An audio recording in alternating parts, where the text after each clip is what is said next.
ನಿಮ್ಮೆಲ್ಲರಿಗೂ Jesus loves ministry YouTube ಚಾನೆಲ್ಗೆ ಸ್ವಾಗತ. ಈ ಉಚಿತ ಬೈಬಲ್ ಸ್ಟಡಿಯಿಂದ ನಿಮ್ಮೆಲ್ಲ ಪ್ರಶ್ನೆಗಳಿಗೂ ಉತ್ತರವನ್ನು ಕಂಡುಕೊಳ್ಳಿ ಹಾಗೂ ಆಶೀರ್ವಾದವನ್ನು ಪಡ್ಕೊಳ್ಳಿ. ನಮ್ಮ ಯೂಟ್ಯೂಬ್ ಚಾನೆಲ್ ಅನ್ನು ಸಬ್ಸ್ಕ್ರೈಬ್ ಮಾಡಿ. ಕರ್ತನಲ್ಲಿ ಪ್ರೀತಿಯಂತ ಸಹೋದರ ಸಹೋದರಿಯರೇ, ನಿಮ್ಮೆಲ್ಲರಿಗೂ ತಂದೆಯ ದೇವನಾಮದಲ್ಲೂ ನಮ್ಮ ರಕ್ಷಕನ ಒಡೆಯನಾಗಿರಂತ ಯೇಸು ಕ್ರಿಸ್ತ ನಾಮದಲ್ಲೂ ವಂದನೆಗಳು ಸಲ್ಲಿಸುತ್ತಾ, ದೇವರನ್ನು ಕರುಣೆ ಕೃಪೆ ಪ್ರೀತಿಗಳಿಂದ ನಾವೆಲ್ಲ ಒಟ್ಟಾಗಿ ಸೇರಿ ಆತನ ವಾಕ್ಯಗಳನ್ನ ಧ್ಯಾನ ಮಾಡೋಕ್ಕೆ ದೇವರು ಕೊಟ್ಟಂತ ಮಹಾಕೃಪೆಗಾಗಿ ದೇವರಿಗೆ ತುಂಬಾ ಕೃತಜ್ಞರಾಗೋಣ. ಕರ್ತನಲ್ಲಿ ಪ್ರೀತಿ ಅಂತ ಸಹೋದರ ಸಹೋದರಿಯರೇ, ಇವತ್ತು ತುಂಬಾ ಒಂದು ಇಂಪಾರ್ಟೆಂಟ್ ಆಗಿರೋಂಥ ಕ್ಲಾಸ್ ಅದರಿಂದ ದಯವಿಟ್ಟು ಸಹೋದರ ಸಹೋದರಿಗಳು ಈ ಕ್ಲಾಸ್ನ ತುಂಬಾ ಒಂದು ಗಮನ ಇಟ್ಟು ಕೇಳ್ಬೇಕಾಗಿ ಕೇಳ್ಕೊಂತೀನಿ. ಆಮೇಲೆ ದಯವಿಟ್ಟು ನಾನು ಹೇಳೋಂಥ ವಾಕ್ಯಗಳನ್ನ ನಮ್ಮ ಸತ್ಯವೇದದಲ್ಲಿ ತೆಗೆದು ನೋಡ್ಬೇಕಾಗಿ ನಾನು ಮುಖ್ಯವಾಗಿ ಕೇಳ್ಕೊತೀನಿ. ಯಾಕೆ ಅಂತಂದ್ರೆ ಈ ಒಂದು ಉಪದೇಶ, ಈ ಒಂದು ಪಾಠ ಇವತ್ತಿಂದು ಎಷ್ಟು ಪ್ರಮುಖ ಅಂತಂದ್ರೆ ನಮ್ಮ ಎಲ್ಲರೂ ಆತ್ಮಿಕ ಜೀವನಕ್ಕೆ ಅಸ್ಥಿಭಾರ ಅಂತ ಹೇಳ್ಬೋದು. ಆಮೇಲೆ ಇವತ್ತಿನ ಒಂದು ಪಾಠದ ಒಂದು ನಿಮ್ಗೆ ಏನಾರೋ ಸಂದೇಹ ಬಂದಂಥ ಸಂದರ್ಭದಲ್ಲಿ ಆಯ್ತಾ, ನಡುವೆ ಏನು ಕೇಳ್ತೀರಾ, ನಿಮ್ಮೆಲ್ಲ ಪ್ರಶ್ನೆಗಳನ್ನ ದಯವಿಟ್ಟು ನೀವು ಬರೆದಿಟ್ಕೊಳ್ಳಿ ಆಯ್ತಾ. ಬರೆದಿಟ್ಕೊಂಡು ಲಾಸ್ಟಲ್ಲಿ ನಿಮ್ಗೆ ಏನೇ ಪ್ರಶ್ನೆ ಇದ್ರು ಸರಿ, ಧಾರಾಳವಾಗಿ ನಿಶ್ಚಿಂತೆಯಾಗಿ ಆರಾಮಾಗಿ ಕೇಳಿ ಆಯ್ತಾ. ನಿಮ್ಮೆಲ್ಲ ಪ್ರಶ್ನೆಗಳಿಗೆ ಖಂಡಿತವಾಗೂ ಉತ್ತರ ಕೊಡೋಣ.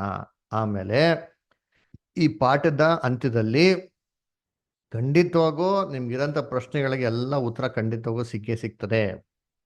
ಅದರಿಂದ ತಾಳ್ಮೆಯಿಂದ ಪೂರ್ತಿಯಾಗಿ ಕೊನೆಯವರೆಗೂ ಏನ್ರಿ ಇದು ಡಿಸ್ಕನೆಕ್ಟ್ ಮಾಡಿದಿರಾ ಕೇಳಿ, ಓಕೆನಾ. ಆಮೇಲೆ ಇನ್ನೊಂದು ಮುಖ್ಯವಾದ ರಿಕ್ವೆಸ್ಟು, ನಮ್ಮ ಯೂಟ್ಯೂಬ್ ಚಾನಲ್ಗೆ ಸಬ್ಸ್ಕ್ರೈಬ್ ಮಾಡಿ ಆಯ್ತಾ. ಎಷ್ಟೋ ಜನ ಇದ್ದೀರಾ ಸಬ್ಸ್ಕ್ರೈಬ್ ಮಾಡಿಲ್ಲ, ದಯವಿಟ್ಟು ಸಬ್ಸ್ಕ್ರೈಬ್ ಮಾಡಿ. ಆಮೇಲೆ ಇದೆಷ್ಟೋ ಜನ ಕ್ರೈಸ್ತವರು ಇದ್ದಾರೆ, ನಿಮ್ಮ ಫ್ರೆಂಡ್ಸ್ ಇದ್ದಾರೆ, ರಿಲೇಟಿವ್ಸ್ ಇದ್ದಾರೆ, ಅವ್ರಿಗೆಲ್ಲ ಏನು ಮಾಡಿ, ನೀವು ದಯವಿಟ್ಟು ಇದನ್ನ ಹಂಚ್ಕೊಳ್ಳಿ, ಶೇರ್ ಮಾಡಿ, ಅರ್ಥ ಆಯ್ತಾ. ಅದರಿಂದ ಕರ್ತನಲ್ಲಿ ಪ್ರೀತಿ ಅನ್ಸುಗಳೇ, ಇವತ್ತು ನಾವು ನೋಡೋಕ್ಕೆ ಹೋಗುವಂಥ ಒಂದು ಪಾಠ ಏನಪ್ಪ ಅಂತಂದ್ರೆ ಪವಿತ್ರಾತ್ಮ ಅಲ್ವರಾ. ಸೊ ಪವಿತ್ರಾತ್ಮ ಬಗ್ಗೆ ನಾವು ಸತ್ಯವೇದ ಏನಪ್ಪ ಹೇಳ್ತಾರೆ ಅಂದ್ಬಿಟ್ಟು ನಾವು ಯೋಚನೆ ಮಾಡೋಣ, ನೋಡೋಣ ಅಲ್ವರಾ. ಯಾಕೆ ಪವಿತ್ರಾತ್ಮ ಬಗ್ಗೆ ಓದ್ಬೇಕು ಅಂತಂದ್ರೆ, ಬೈಬಲ್ನಲ್ಲಿ ಎಷ್ಟೋ ವಾಕ್ಯಗಳು ನಮಗೆ ಪವಿತ್ರಾತ್ಮ ಬಗ್ಗೆ ಏನ್ ಮಾಡ್ತಾರೆ ಹೇಳ್ತಾರೆ ಅಲ್ವರ. ಅಂದ ಬೈಬಲಲ್ಲಿ ಆದಿ ಕಾಂಡದಿಂದ ತಗೊಳ್ರಿ ಅಂತೀನಿ, ಪ್ರಕಟಣೆ ಪುಸ್ತಕದವರೆಗೂ ಏನಾಗಿದೆ ಅಂದ್ರೆ ಈ ಪವಿತ್ರಾತ್ಮನ ಬಗ್ಗೆ ನಮ್ಗೆ ಏನಾಗಿದೆ ಡೀಟೇಲ್ಸ್ ಬರ್ತಾರೆ ಅಲ್ವರ. ಅದರಿಂದ ನೋಡ್ಬೇಕಾದ್ರೆ ಕರ್ತನಲ್ಲಿ ಪ್ರೀತಿ ಅಂತ ಸೌರಸಗಳೇ, ನಾವ್ ಇದನ್ನ ಅರ್ಥ ಮಾಡ್ಕೊಳ್ಳೋದು ತುಂಬಾ ಇಂಪಾರ್ಟೆಂಟ್ ಅದ. ಇದರ ಒಂದು ಕಾರ್ಯಗಳು ಅದರ ಇದು ತತ್ವ ಏನೋ ಅಂತ ತಿಳ್ಕೊಳ್ಳೋದೇನ್ರಿ ತುಂಬಾ ಇಂಪಾರ್ಟೆಂಟ್ ಅಲ್ವರ. ಅದರಿಂದ ಕರ್ತನಲ್ಲಿ ಪ್ರೀತಿ ಅಂತ ಸೌರಗಳೇ, ಸತ್ಯವೇದದಲ್ಲಿ ಏನಪ್ಪ ಹೇಳ್ತದೆ ಅಂದ್ರೆ, ನೀವು ಪವಿತ್ರಾತ್ಮ ಭರಿತವರಾಗಿರ್ರಿ ಅಂತ ಹೇಳ್ತಾರೆ. ಪವಿತ್ರಾತ್ಮದಿಂದ ತುಂಬಿರಿ ಅಂತ ಏನ್ ಮಾಡ್ತಾರೆ, ನಮ್ಗೆ ವಾಕ್ಯ ಏನ್ ಮಾಡ್ತಾರೆ ಹೇಳ್ತಾರೆ. ಆ ವಾಕ್ಯನ ಓದೋಣ. ಎಫೆಸರಿಗೆ ಬರೆದಂತ ಪತ್ರಿಕೆ 5ನೇ ಅಧ್ಯಾಯ 18 ಮತ್ತೆ 19ನೇ ವಾಕ್ಯ. ಬಿಂದು ಸಿಸ್ಟರ್ ಓದ್ತೀರಾ? ಮದ್ಯಪಾನ ಮಾಡಿ ಮತ್ತರಾಗಬೇಡಿರಿ, ಆದುದರಿಂದ ಪಟಿಂಗತನವು ಹುಟ್ಟುತ್ತದೆ. ಆದರೆ ಪವಿತ್ರಾತ್ಮ ಭರಿತರಾಗಿದ್ದು ಕೀರ್ತನೆಗಳಿಂದಲೂ ಆತ್ಮ ಸಂಬಂಧವಾದ ಪದಗಳಿಂದಲೂ ಒಬ್ಬರಿಗೊಬ್ಬರು ಮಾತಾಡಿಕೊಳ್ಳುತ್ತಾ ನಿಮ್ಮ ಹೃದಯಗಳಲ್ಲಿ ಕರ್ತನಿಗೆ ಗಾನ ಮಾಡುತ್ತಾ ಕೀರ್ತನೆ ಹಾಡುತ್ತಾ ಯಾವಾಗಲೂ ಎಲ್ಲಾ ಕಾರ್ಯಗಳಿಗೋಸ್ಕರ ನಮ್ಮ ಕರ್ತನಾದ ಯೇಸು ಕ್ರಿಸ್ತನ ಹೆಸರಿನಲ್ಲಿ ತಂದೆಯಾದ ದೇವರಿಗೆ ಸ್ತೋತ್ರ ಮಾಡುತ್ತಾ. Very good. ನೋಡ್ರ, ಇಲ್ಲಿ ಏನ್ ಹೇಳ್ತಾ ಅಂದ್ರೆ, ಪವಿತ್ರಾತ್ಮ ಭರಿತವರಾಗಿದ್ದು ಯಾವಾಗಲೂ ಏನ್ರೆ ಹೃದಯಗಳಲ್ಲಿ ಕೀರ್ತನೆ ಹಾಡುತ್ತಾ ಏನ್ರಿ ಕರ್ತನಿಗೆ ಏನ್ರೆ ಹಾಡುತ್ತಾ ಇರ್ರಿ ಅಂತ ಹೇಳ್ತಾರೆ. ಅದ್ರ ಹಂಗಾರೆ ಪವಿತ್ರಾತ್ಮ ಭರಿತವರಾಗಿರ್ಬೇಕು ಅಂತ ಹೇಳ್ತಾರೆ. ಇಲ್ಲಪ್ಪ, ಇವಾಗ ಪವಿತ್ರಾತ್ಮ ಭರಿತವರಾಗಿರೋದು ಹೆಂಗೆ? ಆದ್ರೆ ಹೆಂಗೆ ಪವಿತ್ರಾತ್ಮ ಭರಿತವರಾದ ಹೆಂಗೆ ಅಲ್ವರ? ನಾವೇನೋ ಬನ್ನಿ ಪವಿತ್ರಾತ್ಮ ಬಂದು ತುಂಬ್ಕೊಂಡ್ಬಿಡ್ತದ ಹೆಂಗೆ? ಏನು ಅದು ಕಾನ್ಸೆಪ್ಟು ಅಲ್ವರ? ಅದಕ್ಕೆ ಕೆಲವು ಜನ ಏನಪ್ಪ ಥಿಂಕ್ ಮಾಡ್ತಾರೆ, ಪವಿತ್ರಾತ್ಮ ಭರಿತವರಾಗಿರೋ ನೋಡಿ ಉದರ ನೋಡಿತಾರೆ, ಇದು ಪವಿತ್ರಾತ್ಮ ಭರಿತವರಾಗಿದೆ ನೋಡಿದ್ರ ಹೆಂಗಿದೆ ನೋಡಿರ್ತೀನಿ ಅವರ, ಏನ್ ಪವಿತ್ರಾತ್ಮ ನೋಡಿರ್ತೀನಿ, ದಬ ದಬ ದಬ ದಬ ಅಂತ ಹಿಂಗೆ ಇಳಿತಾರೆ ನೋಡಿರ್ತೀನಿ. ಇದಾ ಪವಿತ್ರಾತ್ಮನ ಭರಿತವರಾಗಿರೋದು? ನಾವು ಇದ್ರ ಬಗ್ಗೆ ಕಳೆದ 2 ವಾರದಲ್ಲಿ ನಾವೇನ್ ಮಾಡಿದ್ವಿ, ಸಂಪೂರ್ಣವಾಗಿ ಡೀಟೇಲ್ಸ್ ನಾವು ನೋಡ್ಬಿಟ್ಟಿದ್ರಿ ಅವರ. ಇದು ಪವಿತ್ರಾತ್ಮನ ಕ್ರಿಯೆನೇ ಅಲ್ವೇ ಅಲ್ಲ. ಯಾಕಂದ್ರೆ ಈ ತರ ನಮ್ಮ ಸತ್ಯವೇದದಲ್ಲಿ ಏನ್ರಿ ಆಗಿರೋಂಥ ಒಂದು ಸನ್ನಿವೇಶಗಳಾಗಲಿ ಅಲ್ವರ, ಅಥವಾ ಅದ್ರ ಬಗ್ಗೆ ಈ ತರ ಆಗ್ತದೆ ಅಂತ ಆಗ್ಲಿ ರೆಕಾರ್ಡ್ ಏನಾಗಿಲ್ಲ, ಎಲ್ಲೂ ಇಲ್ಲ. ಹಾಗಾದ್ರೆ ನಾವು ಪವಿತ್ರಾತ್ಮ ಬಗ್ಗೆ ತಿಳ್ಕೊಂಡು ತುಂಬಾ ಇಂಪಾರ್ಟೆಂಟ್. ಯಾಕಪ್ಪ ಅಂತಂದ್ರೆ ಸ್ವತಃ ಯೇಸು ಕ್ರಿಸ್ತನೇ ಈ ಪವಿತ್ರಾತ್ಮನ ಏನ್ ಮಾಡಿದ್ರು, ಹೊಂದ್ಕೊಂಡ್ರು. ಅದ್ರ ನಾವು ಸತ್ಯವೇದಲ್ಲಿ ನೋಡ್ತೀರಿ ಅಂತಂದ್ರೆ ಏನ್ರಿ, ಎಲ್ಲದಕ್ಕಿಂತ ಅಧಿಕವಾಗಿ ದೇವರು ಪವಿತ್ರಾತ್ಮ ಯಾರಿಗ ಮಾತ್ರ ದಯಪಾಲಿಸಿದ್ದಾರೆ ಅಂತ ನೋಡ್ತಿದ್ರೆ, ನಮ್ಮ ರಕ್ಷಕನಾಗಿರಂತ ಯೇಸು ಕ್ರಿಸ್ತನಿಗೆ ದಯಪಾಲಿಸಿದ್ದಾರೆ ಅಂತ ನೋಡ್ತಾರೆ. ಎಷ್ಟು ದಯಪಾಲಿಸಿದ್ರು ವಾಕ್ಯ ಓದ ನೋಡಿ. ಯೋಹಾನ 3ನೇ ಅಧ್ಯಾಯ 34ನೇ ವಾಕ್ಯ. ಗೌತಮ್ ಬುದ್ಧರು ಓದ್ಬೋದಾ? ಹೌದು. ಹೇಗೆಂದರೆ ದೇವರು ಯಾರನ್ನು ಕಳಿಸಿದ್ದಾನೋ ಆತನಿಗೆ ಆತ್ಮವರವನ್ನು ಅಳತೆ ಮಾಡಿ ಅನುಗ್ರಹಿಸಿದ್ದರಿಂದ ಆತನು ದೇವರ ಮಾತುಗಳನ್ನೇ ಆಡುತ್ತಾನೆ. ಎಷ್ಟು ಕೊಟ್ರಂತೆ ಅಳತೆ? ಅಳತೆ ಮಾಡದೆ. ಹಾ, ಅಳತೆ ಮಾಡಿ ಅಂತ ಓದ್ಬಿಟ್ಟಿರ. ಅಳತೆ ಮಾಡದೆ ನೋಡ್ರ, ವಿತೌಟ್ ಮೆಷರ್. ಅಳತೆನೇ ಇಲ್ವಂತೆ ಯೇಸು ಕ್ರಿಸ್ತನಿಗೆ ದೇವ್ರ ಪವಿತ್ರಾತ್ಮ ಕೊಟ್ಟಿದೆ ಅಂತ ಅಳತೆನೇ ಇಲ್ವಂತೆ. ವಿತೌಟ್ ಮೆಷರ್, ಅನ್ಲಿಮಿಟೆಡ್ ಆಗಿ ಯಾರಿಗೆ ಪವಿತ್ರಾತ್ಮ ಕೊಟ್ಟವ್ರೆ? ನಮ್ಮ ರಕ್ಷಕನಾಗಿರಂತ ಯೇಸು ಕ್ರಿಸ್ತನ್ಗೆ ಪವಿತ್ರಾತ್ಮ ಕೊಟ್ಟವ್ರು ನೋಡ್ರಿ. ಅಲ್ದ್ರ ಅದನ್ನ ಕರ್ತನಲ್ಲಿ ಪ್ರೀತಿ ಇವಾಗ ಯೇಸು ಕ್ರಿಸ್ತನ್ಗೆ ಏನಕ್ಕಪ್ಪ ಪವಿತ್ರಾತ್ಮ ಬೇಕು?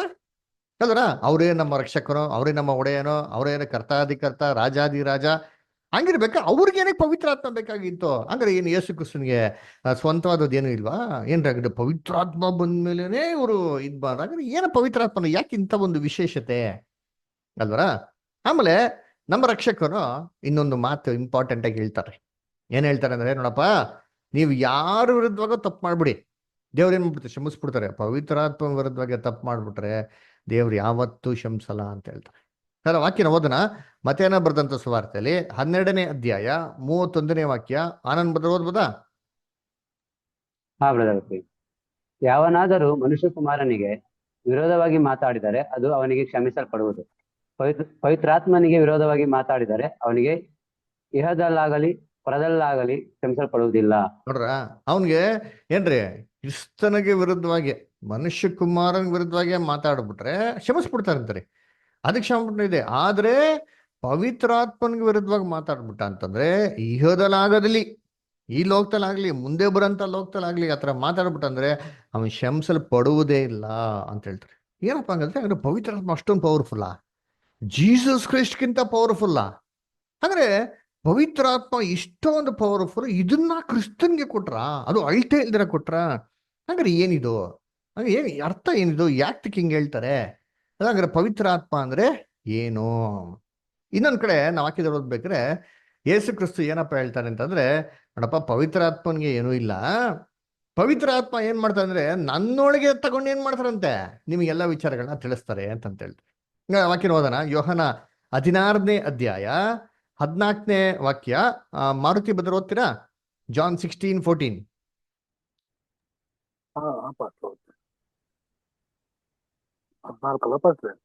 ಹಾ, ಯೋಹನ 16ನೇ ಅಧ್ಯಾಯ 14ನೇ ವಾಕ್ಯ ಬದರ್.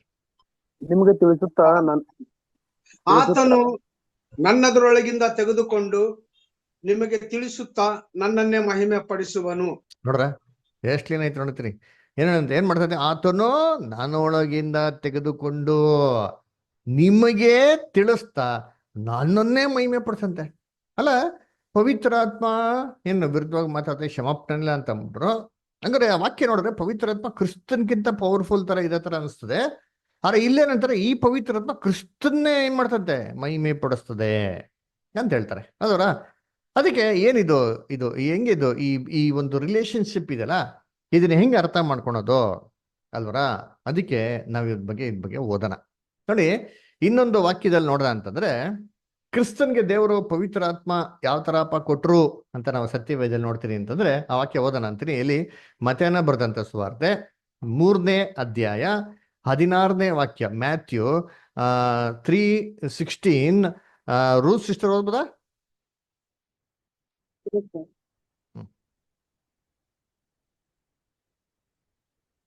ಮತ್ತೆ 3:16 ಕರೆಕ್ಟ್.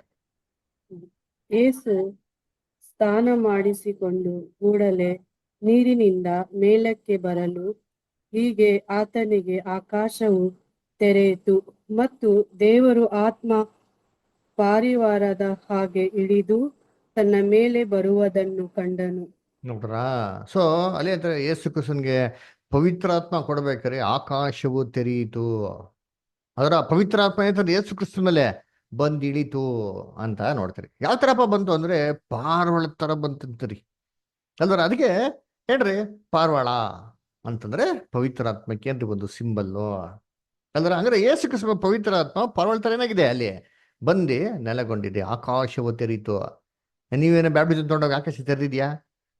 ಮನೆ ಬಾಗಿಲು ಕೂಡ ತೆರೆಯಲ್ಲ, ಹೇಳ್ದ ಕಡೆ ತಗೊಂಡಿದ್ಯಾ ಗೆಟ್ ಔಟ್ ಅಂತ ಅಂದ್ಬಿಡ್ತಿರ್ಬೇಕಾರೆ. ಆದ್ರೆ ಏಸು ಕ್ರಿಸ್ತು ತಗೊಂಡವಾಗ ಏನಾಯ್ತದ್ದಲ್ಲಿ? ಆಕಾಶವು ತೆರೀತು ಅಂತ ನಾವೇನ್ ಮಾಡ್ತೀವಿ ನೋಡ್ತೀರಿ. ಪವಿತ್ರ ಪಾರ್ವಳ ತರ ಏನದಂತೆ ಬಂದು ಇಳಿತು ಅಂತ ನೋಡ್ತೀರಿ. ಇನ್ನೊಂದು ವಾಕ್ಯ ಹೋದನ ಅಪೊಸ್ತಲ ಕೃತ್ಯಗಳಲ್ಲಿ ಶಿಷ್ಯರಿಗೆ ಎಲ್ಲಾರ್ಗೂ ದೇವ್ರ ಪವಿತ್ರಾತ್ಮ ದಯಪಾಲಿಸ್ಬೇಕಾದ್ರೆ ಹೇಗೆ ದಯಪಾಲಿಸಿದ್ರು? ಅದು ಹೇಗಿತ್ತು? ಅಪೊಸ್ತಲ ಕೃತ್ಯಗಳು 2ನೇ ಅಧ್ಯಾಯ 3ನೇ ವಾಕ್ಯ. ರೂಪಾಸಿಷ್ಟು ಓದ್ಬೋದಾ? ಬ್ರದರ್ ಓದ್ತೀನಿ. 2:3. ಅದಲ್ಲದೆ ಉರಿಯಂತಿದ್ದ ನಾಲಿಗೆಗಳು ವಿಂಗಡಿಸಿಕೊಳ್ಳುವ ಹಾಗೆ ಅವರಿಗೆ ಕಾಣಿಸಿ ಅವರಲ್ಲಿ ಒಬ್ಬೊಬ್ಬರ ಮೇಲೆ ಒಂದೊಂದು ಕೂತುಕೊಂಡವು.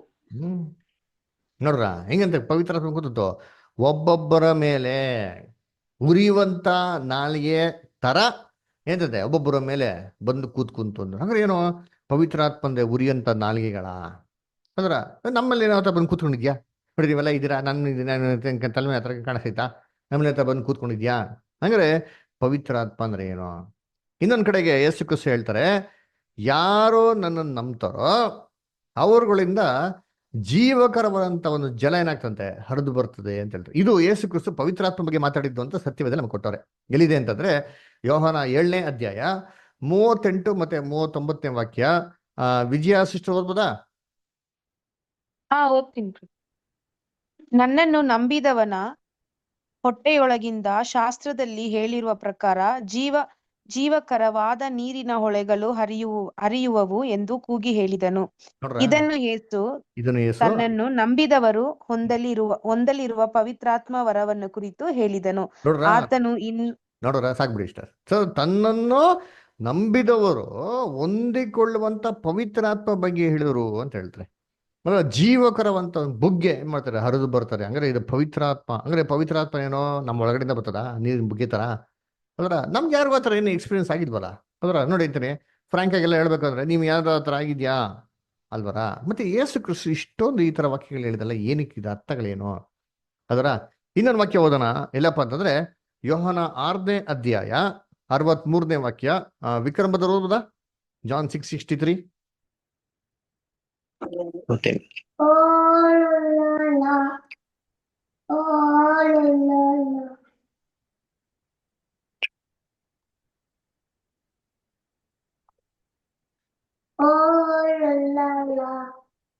ಬದುಕಿಸುವಂಥದ್ದು ಆತ್ಮವೇ, ಮಾಂಸವು ಯಾವುದಕ್ಕೂ ಪ್ರಯೋಜನವಾಗುವುದಿಲ್ಲ.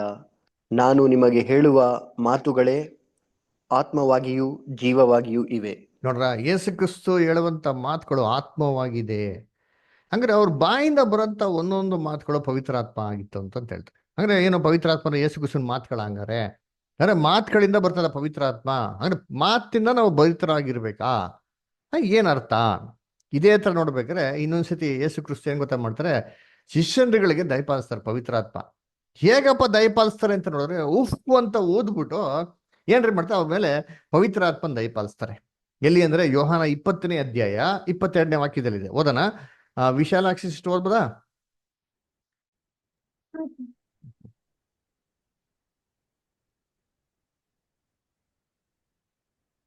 ಇದನ್ನು ಹೇಳಿ ಅವರ ಮೇಲೆ ಊದಿ ಅವರಿಗೆ ಪವಿತ್ರಾತ್ಮ ವರವನ್ನು ತಕ್ಕೊಳ್ಳಿರಿ. ನೀವು ಯಾರ ಪಾಪಗಳನ್ನು ಕ್ಷಮಿಸಿ ಬಿಡುತ್ತೀರೋ ಅವರಿಗೆ ಅವುಗಳ ಕ್ಷಮಾಪಣೆಯಾಗುತ್ತದೆ. ಯಾರ ಪಾಪಗಳನ್ನು ಕ್ಷಮಿಸದೆ ಉಳಿಸುತ್ತೀರೋ ಅವರಿಗೆ ಅವುಗಳು ಉಳಿಯುತ್ತವೆ ಅಂದರು. ನೋಡ್ರ ಏನ್ ಹೇಳ್ತಾರೆ? ಇವುಗಳನ್ನು ಹೇಳಿ ಅವರ ಮೇಲೆ ಊದಿ ಪವಿತ್ರಾತ್ಮನ ತಕ್ಕೊಳ್ರಿ ಅಂತ ಮಾಡ್ತಾರೆ. ಯೇಸು ಕ್ರಿಸ್ತು ಪವಿತ್ರಾತ್ಮ ಕೊಡ್ತಾರೆ ಅಲ್ವರ. ನೋಡಿ ಕರ್ತನಲ್ಲಿ ಪ್ರೀತಿ ಅಂತ ಸೋದರಗಳೇ, ಇವಾಗ ಓದಿರಂತ ವಾಕ್ಯದಲ್ಲಿ ಸ್ವಲ್ಪ ಅಬ್ಸರ್ವ್ ಮಾಡಿ ನೋಡಿಂತೀನಿ. ಎಲ್ಲಾ ಇನ್ಸಿಡೆಂಟು ಎಲ್ಲಾ ವಾಕ್ಯಗಳು ಒಂದೊಂದು ರೀತಿಯಲ್ಲಿ ಏನ್ ಮಾಡ್ತಾರೆ ಹೇಳ್ತಾರೆ. ಅದರ ಏನ್ ಹೇಳ್ತಾರೆ? ಪವಿತ್ರಾತ್ಮ ಬರಿತರಾಗಿರಿ ಅಂತ ಹೇಳ್ತಾರೆ. ಯಾವ ತರ ಬರಿತರಾಗಿದ್ದು ಅಂತಂದ್ರೆ ಒಂದೊಂದು ವಾಕ್ಯದಲ್ಲಿ ಏನ್ರಿ ಒಂದೊಂದು ಎಕ್ಸ್ಪ್ಲನೇಷನ್. ಅದರ ಏನ್ ಹೇಳ್ತಾರೆ? ಒಂದು ಪಾರ್ವಳ ತರ ಅಂತ ಹೇಳ್ತಾರೆ, ಒಂದು ಊದ್ಬಿಟ್ಟು ಗಾಳಿ ಅಂತ ಹೇಳ್ತಾರೆ, ಇನ್ನೊಂದ್ ಕಡೆ ಜಲಕ್ಕೆ ಏನ್ ಮಾಡ್ತಾರೆ ಕಂಪೇರ್ ಮಾಡ್ತಾರೆ ಜೀವಕರವಂತ ಜಲ ಅಂತ, ಇನ್ನೊಂದ್ ಕಡೆ ಅಗ್ನಿ ಏನ್ ಮಾಡ್ತಾರೆ ಹೇಳ್ತಾರೆ, ಇನ್ನೊಂದ್ ಕಡೆ ಪಾರ್ವಳ ಅಂತ ಹೇಳ್ತಾರೆ. ಇದರಲ್ಲಿ ಯಾವ್ದು ಕರೆಕ್ಟು ಅಲ್ವರ? ಅದಕ್ಕೆ ನಾವು ಹೋಲಿ ಸ್ಪಿರಿಟ್ ಬಗ್ಗೆ ಸ್ಟಡಿ ಮಾಡೋದು ವೆರಿ ವೆರಿ ಇಂಪಾರ್ಟೆಂಟ್ ರೀ. ಹೋಲಿ ಸ್ಪಿರಿಟ್ ಅಂದ್ರೆ ಏನು, ಅದರ ಇದು ಹೇಗೆ ಕ್ರಿಯೆ ಮಾಡ್ತದೆ ಅಂತಂದ್ಬಿಟ್ಟು ತಿಳ್ಕೊಳ್ಳೋದು ವೆರಿ ಇಂಪಾರ್ಟೆಂಟ್. ಅದು ತಿಳ್ಕೊಂಡ್ರೇನೆ ಅದರಿಂದ ಹೆಂಗಪ್ಪ ಬರಿತವರ ಇರೋದು ಅಂತ ನಮ್ಗೆ ಏನಾಗ್ತದೆ ಗೊತ್ತಾಗ್ತದೆ. ಅದು ತಿಳ್ಕೊಂಡ್ರೇನೆ ಇದನ್ನ ದೇವರು ಹೆಂಗೆ ಕ್ರಿಸ್ತನ್ಗೆ ಕೊಟ್ರು ಅಂತ ಏನಾಗೋದು ಗೊತ್ತಾಗೋದು. ಅದು ತಿಳ್ಕೊಂಡ್ರೇನೆ ಹೆಂಗಪ್ಪ ಪವಿತ್ರಾತ್ಮನ ವಿರುದ್ಧವಾಗಿ ಪಾಪ ಮಾಡ್ಬಿಟ್ರೆ ಕ್ಷಮಾಪಣೆನೇ ಇಲ್ಲ ಅಂತ ಯಾಕೆ ಹೇಳಿದ್ರು ಅಂತ ಗೊತ್ತಾಗುತ್ತೆ. ಕ್ರಿಸ್ತನ್ ವಿರುದ್ಧ ಪರವಾಗಿಲ್ಲ ಅಂತಾರೆ, ಅಡ್ಜಸ್ಟ್ ಮಾಡ್ಕೊಂಡ್ಬಿಡ್ತಾರಂತೆ. ಪವಿತ್ರಾತ್ಮನ ವಿರುದ್ಧ ಅಡ್ಜಸ್ಟೇ ಮಾಡ್ಕೊಳಲ್ವಂತಾರೆ. ಅದಕ್ಕೆ ಇದ್ರ ಬಗ್ಗೆ ಸ್ಟಡಿ ಮಾಡೋದು very very important. What is the holy spirit ಅಂತ. ಸಾಮಾನ್ಯವಾಗಿ ಈ ಒಂದು ಪ್ರಶ್ನೆ ಯಾರಿಗಾರ ಒಬ್ರು ಕೇಳಿದ್ರೆ ಏನ್ರಿ ಅದರ ಎಲ್ಲರಿಗೂ ಬೇರೆ ಬೇರೆ ಒಪಿನಿಯನ್ ಇರ್ತಾರೆ, ಅಭಿಪ್ರಾಯ ಇರ್ತಾರೆ. ಆದರೆ ಮ್ಯಾಕ್ಸಿಮಮ್ ಅಧಿಕವಾಗಿ ಜನಗಳು ಈ ಪ್ರಶ್ನೆ ಕೇಳಿದವಾಗ ಸಾಮಾನ್ಯವಾಗಿ ಬರೋಂಥ ಉತ್ತರ ಏನಪ್ಪ ಅಂದ್ರೆ ಪವಿತ್ರಾತ್ಮ ಒಂದು ವ್ಯಕ್ತಿ. ಅದರಿಂದ ಪವಿತ್ರಾತ್ಮ ಒಂದು ವ್ಯಕ್ತಿಯಾಗಿದೆ, ಇದು ನಮ್ಮಲ್ಲಿ ಬಂದು ಏನ್ ಮಾಡ್ತಾರೆ ಕ್ರಿಯೆ ಮಾಡ್ತದೆ ಅಂತಂದ್ಬಿಟ್ಟು. ಅಲ್ಲರ ಯಾಕಪ್ಪ ಒಂದು ಪವಿತ್ರಾತ್ಮನ ವ್ಯಕ್ತಿಗೆ ಹೋಲಿಕೆ ಮಾಡ್ತಾರೆ, ಯಾಕೆ ಪವಿತ್ರಾತ್ಮನ ಒಂದು ವ್ಯಕ್ತಿಗೆ ಕರೀತಾರೆ ಅಂತಂದ್ರೆ ನಮ್ಗೆ ಸತ್ಯವೇದದಲ್ಲಿ ಕೆಲವೊಂದು ವಾಕ್ಯಗಳೇನಾಗಿದೆ ಇದೆ. ಅದರ ಆ ವಾಕ್ಯಗಳನ್ನ ಓದೋಣ ಅಂತೀನಿ. ಯಾವ್ದಪ್ಪ ಅಂದ್ರೆ ಮೊದಲನೇದಾಗೆ ಯೋಹಾನ ಬರೆದಂತ ಸುವಾರ್ತೆ 16ನೇ ಅಧ್ಯಾಯ 13ನೇ ವಾಕ್ಯ. ಬಿಂದು ಸಿಸ್ಟರ್ ಓದ್ಬೋದಾ? ಹಾ ಬ್ರದರ್, ಓದ್ತೀನಿ ಬ್ರದರ್. ಹಾ. ಸತ್ಯದ ಆತ್ಮನು ಬಂದಾಗ ಆತನು ನಿಮ್ಮನ್ನು ನಡೆಸಿಕೊಂಡು ಹೋಗಿ ಸಕಲ ವಿಷಯದಲ್ಲಿಯೂ ಸತ್ಯಕ್ಕೆ ಸೇರಿಸುವನು. ಆತನು ಅನ್ನಷ್ಟಕ್ಕೆ ತಾನೇ ಮಾತನಾಡದೆ ಹೇಳಿದ ಮಾತುಗಳನ್ನೇ ಆಡುವನು ಮತ್ತು ಮುಂದಾಗುವ ಸಂಗಾತಿಗಳನ್ನು ನಿಮಗೆ ತಿಳಿಸುವನು.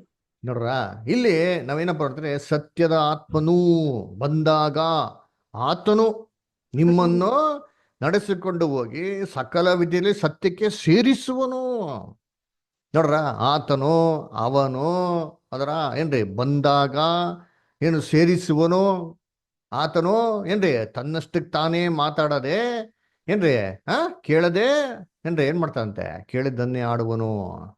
ಅದಕ್ಕೆ ಅವನು ಅಂತ ಏನಾಗಿದೆ ಇಲ್ಲಿ ಸ್ಪಷ್ಟವಾಗಿ ಯೇಸು ಕ್ರಿಸ್ತ ಹೇಳೋದ್ರಿಂದ ಏನ್ ಮಾಡ್ತಾರೆ ಅಂದ್ರೆ ಎಷ್ಟೋ ಜನ ಪವಿತ್ರಾತ್ಮ ಅಂತಂದ್ರೆ ಒಂದು ವ್ಯಕ್ತಿ ಅಂತ ಹೇಳ್ತಾರೆ. ಅದರ ಇನ್ನೊಂದು ವಾಕ್ಯ ಓದೋಣ, ಅದರಲ್ಲಿ 14ನೇ ವಾಕ್ಯ. ಸಿಸ್ಟರ್ ಹಂಗೆ ಕಂಟಿನ್ಯೂ ಮಾಡಿ, ನೆಕ್ಸ್ಟ್ ವರ್ಸ್ ಕೂಡ ಓದ್ಬಿಡಿ, ನೆಕ್ಸ್ಟ್ ವಾಕ್ಯ ಕೂಡ.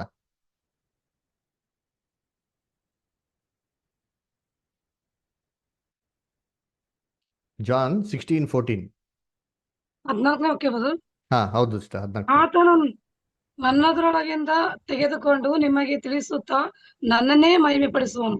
ನೋಡ್ರ, ನನ್ನನ್ನೇ ಮಹಿಮೆ ಪಡಿಸುವನು ಅವನು ಅಂತ ಅಂದ್ಬಿಟ್ಟು ಅಲ್ರ.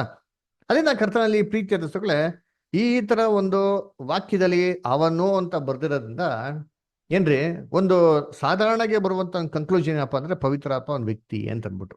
ಓಕೆ ಸರಿ, ಇವಾಗ ನಾವೇನ್ ಮಾಡೋಣ ಅಂತಂದ್ರೆ ಇದು ವ್ಯಕ್ತಿನೋ ಹೌದೋ ಅಲ್ವೋ ಅಥವಾ ಬೇರೆ ಏನೋ ಇರ್ಬೋದಾ ಅಂತಂದ್ಬಿಟ್ಟು ಒಂದು ಪ್ರಶ್ನೆ ಮುಖಾಂತರ ನಾವು ಸತ್ಯವೇದ ಏನ್ ಮಾಡೋಣ, ಇನ್ನು ಎಕ್ಸಾಮಿನೇಷನ್ ಮಾಡೋಣ. ಅದರ ನೋಡ್ರಿ, ನಾವು ಯಾವಾಗ ಏನ್ ಮಾಡ್ಬೇಕು ಅಂತಂದ್ರೆ ಏನಾರೋ ವಿಚಾರ ನಂಬೋದಕ್ಕಿಂತ ಮುಂಚೆ ಆ ಒಂದು ನಂಬಿಕೆಗೆ ನಮ್ಗೆ ಏನಾಗಿರ್ಬೇಕು, ಅಸ್ಥಿಬರ ಇರ್ಬೇಕು, ಒಂದು ಫೌಂಡೇಶನ್ ಇರಬೇಕು. ಅದರ ನಮ್ಗೆ ಒಂದು ನೆಲೆ ಇರಬೇಕು. ಆ ಫೌಂಡೇಶನ್ ನೆಲೆ ಏನಪ್ಪಾ ಅಂತ ನೋಡ್ತೀವಿ ಅಂದ್ರೆ ಕರ್ತನಲ್ಲಿ ಪ್ರೀತಿಗಳೇ ದೇವರ ಒಂದು ವಾಕ್ಯ. ಅದರ ನೋಡಿ, ಬೈಬಲ್ ಅಲ್ಲಿ ಆದಿಕಾಂಡದಿಂದ ಹಿಡಿದು ಪ್ರಕಟಣೆ ಪುಸ್ತಕದವರೆಗೂ ಇದ್ರ ಬಗ್ಗೆ ಹೇಳ್ತಾರೆ ಅಂತಂದ್ರೆ ನಾವೇನ್ ಮಾಡ್ಬೇಕು ಅಂದ್ರೆ ಒಂದು ವಾಕ್ಯದಲ್ಲಿ ಕನ್ಕ್ಲೂಷನ್ ಬರೆದ್ರೆ ಇದ್ರ ಬಗ್ಗೆ ಹಲವಾರು ರೀತಿಯಲ್ಲಿ ನಾವು ಸ್ಟಡಿ ಮಾಡಬೇಕು. ಅಂದ್ರೆ ಅದಕ್ಕೆ ನೋಡಿ, ಇದು ಒಂದು ವ್ಯಕ್ತಿನ ಅಂತ ಒಂದು ಪ್ರಶ್ನೆ ಹಾಕ್ಬಿಟ್ಟು ನಾವು ಸತ್ಯವೇದ ನೋಡೋದಂತಂದ್ರೆ ಇದೇ ಸತ್ಯವೇದದಲ್ಲಿ ಏನ್ರಿ ಅನೇಕ ಒಂದು ವಿಚಾರಗಳನ್ನ ಹೇಳ್ತಾರೆ. ಯಾವ ತರ ಹೇಳ್ತಾರೆ ಅಂತಂದ್ರೆ ಸೂರ್ಯ ಅದರ ಏನ್ರಿ ಸೂರ್ಯ ಆಗ್ತಾ ಬೆಳಿಗ್ಗೆ ಹೊತ್ತ ಉದಯ ಆಗ್ತಾ ಗೊತ್ತಾ, ಸಾಯಂಕಾಲ ಆಗ್ತಾರೆ, ಅಸ್ತಮ ಆಗ್ತಾರೆ ಅಲ್ರ. ಈ ಸೂರ್ಯನ್ಗೆ ಬೈಬಲ್ ನಲ್ಲಿ ಒಂದು ಮಾತು ಹೇಳ್ತಾರೆ. ಏನದು? ನೀವು ಓದನ ವಾಕ್ಯ ಪ್ರಸಂಗಿ 1ನೇ ಅಧ್ಯಾಯ 5ನೇ ವಾಕ್ಯ. ಗೌತಮ್ ಬದರ್ ಓದ್ತೀರಾ? ಪ್ರಸಂಗಿ 1:5.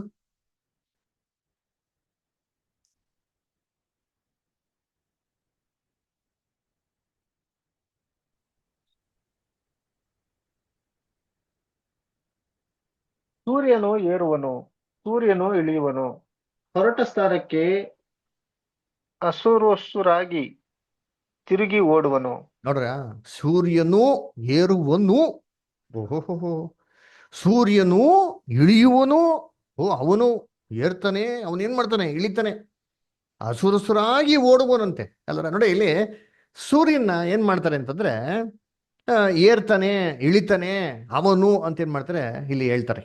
ಅದರ ಸರಿ, ಇಲ್ಲಿ ಅವನು ಅಂತ ಹೇಳಿದ ತಕ್ಷಣ ಅವನು ಓಡ್ತಾನೆ, ಅವನು ಏರ್ತಾನೆ, ಅವನು ಇಳಿತಾನೆ ಅಂತ ಹೇಳಿದ ತಕ್ಷಣ ಸೂರ್ಯ ಗಂಡಾಗ್ಬಿಡ್ತದ? ಎಲ್ಲರಿಗೂ ಒಂದು ಪ್ರಶ್ನೆ, ಥಿಂಕ್ ಮಾಡಿ. ಸೂರ್ಯ ಗಂಡ ಆಗ್ಬಿಡ್ತದಾ? ಇಲ್ಲ ಬ್ರದರ್. ಇಲ್ಲ. ಸರಿ, ಇಲ್ಲ. ಸೂರ್ಯ ಒಂದು ವ್ಯಕ್ತಿ ಆಗ್ಬಿಡ್ತದಾ? ಇಲ್ಲ. ಇಲ್ಲ ಬ್ರದರ್. ಸೂರ್ಯ ವ್ಯಕ್ತಿ ಆಗೋದಿಕ್ಕೆ ಸಾಧ್ಯನಾ ಅಂತಂದ್ರೆ ನಮಗೆ ಕಾಮನ್ ಸೆನ್ಸೇ ಹೇಳ್ಬಿಡ್ತಾರೆ ಇಲ್ಲ ಅಂತ ಅಂದ್ಬಿಟ್ಟು. ಯಾಕೆ ಅಂದ್ರೆ ಸೂರ್ಯನ್ಗೆ ಲಿಂಗ ಇದೆಯಾ? ಪುಲ್ಲಿಂಗ ಸ್ತ್ರೀಲಿಂಗ ಇದೆಯಾ? ಇಲ್ಲ. ಇಲ್ಲ ಬ್ರದರ್. ಇಲ್ಲ. ಇಲ್ಲ.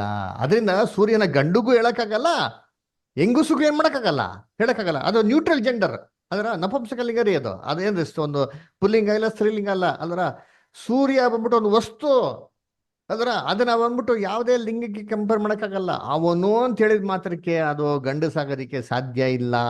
ಕರೆಕ್ಟಾ? ಅಲ್ವಾ? ನೋಡಿದ್ದೀನಿ ಇವಾಗ ಬೈಬಲ್ ನಲ್ಲೇನೆ ಸೂರ್ಯನ್ಗೆ ಅವನು ಅಂತ ಹೇಳಿದ ತಕ್ಷಣ ನಾವು ಅವನು ಅಂತ ಗಂಡಸು ಅಂತ ನಂಬಿಡ್ತೀವಿ ಅಥವಾ ವ್ಯಕ್ತಿ ಅಂತ ನಂಬಿಡ್ತೀರ ಅಂದ್ರೆ ಇಲ್ಲ ರೀ. ಯಾಕೆ ಅಂದ್ರೆ ಅದು ಜಸ್ಟ್ ಒಂದು ಹೋಲಿಕೆ.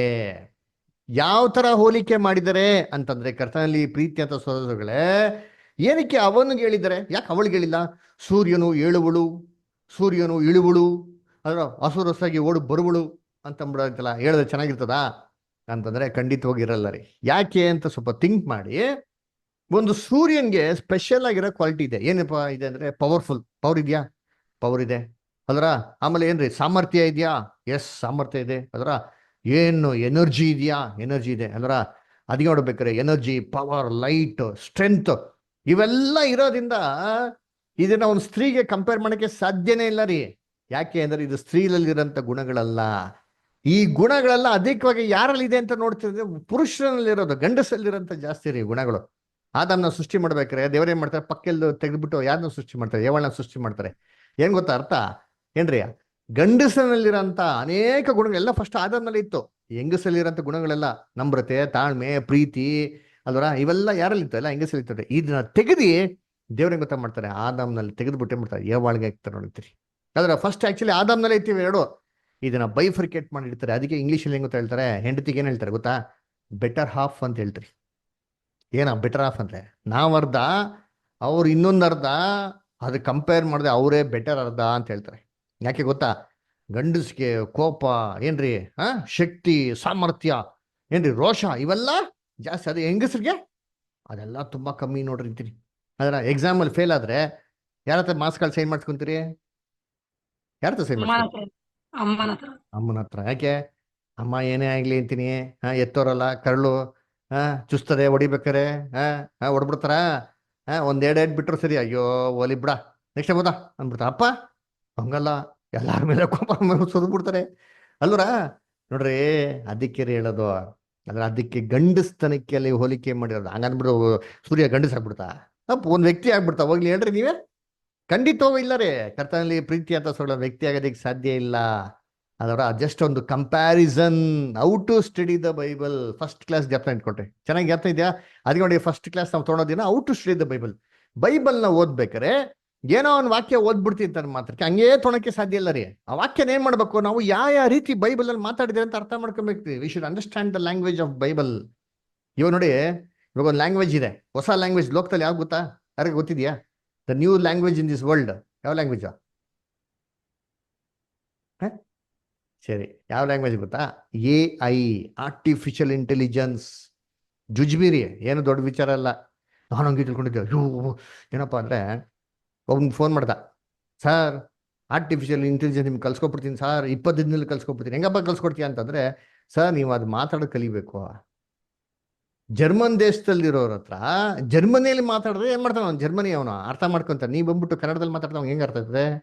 ಅದೇ ತರ ಆರ್ಟಿಫಿಷಿಯಲ್ ಇಂಟೆಲಿಜೆನ್ಸ್ ಹತ್ರ ಮಾತಾಡೋದು ಒಂದು ಲ್ಯಾಂಗ್ವೇಜ್ ಇದೆ ಸರ್. ಅದ ರೀತಿ ಮಾತಾಡ್ಬಿಟ್ರೆ ಅದಕ್ಕಿಂತ ಸೂಪರ್ ಇನ್ ಯಾವುದಿಲ್ಲ ಸರ್ ಅಂದ್ಬಿಟ್ಟ. ಇದೇ ರೀತಿ ಕರ್ತನಲ್ಲಿ ಪ್ರೀತಿ ಅಂತ ಸೋರಸರುಗಳೇ, ನಮ್ಮ ಸತ್ಯವೇದಲ್ಲಿ ಕೂಡ ಎಷ್ಟೋ ತರ ಮಾತಾಡಿದ ದೇವರು. ಅದನ್ನ ಯಾವ ತರಪ್ಪ ಮಾತಾಡಿದ್ರಂತ ತಾಳ್ಮೆಯಿಂದ ನಿಧಾನವಾಗಿ ಸಮಾಧಾನವಾಗಿ ಅರ್ಥ ಮಾಡ್ಕೊಂಡ್ರೆ ನಮ್ಮ ವಾಕ್ಯಗಳು ಹೆಂಗೆ ತೋರ್ತಲ್ಲ ಎಲ್ಲ ಟಕ್ ಟಕ್ ಟಕ್ ಟಕ್ ಅಂತ ಅನ್ಲಾಕ್ ಆಗ್ಬಿಡ್ತಾರೆ. ಸತ್ಯವೇದ ಸತ್ಯಾರ್ಥಗಳು ನಮ್ಗೇನಂತ ಅರ್ಥ ಆಗೋದಕ್ಕೆ ನಮ್ಗೆ ಶುರು ಆಗ್ತದೆ ಅಲ್ವರ. ಅದರಿಂದ ಕರ್ತನಲ್ಲಿ ಪ್ರೀತಿಗಳೇ ಸತ್ಯವೇದ ಮುಖಾಂತರನೇ ಕಂಪ್ಯಾರಿಸನ್ ಮಾಡಿ ನೋಡ್ಬೇಕ್ರಿ ಅದರ. ಸರಿ ನೋಡಿ, ಇನ್ನೊಂದು ವಾಕ್ಯ ಓದೋಣ. ಯಾವ್ದಪ್ಪ ಅಂದ್ರೆ ಮತ್ತೇನ ಬರೆದಂತ ಸುವಾರ್ತೆ 23ನೇ ಅಧ್ಯಾಯ 37ನೇ ವಾಕ್ಯ. ಆನಂದ್ ಬದರ್ ಓದ್ಬೋದಾ? ಮ್ಯಾಥ್ಯೂ 23:37. ಹಾ ಬ್ರದರ್. ಯೆರೂಸಲೇಮೇ ಯೆರೂಸಲೇಮೇ, ಪ್ರವಾದಿಗಳ ಪ್ರಾಣ ತೆಗೆಯುವವಳೆ, ದೇವರು ನಿನ್ನ ಬಳಿಗೆ ಕಳುಹಿಸಲ್ಪಟ್ಟವರನ್ನು ಕಲ್ಲೆಸೆದು ಕೊಲ್ಲುವವಳೆ, ಕೋಳಿ ತನ್ನ ಮರಿಗಳನ್ನು ರೆಕ್ಕೆಗಳ ಕೆಳಗೆ ಕೂಡಿಸಿಕೊಳ್ಳುವಂತೆ ನಿನ್ನ ಮಕ್ಕಳನ್ನು ಕೂಡಿಸಿಕೊಳ್ಳುವುದಕ್ಕೆ ನನಗೆ ಎಷ್ಟೋ ಸಾರಿ ಮನಸ್ಸಿತ್ತು, ಆದರೆ ನಿಮಗೆ ಮನಸ್ಸಿಲ್ಲದೆ ಹೋಯಿತು. ನೋಡ್ರ ಏನ್ ಹೇಳ್ತಾರೆ? ಯೆರೂಸಲೇಮೇ ಯೆರೂಸಲೇಮೇ, ಪ್ರವಾದಿಗಳ ಪ್ರಾಣವನ್ನು ತೆಗೆಯುವವಳೆ. ಅಯ್ಯೋ, ಅವಳು ಯಾರು? ಯೆರೂಸಲೇಮು ಅವಳು ಏನ್ ಮಾಡ್ತಾಳಂತೆ? ಪ್ರವಾದಿಗಳ ಪ್ರಾಣಗಳನ್ನ ತೆಗಿತಾಳಂತೆ ಅವಳು. ಅಲ್ರ ಏನ್ರಿ? ಏನ್ರಿ? ಕೊಲೆ ಮಾಡುವವಳು, ಕೊಲ್ಲುವವಳು ಅಲ್ವರ ಏನ್ರಿ? ಪ್ರಾಣ ತೆಗೆಯುವವಳು, ಕೊಲ್ಲುವವಳು ಯಾರು? ಅವಳು ಯಾರದು? ಯೆರೂಸಲೇಮ್. ಹಾಗಾದ್ರೆ ಯೆರೂಸಲೇಮ್ ಸ್ತ್ರೀನಾ? ಯೆರೂಸಲೇಮ್ ಒಂದು ವ್ಯಕ್ತಿನಾ? ನೀವ್ ಹೇಳ್ರಿ. ಇಲ್ಲ ಬ್ರದರ್. ಇಲ್ಲ. 27 ಜನದಲ್ಲಿ 3 ಜನ ಉತ್ತರ ಕೊಟ್ರೆ ನಾನು ಏನ್ ಅರ್ಥ ಮಾಡ್ಕೊಬೇಕು ಅಂದ್ರೆ ಯಾರಿಗೂ ಏನು ಅರ್ಥ ಆಗಿಲ್ಲ ಅಂತ. ಇಲ್ಲ ಬ್ರದರ್. ಹೇಳ್ರಿ. ಇಲ್ಲ ಇಲ್ಲ ತಾನೇ? ಅಲ್ವಾ? ಹಂಗಂದ್ರೆ ಯೆರೂಸಲೇಮ್ನ ಅವಳು ಅಂತ ಹೇಳಿದ ತಕ್ಷಣ ಅವಳಾಗೋದಕ್ಕೆ ಸಾಧ್ಯ ಇಲ್ಲ, ತಾಯಿ ಆಗೋದಕ್ಕೆ ಸಾಧ್ಯ ಇಲ್ಲ, ಒಂದು ವ್ಯಕ್ತಿ ಆಗೋದಕ್ಕೆ ಸಾಧ್ಯ ಇಲ್ಲ. ಇನ್ನೊಂದು ವಾಕ್ಯ ಇದೆ, ಓದೋ ನೋಡಿರ್ತೀನಿ. ಗಲಾತ್ಯರು 4:26 ಓದಿ. ಗಲಾತ್ಯರು 4:26 ಓದಿ. ಆದರೆ ಮೇಲನ್ನ ಯೆರೂಸಲೇಮ್ ಎಂಬವಳು ಸ್ವತಂತ್ರದವಳು, ಇವಳೇ ನಮಗೆ ತಾಯಿ. ನೋಡ್ರ ಏನ್ರಿ? ಮೇಲನ ಯೆರೂಸಲೇಮು ಏನ್ರಿ? ಹೆಂಗಿದ್ರಂತೆ? ಅವಳು ನಮ್ಗೆ ತಾಯಿ. ಏನಪ್ಪ? ಯೆರೂಸಲೇಮು ನಮ್ಗೆ ತಾಯಿ ಅಂತೆ. ಅವ್ರು ನಮ್ಮ ತಾಯ ಏನ್ರಿ?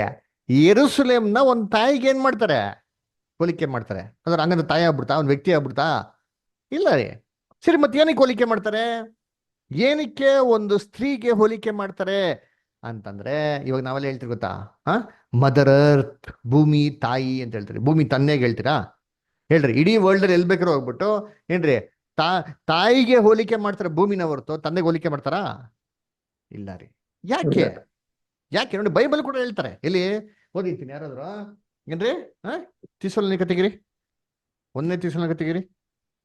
1ನೇ ತಿಸ್ಸಲೋನಿಕದಲ್ಲಿ 5ನೇ ಅಧ್ಯಾಯ ಯಾರು ಓದ್ರಿ ನಿಂತ್ರಿ? 3ನೇ ವಾಕ್ಯ. 1ನೇ ತಿಸ್ಸಲೋನಿಕ 5:3 ಓದ್ರಿ. ಸಮಾಧಾನವಾಗಿಯೂ ನಿರ್ಭಯವಾಗಿಯೂ ಇರುತ್ತೇವೆಂದು ಜನರು ಹೇಳುತ್ತಿರುವಾಗಲೇ ಅವರ ಮೇಲೆ ನಾಶನವು ಗರ್ಭಿಣಿಗೆ ಪ್ರಸವ ವೇದನೆ ಬರುವ ಪ್ರಕಾರ ಬರುವುದು. ನೋಡ್ರ, ತಪ್ಪಿಸಿಕೊಳ್ಳಲಾರರು. ಓಕೆ, ನೋಡ್ಬೇಕಾದ್ರೆ ಒಂದು ಸ್ತ್ರೀಗೆ ಪ್ರಸವ ವೇದನೆ ಬರುವಂತ ರೀತಿಯಲ್ಲಿ ಏನ್ ಬರ್ತಾರಂತೆ? ಕಷ್ಟ ಸಂಕಟಗಳು ಬರ್ತದೆ. ಯಾರ ಮೇಲೆ ಬರ್ತದೆ? ಈ ಭೂಮಿಲಿರಂತ ಜನಗಳ ಮೇಲೆ ಬರ್ತಾ ಅಂತ ನೋಡಿರ್ತೀರಿ. ನೋಡಿ, ಅಲ್ಲ ಭೂಮಿನ ಒಂದು ಸ್ತ್ರೀಗೆ ಕಂಪೇರ್ ಮಾಡಿದ್ರೆ, ಒಂದು ಸ್ತ್ರೀ ಯಾವ ತರ ಪ್ರಸವ ವೇದನೆ ಪಡ್ತದೋ ಆ ತರ ಈ ಭೂಮಿ ಪ್ರಸವ ವೇದನೆ ಪಡ್ತಾ ಇದೆ ಅಂತೆ. ಹಂಗಾರೆ ಭೂಮಿ ತಾಯಿ ಅಂತ ಹೇಳಿದ ತಕ್ಷಣ ಭೂಮಿ ಒಂದು ವಸ್ತು ಇದ್ದಿದ್ದು ಒಂದು ಸ್ತ್ರೀಗೆ ಅಥವಾ ವ್ಯಕ್ತಿಗೆ ಮಾರ್ಪಾಡಾಗ್ಬಿಡ್ತದ? ಹೇಳ್ರಿ, ಆಗ್ಬಿಡ್ತದ?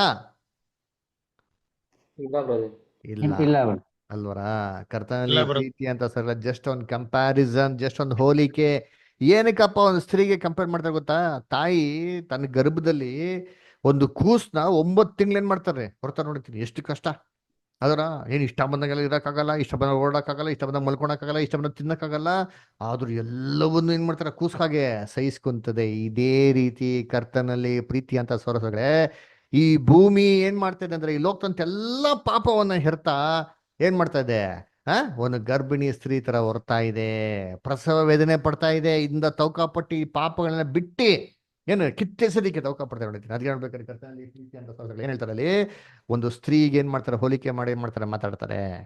ಅದರ ಸ್ತ್ರೀಗೆ ಹೋಲಿಕೆ ಮಾಡಿ ಮಾತಾಡಿದ ತಕ್ಷಣ ಅದು ಖಂಡಿತವಾಗೂ ಬಂದ್ಬಿಟ್ಟು ಒಂದು ವ್ಯಕ್ತಿ ಆಗೋದಿಕ್ಕೆ ಸಾಧ್ಯ ಇಲ್ಲ ಅಲ್ವರ? ಇದು ನಾವು ಚೆನ್ನಾಗಿ ಅರ್ಥ ಮಾಡ್ಕೊಬೇಕ್ರಿ. ಇದೇ ರೀತಿ ನೋಡ್ಬೇಕಾದ್ರೆ ನೋಡ್ರಿ, ಬೈಬಲಲ್ಲಿ ಪ್ರೀತಿಗೆ ಹೇಳ್ತಾರೆ. ಅದರ ಪ್ರೀತಿನ ಬೈಬಲಲ್ಲಿ ಏನಂತ ಕರೀತಾರೆ ಅಂತಂದ್ರೆ ಅವಳು ಅಂತ ಕರೀತಾರೆ. ಎಲ್ಲಿದೆ ವಾಕ್ಯ ಅಂತಂದ್ರೆ 1ನೇ ಕೊರಿಂಥ 13ನೇ ಅಧ್ಯಾಯ 5ನೇ ವಾಕ್ಯದಲ್ಲಿ ದಯವಿಟ್ಟು ಓದ್ರಿ. 1ನೇ ಕೊರಿಂಥ 13ನೇ ಅಧ್ಯಾಯದಲ್ಲಿ 5ನೇ ವಾಕ್ಯ ಓದ್ತೀರಾ? ವಿಜಯ ಸಿಸ್ಟರ್ ಓದ್ತೀರಾ? ಸ್ವಪ್ರಯೋಜನವನ್ನು ಚಿಂತಿಸುವುದಿಲ್ಲ, ಹ್ಮ್. ಸಿಟ್ಟುಗೊಳ್ಳುವುದಿಲ್ಲ, ಹ್ಮ್. ಅಪಕಾರವನ್ನು ಮನಸ್ಸಿನಲ್ಲಿ ಇಟ್ಟುಕೊಳ್ಳುವುದಿಲ್ಲ. ಇಟ್ಟುಕೊಳ್ಳುವುದಿಲ್ಲ. ಇಲ್ಲಿ ಕನ್ನಡದಲ್ಲಿ ಏನ್ರಿ ಕಂಟಿನ್ಯೂಸ್ ಆಗಿ ಹೇಳ್ಕೊಂಡ್ಬಿಡ್ತಾರೆ, ಪ್ರೀತಿ ಅಂತ ಸ್ಟಾರ್ಟಿಂಗ್ ಎಲ್ಲ ಹಾಕ್ತಾರೆ ಅಷ್ಟೇ. ಅದರ ಇದನ್ನ ಇಂಗ್ಲೀಷಲ್ಲಿ ಓದೋಣ. ಇಂಗ್ಲೀಷಲ್ಲಿ ಯಾರು ಓದ್ತೀರಾ? ಬೈಬಲ್ ತೆಗೆದಿ KJV ಬೈಬಲ್ ಅಲ್ಲಿ. ವಿಕ್ರಮ್ ಬದರ್ ನಿಮ್ಮ ಹತ್ರ ಇದ್ರೆ ಓದ್ಬೋದಾ? 1 Corinthians 13:5 Badr.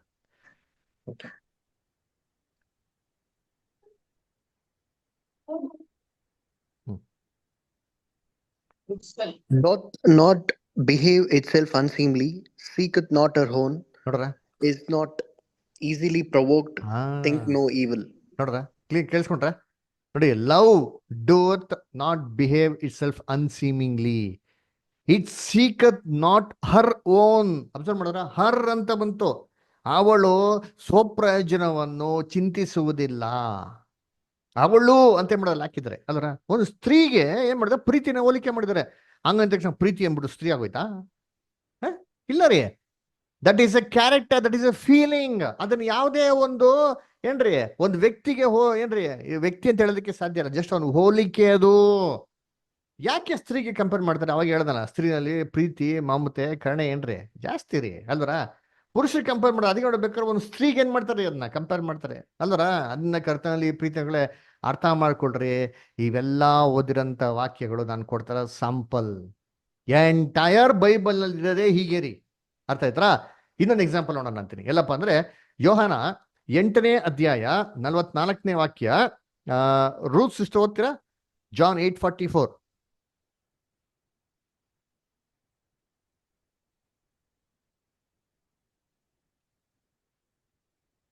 Routh sister. Okay, Roopa sister ಓದ್ಬೋದಾ? ಬ್ರದರ್ ಓದ್ತೆ. ಸೈತಾನನು ನಿಮ್ಮ ತಂದೆ, ನೀವು ಆ ತಂದೆಯಿಂದ ಹುಟ್ಟಿದವರಾಗಿದ್ದು ನಿಮ್ಮ ತಂದೆಯ ದುರುಚೇತೆಗಳನ್ನು ನಡೆಸಿಕೊಳ್ಳುತ್ತಿದ್ದೀರಿ. ಅವನು ಆದಿಯಿಂದಲೂ ಕೊಲೆಗಾರನಾಗಿದ್ದು ಸತ್ಯದಲ್ಲಿ ನಿಲ್ಲಲಿಲ್ಲ, ಅವನಲ್ಲಿ ಸತ್ಯವೂ ಇಲ್ಲವೇ ಇಲ್ಲ. ಅವನು ಸುಳ್ಳಾಡುವಾಗ ಸ್ವಭಾವ ಮನುಷ್ಯರಾಗಿ ಇರುವಾಗಿ ಆಡುತ್ತಾನೆ.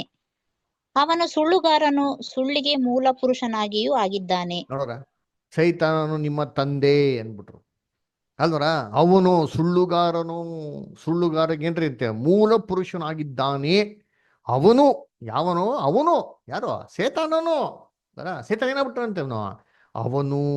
ಓಹೋ, ಇಲ್ಲಿ ಸೇತಾನು ಅವನು ಅಂತ ಹೇಳಿದ ತಕ್ಷಣ ಸೇತಾನ ಏನಾಗ್ಬಿಟ್ಟ ಹಂಗಾರ ಇವಾಗ? ಒಂದು ವ್ಯಕ್ತಿ, ಒಂದು ಗಂಡಸಾಗ್ಬಿಟ್ಟ, ವ್ಯಕ್ತಿ ಆಗ್ಬಿಟ್ನಾ? ಸರಿ, ಥಿಂಕ್ ಮಾಡೋಣ. ನೋಡಿ, ಬೈಬಲ್ನಲ್ಲಿ ಇವು ದೂತ. ಯಾರು? ಸೇತಾನ ಒಬ್ಬ ದೂತ, ಕರೆಕ್ಟಾ?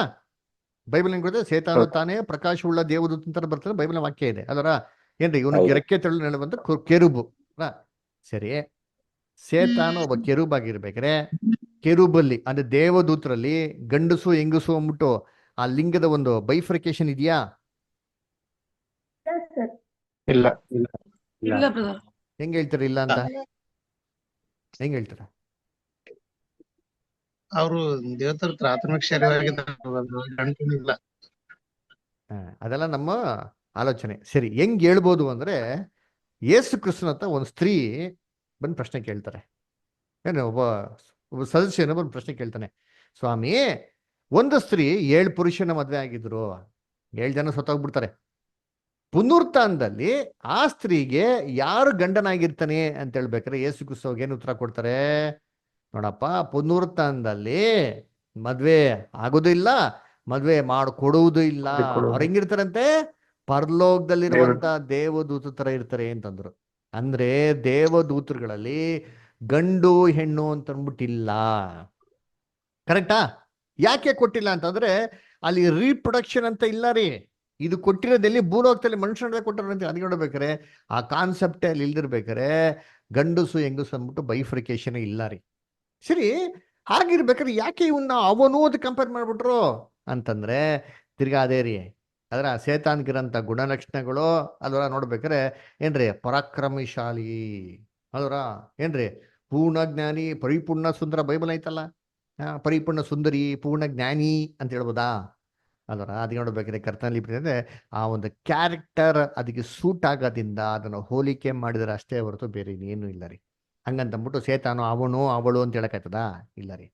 ಕರ್ತನಲ್ಲಿ ಪ್ರೀತಿಗಳೇ, ಇದಕ್ಕೆ ನಾವು ಅಂಡರ್ಸ್ಟ್ಯಾಂಡ್ ಮಾಡ್ಕೊಬೇಕು ಅಂದ್ರೆ ಏನಪ್ಪ ಮಾಡ್ಬೇಕಾದ್ರೆ ಕೆಲವೊಂದು ವಿಚಾರ ಅರ್ಥ ಮಾಡ್ಕೊಬೇಕ್ರಿ. ನೋಡಿ, ಇವಾಗ ನಮ್ಮ ಒಂದು ಭಾಷೆಯಲ್ಲಿ ಏನಿದೆ, ಜೆಂಡರ್ ಅಂತಿದೆ, ಲಿಂಗಗಳು ಅಂತಿದೆ ಕನ್ನಡದಲ್ಲಿ ಓದ್ಬೇಕಾರೆ. ಅಲ್ವರ ಏನಪ್ಪ, ಪುಲ್ಲಿಂಗ ಅಂತಿದೆ, ಸ್ತ್ರೀಲಿಂಗ ಅಂತಿದೆ, ಮತ್ತು ನಪುಂಸಕ ಲಿಂಗ ಅಂತಿದೆ. ಅಲ್ವರ ಅದು ಇಂಗ್ಲೀಷಲ್ಲಿ ಏನಂತ ನೋಡ್ತೀರಿ ಅಂತಂದ್ರೆ ಏನು, ಮ್ಯಾಸ್ಕ್ಯುಲೈನ್ ಜೆಂಡರ್ ಅಥವಾ ಫೆಮಿನೈನ್ ಜೆಂಡರ್ ಅಥವಾ ನ್ಯೂಟ್ರಲ್ ಜೆಂಡರ್ ಅಂತ ಹೇಳ್ತಾರೆ. ಅಂದ್ರೆ ಏನ್ರಿ, ಒಬ್ಬ ಗಂಡಸ್ ಬಗ್ಗೆ ಅಥವಾ ಹುಡುಗನ ಬಗ್ಗೆ ಮಾತಾಡ್ಬೇಕಾದ್ರೆ ಏನ್ ಮಾಡೋದು, ನಾವು ಏನಂತ ಲಿಂಗ ಬಳಕೆ ಮಾಡ್ತೀವಿ ಅಲ್ಲಿ ಮ್ಯಾಸ್ಕ್ಯುಲೈನ್ ಜೆಂಡರ್ ಯೂಸ್ ಮಾಡ್ತೀರಿ. ಅದರ ಹಿ ಹಿಮ್ ಅಂತ ಏನ್ ಮಾಡ್ತೀರಿ, ಯೂಸ್ ಮಾಡ್ತೀರಿ. ಅದರ ಪುಲ್ಲಿಂಗದಲ್ಲಿ ಅವನು ಅಂತ ಏನ್ ಮಾಡ್ತೀರಿ, ಅವರು ಅವನು ಅಂತ ಅಧಿಕವಾಗಿ ಏನ್ ಮಾಡ್ತೀರಿ, ಯೂಸ್ ಮಾಡ್ತೀರಿ. ಅದರ ಆತರ ಸ್ತ್ರೀಲಿಂಗ ಅಂತ ಹೇಳ್ಬೇಕಾರೆ ನಾವೇನ್ ಮಾಡ್ತೀರಿ, ಅವಳು ಅಲ್ವರ ಅಂತ ಏನ್ ಮಾಡ್ತೀರಿ, ಅದನ್ನ ಏನ್ ಮಾಡ್ತೀವಿ ನಾವು ಯೂಸ್ ಮಾಡ್ತೀರಿ. ಅಲ್ವರ ಏನಾದ್ರು ಇಂಗ್ಲೀಷ್ ನೋಡ್ಬೇಕಾದ್ರೆ ಫೆಮಿನೈನ್ ಜೆಂಡರ್ಗೆ ಶೀ ಅಂತ ಏನ್ ಮಾಡ್ತೀರಿ, ಯೂಸ್ ಮಾಡ್ತೀರಿ. ಅದೇ ನ್ಯೂಟ್ರಲ್ ಜೆಂಡರ್ ಬಂದ್ಬಿಟ್ರೆ ಏನ್ರಿ, ಅದು ನಿರ್ಜೀವ ವಸ್ತುಗಳಿಗೆ ಯೂಸ್ ಮಾಡೋಂಥ ಪದ ಅಧಿಕವಾಗಿ. ಅದರ ಯಾವ್ದಕ್ಕೆ, ಕಾರ್ಗೆ, ಬೋಟ್ಗೆ, ಟೇಬಲ್ಗೆ, ಅದು ಅಲ್ವರ ಅಂತ ಏನ್ ಮಾಡ್ತೀವಿ ನಾವು ಅಧಿಕವಾಗಿ ಏನ್ ಮಾಡ್ತೀವಿ, ಇದು ನಪುಂಸಕ ಲಿಂಗ. ಅಲ್ವರ ಇದಕ್ಕೆ ಹಿ ಶಿ ಇಟ್ ಅಂತ ಅಂದ್ಬಿಟ್ಟು 3 ಪದಗಳನ್ನ ಏನ್ ಮಾಡ್ತೀವಿ, ಯೂಸ್ ಮಾಡ್ತೀರಿ. ಅಲ್ವರ ಇವಾಗ ನಾವು ಒಬ್ಬ ಗಂಡಸನ್ನು ನೋಡ್ಬಿಟ್ಟು ಇಟ್ ಅಂತ ಹೇಳಕ್ಕಾಗಲ್ಲ, ಅದೇ ಹೆಂಗಸು ನೋಡ್ಬಿಟ್ಟು ಹಿ ಅಂತ ಹೇಳಕ್ಕಾಗಲ್ಲ. ಆತರ ಒಂದು ಕಾರ್ ನೋಡ್ಬಿಟ್ಟು ಓ ಶೀ ಅಂತ ಹೇಳಕ್ಕಾಗದ, ನೋಡೋಣ ದಡ್ಡ ಅಂತಂತಾರೆ ಅಷ್ಟೇ. ಆದ್ರೆ ಅದಕ್ಕೆ gender formation is very very important. Gender bifurcation ಮತ್ತು ಜೆಂಡರ್ ಅಪ್ಲಿಕೇಶನ್ ಮಾಡೋದು ತುಂಬಾ ತುಂಬಾ ಇಂಪಾರ್ಟೆಂಟ್ ಅಲ್ವರ. ಇದು ನಮ್ಗೆ ಚೆನ್ನಾಗಿ ಗೊತ್ತರಿ ಅಲ್ವರ. ಇವಾಗ ಕರ್ತನಲ್ಲಿ ಪ್ರೀತಿ ಅನ್ಸೋಗಳೇ, ನಮ್ಮ ಗ್ರೀಕ್ ಭಾಷೆ ಹೋಗೋಣ. ಯಾಕೆ ಗ್ರೀಕ್ ಭಾಷೆಗೆ ಓದ್ಬೇಕು ಅಂತಂದ್ರೆ, ನಮ್ಮ ಬೈಬಲ್ ಬರ್ದಿರೋದೇ ಗ್ರೀಕ್ ಭಾಷೆಯಿಂದ ರೀ. ಹೊಸ ಒಡಂಬಡಿಕೆ, ಹಳೆ ಒಡಂಬಡಿಕೆ ಇಬ್ರಿಯರ್ ಭಾಷೆಯಲ್ಲಿ. ಅದರ ಆ ಭಾಷೆಯಲ್ಲಿ ತೆಗೆದು ನೋಡ್ದ ಅಂತಂದ್ರೆ ನಮಗೆ ಗ್ರೀಕಲ್ಲಿ ಈ ಪದಕ್ಕೆ, ಈ ಜೆಂಡರ್ ಬೈಫರ್ಕೇಶನ್ಗೆ, ಈ ಲಿಂಗಗಳು ಅಂತ ಹೇಳ್ತಿರುತ್ತೆ, ಇದು ಯೂಸ್ ಮಾಡೋಂಥ ವಾರ್ತೆ ಆದ ಪದ ಆಟೋಸ್ ಅಂತ ಹೇಳಿ ಮಾಡ್ತಾರೆ, ವಾರ್ತೆ ಹೇಳ್ತಾರೆ. ಈ ಆಟೋಸ್ ಅಂತ ವಾರ್ತೆನೇ ಏನ್ ಮಾಡಿರೋದು, ಎಲ್ಲಾ ಕಡೆ ಬಳಕೆ ಮಾಡಿರೋದು. ಇದೇ ವಾರ್ತೆನ ನಾವು ಯೋಹಾನ 16ನೇ ಅಧ್ಯಾಯ 13ನೇ ವಾಕ್ಯದಲ್ಲಿ ನೋಡಲ್ಲ, ಪವಿತ್ರಾತ್ಮನು ಅವನು ಬಂದಿ ತಿಳಿಸುವನು, ಸಕಲ ಸತ್ಯಕ್ಕೆ ನಡೆಸುವನು ಅಂತ ಹೇಳ್ತಾರಲ್ಲ. ಇಲ್ಲ ಅವನು ಅಂತ ಏನಂತ ಬಂತು ವಾರ್ತೆಗಳು, ಇವೆಲ್ಲ ಬಂದ್ಬಿಟ್ಟು ಈ ಆಟೋಸ್ ಅಂತ ಗ್ರೀಕ್ ವಾರ್ತೆಯಿಂದ ತೆಗೆದು ಹೇಳಿರೋದು ಅಲ್ವಾ. ಸರಿ, ಈ ಒಂದು ಗ್ರೀಕ್ ವಾರ್ತೆ ಏನು ಇದ್ರ ಬಗ್ಗೆ ತಿಳ್ಕೊಂಡು ನಮ್ಗೇನು ಬರೋದು ಯೂಸು ಅಂತಂದ್ರೆ, ನೋಡ್ರಿ ಇಲ್ಲೇ ಇರೋದು ತುಂಬಾ ಇಂಪಾರ್ಟೆಂಟ್ ಮ್ಯಾಟರ್. ಕರ್ತನಲ್ಲಿ ಪ್ರೀತಿ ಅಂತ ಸೊಗಳೆ ನೋಡಿ, ಇಲ್ಲಿ ಅಂಡರ್ಲೈನ್ ಮಾಡಿ ಹೊಡಿತೀನಿ. ಈ ಗ್ರೀಕ್ ವಾರ್ತೆ ಇರೋದು ಒಂದೇ ಏನ್ರಿ, ಅವಳಿಗೂ ಅವನಿಗೂ ಅದುಗೂ ಎಲ್ಲದಕ್ಕೂ ಇರೋದು ಒಂದೇ ಗ್ರೀಕ್ ವಾರ್ತೆ. ಯಾವುದು, ಆಟೋಸ್. ಹಿ ಹಿಮ್ ಶಿ ಇಟ್, ಇದೆಲ್ಲದಕ್ಕೂ ಇರೋದು ಒಂದೇ ಗ್ರೀಕ್ ವಾರ್ತೆ. ಇವಾಗ ಬಳಕೆ ಮಾಡೋದು ಹೆಂಗ್ ಬಳಕೆ ಮಾಡಬೇಕು, ಸರಿಯಾಗಿ ನೋಡಿ ಬಳಕೆ ಮಾಡಬೇಕು. ಉದಾಹರಣೆ ಹೇಳ್ತೀನಿ ಕೇಳಿರ್ತೀನಿ. ಅದರ ಇವಾಗ ಇಲ್ಲಿ ಸ್ಕ್ರೀನ್ ನೋಡ್ತಾ ಇದ್ದಾರೆ, ಎಲ್ಲ ಅಬ್ಸರ್ವ್ ಮಾಡಿರ್ತೀನಿ. ಅದರ ಈ ಸ್ಕ್ರೀನಲ್ಲಿ 3 ಜೆಂಡರ್ ಇದೆ. ಅದರ ಒಬ್ಬ ಹುಡುಗನ್ ನೋಡ್ಬಿಟ್ಟು ನಾವೇನ್ ಹೇಳ್ತೀರಿ, ಹುಡುಗ ಓಡ್ ಬರ್ತಾ ಇದ್ದಾನೆ, ಅವನು ಓಡ್ ಬರ್ತಾ ಇದ್ದಾನೆ ಅಂತ ಹೇಳಿದ್ರೆ ಹೆಂಗಿರ್ತಾರೆ, ಚೆನ್ನಾಗಿರ್ತಾರೆ. ಅದು ಓಡ್ ಬರ್ತಾ ಇದೆ ಅಂತಂದ್ರೆ ಹೆಂಗಿದೆ, ಅದು ಸರಿಯಾಗಿದ್ಯಾ? ಅದರ ಯಾಕಪ್ಪ ಅಂದ್ರೆ ಗ್ರೀಕಲ್ಲಿ ಒಂದೇ ವಾರ್ತೆ ರೀ. ಇದನ್ನ ಯಾವ ತರ ಬೇಕಾ ಬಳಕೆ ಮಾಡ್ಬೋದು, ಅವನಿಗೂ ಹಾಕ್ಬೋದು, ಅವಳಿಗೂ ಹಾಕ್ಬೋದು, ಅದಕ್ಕೂ ಹಾಕ್ಬೋದು. ಒಂದು ಹುಡುಗನ್ ನೋಡ್ಬಿಟ್ಟು ಅದು ಬರ್ತಾ ಇದೆ ನೋಡು, ಅದು ಬರ್ತಾ ಇದೆ ನೋಡು ಅಂತಂದ್ರೆ ನೋಡಿದ್ರೆ ಏನಂತಾರೆ, ಏನಪ್ಪ ಇದ ಹುಡುಗಂಗೆ ಹೋಗ್ಬಿಟ್ಟು ಅದು ಅಂತ ಹೇಳ್ತಾವ, ಅದು ಸರಿ ಬರ್ತಾರ ಸೆಂಟೆನ್ಸ್ ಅಂತ ಇಲ್ಲ ರೀ, that's wrong sentence formation.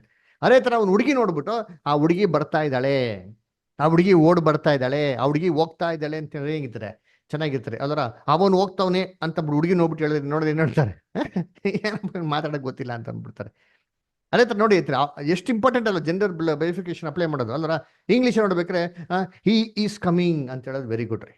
It is coming ಅಂತ ಹೇಳಕ್ಕಾಯ್ತದ, ಅದು ಶಿ ಈಸ್ ಗೋಯಿಂಗ್ ಅಂತ ವೆರಿ ಗುಡ್. ಅಥವಾ ಶೀನ್ ಅಂತ ಅಂದ್ಬಿಟ್ಟು ಈಸ್ ಗೋಯಿಂಗ್ ಅಂತ ಹೇಳಕ್ಕಾಯ್ತದ, ಅಥವಾ ಇಟ್ ಈಸ್ ಗೋಯಿಂಗ್ ಅಂತ ಹೇಳಕ್ಕಾಯ್ತದ, ಇಲ್ಲ ರೀ. ಕಾರ್, ಅದೇ ತರ ಕಾರ್ ನೋಡ್ಬಿಟ್ಟು ಓ ಶಿ ಸೋ ಬ್ಯೂಟಿಫುಲ್ ಅಂತ ಹೇಳಕ್ಕಾಯ್ತದ, ಎಷ್ಟು ಚಂದವಾಗಿದೆ ನೋಡ್ರಿ ಅಂತ ಹೇಳಕ್ಕಾಯ್ತದ. ಕಾರ್ದ ನೋಡ್ಬಿಟ್ಟು ನೋಡೋದನ್ನ ಹಾಕ್ತಾರೆ, ಅದ್ರ ಅದು ಸರಿ ಫಾರ್ಮೇಶನ್ ಇಲ್ಲ ರೀ. ನಾನು ಇದೇನಕ್ಕೆ ಕೇಳ್ತೇನೆ ಅಂದ್ರೆ ನೋಡಿ, ಜೆಂಡರ್ಗಳಿಗೆ ಈ ಲಿಂಗಗಳು ತುಂಬಾ ವೆರಿ ವೆರಿ ಇಂಪಾರ್ಟೆಂಟ್ ರೀ. ಯಾವ ತರ ಪದನ ಬಳಕೆ ಮಾಡ್ತೀರೋ ಆ ತರ ಸೆಂಟೆನ್ಸ್ ಏನಾಗ್ತದೆ ನಮಗೆ ಅರ್ಥಭರಿತ ಹೋಗುತ್ತೆ. ಇದನ್ನೆಲ್ಲ ಬೈಬಲಲ್ಲಿ ಉಲ್ಟಾ ಪಲ್ಟಾ ಹಾಕಿದ್ರೆ ಏನಾಗ್ತಾರೆ, ಫುಲ್ ಚೌಚೌಬಾತ್ ಆಗ್ಬಿಡ್ತಾರೆ. ಹೌದಾ ಇಲ್ವಾ? ನೀವೇ ಯೋಚನೆ ಮಾಡಿರ್ತೀನಿ, ಒಂದು ಕಾರ್ದ ನೋಡ್ಬಿಟ್ಟು ಅವಳು ಎಷ್ಟು ಚೆನ್ನಾಗಿ ಅವಳೆ, ಎಷ್ಟು ಚೆನ್ನಾಗಿ ಹೋಗ್ತಾಳೆ ನೋಡಿ, ಏನು ಸ್ಮೂತ್ ಆಗಿ ಹೋಗ್ತಾಳೆ ಅಂತ ಹೆಂಗೆ ಸೆನ್ಸೇ ಕೊಡೋದಿಲ್ಲದೆ. ಅದರ ಹಸು ಬರ್ತಾ ಇದೆ, ಅವನು ಬರ್ತಾವ್ ನೋಡು, ಹಸು ಹಸು ಬಾರುವ ಹಸು ಅಂತ ಹೇಳಕ್ಕಾಯ್ತದ, ಇಲ್ಲ ರೀ. ಅದು ಅಂತಾನೆ ಹೇಳ್ಬೇಕ್ರಿ. ಈ ತರ ಜೆಂಡರ್ ಬೈಫರ್ಕೇಶನ್ಗಳಿದ್ದಾರೆ ಈ ಕರ್ತನಲ್ಲಿ ಪ್ರಿಯಗಳೇ. ಇದು ನಮ್ಮ ಭಾಷೆಯಲ್ಲಿ ನೋಡಿ ಎಷ್ಟು ಕ್ಲೀನ್ ಆಗಿ ಗೊತ್ತಾಗ್ತದೆ ಡಿಫ್ರೆನ್ಸಿಯೇಷನ್. ಅದರ ಈ ಡಿಫ್ರೆನ್ಸಿಯೇಷನ್ ಗ್ರೀಕ್ ಭಾಷೆಯಲ್ಲಿ ಗೊತ್ತಾಗೋದಿಲ್ಲ. ಯಾಕಪ್ಪ ಗೊತ್ತಾಗೋದಿಲ್ಲ ಅಂತಂದ್ರೆ ಈ ಗ್ರೀಕ್ ಭಾಷೆಯಲ್ಲಿ ಈ 3 ಲಿಂಗಕ್ಕೂ ಒಂದೇ ಪದ ಇರೋದು, ಒಂದೇ ಗ್ರೀಕ್ ಪದ ಇರೋದು. ಅದನ್ನ ಹೇಗ್ ಬೇಕಾದ್ರೆ ನೋಡೋದು, ಬಳಕೆ ಮಾಡೋದು. ಅದನ್ನ ಹೆಂಗಪ್ಪ ಕಂಡುಹಿಡಿಬೇಕು ಅಂದ್ರೆ ಸೆಂಟೆನ್ಸ್ ಫಾರ್ಮೇಶನ್ ಬೇಸಿಸ್ ಮೇಲೆ ಅಲ್ವರ. ಅದಕ್ಕೆ ಸೂರ್ಯನು ಏರುವನು ಅಂತ ಹಾಕಿರೋದು, ಅದಕ್ಕೆ ಯೆರೂಸಲೇಮು ಅವಳು ಅಂತ ಹಾಕಿರೋದು, ಭೂಮಿ ತಾಯಿ ಅಂತ ಹಾಕಿರೋದು, ಪ್ರೀತಿಗೆ ಅವಳು ಅಂತ ಹಾಕಿರೋದು, ಸೇತಾನಿಗೆ ಅವನು ಅಂತ ಹಾಕಿರೋದು. ಹಿಂಗೆಲ್ಲ ಹಾಕಿದರೆ ಅಂತ ಹೇಳಿದ ಮಾತ್ರಕ್ಕೆ ಇವೆಲ್ಲ ಗಂಡು ಹೆಂಗಸು ಆಗೋಯ್ತಾ? ಇವೆಲ್ಲ ವ್ಯಕ್ತಿ ಆಗೋದ್ವಾ? ಇಲ್ಲ. ಯಾಕೆ ಹಿಂಗೆ ಹಾಕಿದ್ದಾರೆ ಅಂದ್ರೆ ಕರ್ತನಲ್ಲಿ ಪ್ರೀತಿಗಳೇ, ಈ ಒಂದು ಗ್ರೀಕ್ ಅಲ್ಲಿ ಜೆಂಡರ್ ಬೈಫರ್ಕೇಶನ್ ಇಲ್ಲ. ಆ ಸೆಂಟೆನ್ಸ್ ನ ಅರ್ಥ ಮಾಡ್ಕೊಳಕ್ಕೆ ಈ ಪದಗಳನ್ನ ಏನ್ ಮಾಡಿದ್ರೆ ಬಳಕೆ ಮಾಡಿದ್ರೆ. ಇದನ್ನೆಲ್ಲ ಅರ್ಥ ಮಾಡ್ಕೊಬೇಕು ಅಂದ್ರೆ ಆ ಸೆಂಟೆನ್ಸ್ ಕಂಪ್ಲೀಟ್ ಆಗಿ ನಾವು ಮಾಡಬೇಕು, ಅರ್ಥ ಮಾಡ್ಕೊಬೇಕ್ರಿ. ಅದಕ್ಕೆ ಕರ್ತನಲ್ಲಿ ಪ್ರೀತಿ ಇವೆಲ್ಲ ಜಸ್ಟ್ ಹೋಲಿಕೆ ಮಾಡಕ್ಕೆ ಬೈಬಲ್ ನಲ್ಲಿ ಯೂಸ್ ಮಾಡಿದಂತ ಪದಗಳನ್ರಿ. ಜಸ್ಟ್ ಹೋಲಿಕೆಗೆ ಯೂಸ್ ಮಾಡಿದಂತ ಪದಗಳನ್ನ ಇಟ್ಕೊಂಡ್ಬಿಟ್ಟು ಇದು ವ್ಯಕ್ತಿ ಅಂತ ನಾವ್ ಹೇಳಕ್ ಸಾಧ್ಯನಾ? ಹೇಳ್ರಿ ನೀವೇ, ವ್ಯಕ್ತಿ ಅಂತ ಹೇಳಕ್ ಸಾಧ್ಯನಾ? ಖಂಡಿತವಾಗೂ ಸಾಧ್ಯ ಇಲ್ಲ. ಅದೇ ರೀತಿ ಪವಿತ್ರ ಆತ್ಮನ ಎಲ್ಲೆಲ್ಲಿ ನಮ್ಗೆ ಸತ್ಯವೇದದಲ್ಲಿ ಅವನು ಅಂತ ಹೇಳಿದ್ರಲ್ವ, ಇದೇ ವಾರ್ತೆ ಯೂಸ್ ಮಾಡೋದು. ಯಾಕಪ್ಪ ಅವಳು ಅಂತ ಹೇಳಿಲ್ಲ? ಕೇಳಬಹುದಾಗಿತ್ತಲ್ವಾ? ಯಾಕೆ ಹೇಳಿಲ್ಲ? ಅದಕ್ಕೆ ರೀಸನ್ ಇದೆ. ಈ ಕ್ಲಾಸ್ ಲಾಸ್ಟ್ ಹೇಳ್ತೀನಿ ಕೇಳ್ರಿ ನಿಮ್ಗೆ. ಅಲ್ರ ಯಾಕೆ ಅದು ಅಂತ ಹೇಳ್ಬೋಯ್ತಲ್ಲ, ಯಾಕೆ ಹೇಳಿಲ್ಲ? ಅದು ಅಂತ ಹೇಳಿದ್ರೆ ಇನ್ನೊಂದು ಕನ್ಫ್ಯೂಷನ್ ಕ್ರಿಯೇಟ್ ಆಗ್ತಂಬಿಟ್ಟು ಹೇಳಿಲ್ಲ. ಅದು ಏನೇ ಅಂತಂದ್ಬಿಟ್ಟು ನಿಮ್ ಕ್ಲಾಸ್ ಎಂಡಲ್ಲಿ ನಿಮ್ಗೆ ಗೊತ್ತಾಗ್ತಾರೆ ಅಲ್ರ. ಅದನ್ನ ಕರ್ತನಲ್ಲಿ ಪ್ರೀತಿ ಅಂತ ಸರೋದಗಳೇ, ಪವಿತ್ರ ಆತ್ಮ ಒಂದು ವ್ಯಕ್ತಿ ಅಲ್ಲ. ಈ ಜಸ್ಟ್ ಒಂದು ಕಂಪ್ಯಾರಿಸನ್, ಒಂದು ಹೋಲಿಕೆ. ಸರಿ, ಇವಾಗ ನಿಮ್ಗೆ ಬರ್ಬೋದು ಅಂದ್ರೆ ಏನಕ್ಕೆ ಹೋಲಿಕೆ ಅದನ್ನ ಕೂಡ ಇಲ್ಲ. ಈ ಕ್ಲಾಸ್ ಎಂಡಲ್ಲಿ ನಿಮ್ಗೆ ಗೊತ್ತಾಗ್ತದೆ. ತಾಳ್ಮೆಯಿಂದ ಪೂರ್ತಿಯವರು ಕೇಳಿ.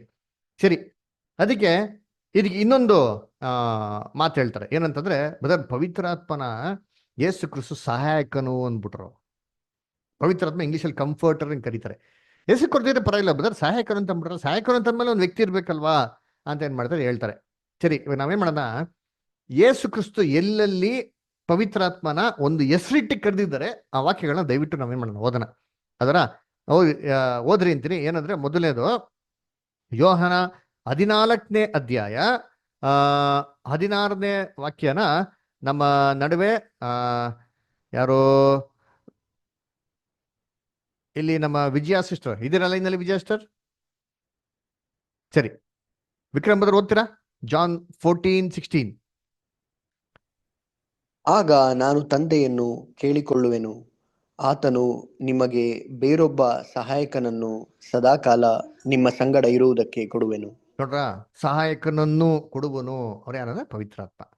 ಅದರ ಸಹಾಯಕ, ಅದಕ್ಕೆ ಏನ್ ಮಾಡ್ತಾರೆ, ಒಂದು ವ್ಯಕ್ತಿ ಅಂತ ಹೇಳ್ತಾರೆ. ಇನ್ನೊಂದು ವಾಕ್ಯ ಓದ್ರನ ಎಲ್ಲಿ ಅಂದ್ರೆ ಅದರಲ್ಲೇ 26ನೇ ವಾಕ್ಯ. ವಿಶಾಲಾಕ್ಷಿ ಸಿಸ್ಟರ್ ಓದ್ಬೋದಾ? ಆದರೆ ಆ ಸಹಾಯಕನು, ಅಂದರೆ ನನ್ನ ಹೆಸರಿನಲ್ಲಿ ತಂದೆಯು ಕಳುಹಿಸಿಕೊಡುವ ಪವಿತ್ರಾತ್ಮನೇ ನಿಮಗೆ ಎಲ್ಲವನ್ನು ಉಪದೇಶಿಸಿ ನಾನು ನಿಮಗೆ ಹೇಳಿದ್ದನ್ನೆಲ್ಲ ನಿಮ್ಮ ನೆನಪಿಗೆ ತರುವನು. ನೋಡ್ರ, ಏನಪ್ಪಾ, ಯಾರಪ್ಪ ಇದು ಸಹಾಯಕನು ಅಂದ್ರೆ ನನ್ನ ಹೆಸರು ಕಳ್ಸಿಕೊಡ್ತಾ ಪವಿತ್ರಾತ್ಮನು. ಸೊ ಸಹಾಯಕನು ಅಂದ್ಬಿಟ್ರೆ ಹೆಸರು ಕೊಟ್ಟಿರೋದ್ರಿಂದ ಒಂದು ವ್ಯಕ್ತಿ ಅಂತ. ಅದರ ಇನ್ನೊಂದು ವಾಕ್ಯ ಹೋದನ, ಜಾನ್ 15:26. ಜಾನ್ 15:26 ಗೌತಮ್ ಬದರ್ ಓದ್ಬೋದಾ? அவன் படிக்கிறாங்க எழுதுமா. ಆದರೆ ತಂದೆಯ ಬಳಿಯಿಂದ ನಾನು ನಿಮಗೆ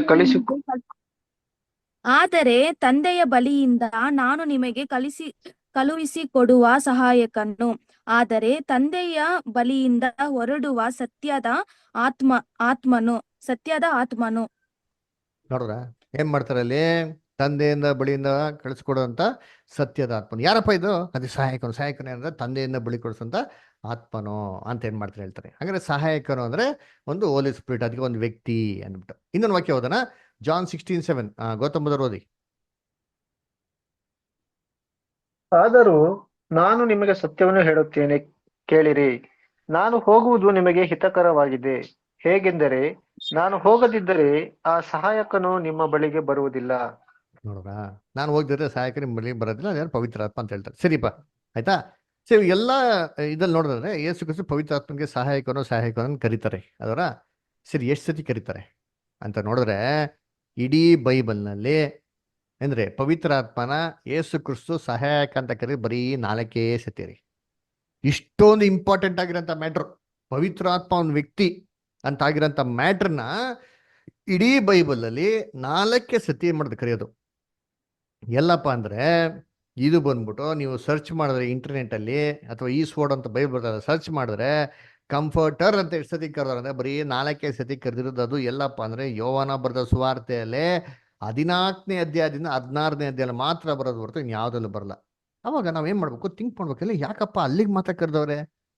ಇಂಥ ಒಂದು ಇಂಪಾರ್ಟೆಂಟ್ ಆಗಿರೋ ಡಾಕ್ಟ್ರಿನ್ ಯೇಸು ಕ್ರಿಸ್ತು ಯಾಕೆ ಯೋಹಾನ 14ರಿಂದ 16ಕ್ಕೆ ಮಾತ್ರ ಮಾತಾಡಿದರೆ, ಯಾಕೆ ಬೇರೆ ಜಾಗದಲ್ಲಿ ಎಲ್ಲೂ ಮಾತಾಡಿಲ್ಲ ಅಂತಂದ್ಬಿಟ್ಟು ನಾವೇನ್ ಮಾಡ್ಬೇಕು, ಒಂದು ಕ್ವಶನ್ ಹಾಕಿ ಉತ್ತರ ಹುಡುಕ್ಬೇಕ್ರಿ. ಉತ್ತರ ಹುಡುಕಿದ್ರೆ ನಮ್ಗೆ ಉತ್ತರ ಸಿಗ್ತದೆ. ಏನಪ್ಪ ಆಯ್ತು ಅಂತ ನೋಡಿದ್ರೆ, ಕರ್ತನಲ್ಲಿ ಪ್ರೀತಿ ಅಂತ ಸರೋಗಳೇ ಏನ್ರಿ, ಈ ಒಂದು ಪದನ ಯೇಸು ಕ್ರಿಸ್ತು ಏನಕ್ಕೆ ಬಳಕೆ ಮಾಡ್ತಾರೆ? ಈ ಒಂದು ಏನ್ರಿ ಸಹಾಯಕ ಅಂತಂದ್ರೆ ಅದ ಕನ್ನಡದಲ್ಲಿ ಅರ್ಥ ಅಲ್ಲೇ ಗೊತ್ತಾಗ್ಬಿಡುತ್ತೆ. ಸಹಾಯಕ ಅಂದ್ರೆ ನೀನು ಹೆಲ್ಪ್ ಮಾಡೋನು. ಇದು ಗ್ರೀಕಲ್ಲಿ ನೋಡಿದ್ರೆ ಪ್ಯಾರಾಕ್ಲಿಟೋಸ್ ಅಂತ ವಾರ್ತೆ ಬರ್ತದೆ. ಅದಕ್ಕೆ ಅರ್ಥ ಏನಪ್ಪ ಅಂದ್ರೆ ಹೆಲ್ಪ್, ಅಸಿಸ್ಟೆಂಟ್ ಅಥವಾ ಗೈಡ್, ಸಹಾಯಕ ಏನ್ರಿ, ನಮ್ಗೆ ತುಂಬಾ ಏನ್ ಮಾಡೋದು, ಉದವಿ ಮಾಡೋನು ಅಂತಂದ್ಬಿಟ್ಟು ಅಲ್ವರ. ಸರಿ, ಏನಾಯ್ತು ಅಂತ ಕಾಂಟೆಸ್ಟ್ ಹೋದ್ರೆ ಯೋಹಾನ 13ನೇ ಅಧ್ಯಾಯಕ್ಕೆ ಬನ್ರಿ. ಅದರ ಆನಂಬರ ತೆಗಿರಿ ಬೈಬಲ್ ಅಂತೀನಿ. ಅದರ ಯೋಹಾನ 13ನೇ ಅಧ್ಯಾಯಕ್ಕೆ ಬಂದ್ರೆ ಅಲ್ಲಿ ಯೇಸು ಕ್ರಿಸ್ತು ಕೊನೆ ಕ್ಷಣಗಳ್ರಿ ಏನ್ರಿ, ಏನೋ ಅಲ್ಲೆಲ್ಲ ಶಿಷ್ಯಗಳೆಲ್ಲ ಪಂಕ್ತಿಯಲ್ಲಿ ಕೂತಿರ್ತಾರೆ. ಇನ್ನು ಸ್ವಲ್ಪ ಕ್ಷಣ ನಾನು ಸತ್ತೋಗ್ತೀನಿ, ಅದರ ನೀವೆಲ್ಲ ನನ್ನ ಕೈ ಬಿಟ್ಟು ಹೋಗ್ಬಿಡ್ತೀರಾ, ನನ್ನ ಜೊತೆಗೆ ಯಾರು ಇರಲ್ಲ, ಅವ್ರ ದೇವ್ರು ಒಬ್ಬರೇ ಇರ್ತಾರೆ ಅಂತ ಹೇಳಿದ ತಕ್ಷಣ ಪೇತ್ರ ಇಮ್ಮಿಡಿಯೇಟಾಗಿ ಅವ್ರಿಗೆ ಏನಾಗ್ಬಿಡ್ತಾರೆ, ಏನು ಸ್ವಾಮಿ ಹಂಗೆಲ್ಲ ಹೇಳ್ತೀರಾ, ಯಾರು ಕೈ ಬಿಟ್ಟರು ನಾನು ನಿಮ್ಮ ಕೈ ಬಿಡೋದಿಲ್ಲ, ನಿಮ್ಮ ಜೈಲ್ಗೂ ನಿಮ್ಮ ಜೊತೆಗೆ ಬರ್ತೀನಿ, ಶತ್ರು ನಿಮ್ಮ ಜೊತೆಗೆ ಇರ್ತೀನಿ ಅಂತ ಹೇಳ್ತಾರೆ. ಹಂಗೆ ಹೇಳಿದ ತಕ್ಷಣ ನೋಡ್ರಿ ಅಂತೀನಿ, ಯೇಸು ಕ್ರಿಸ್ತು ಪೇತ್ರನಿಗೆ ಒಂದು ಮಾತು ಹೇಳ್ತಾರೆ ನೋಡ್ತೀನಿ. ಏನಂತ ಹೇಳ್ತಾರೆ ಯೋದನ್ನ ನೋಡಿದ್ದೀನಿ. ಜಾನ್ 13:37 ಆನಂದ್ ಬದರ್ ಓದ್ಬೋದಾ?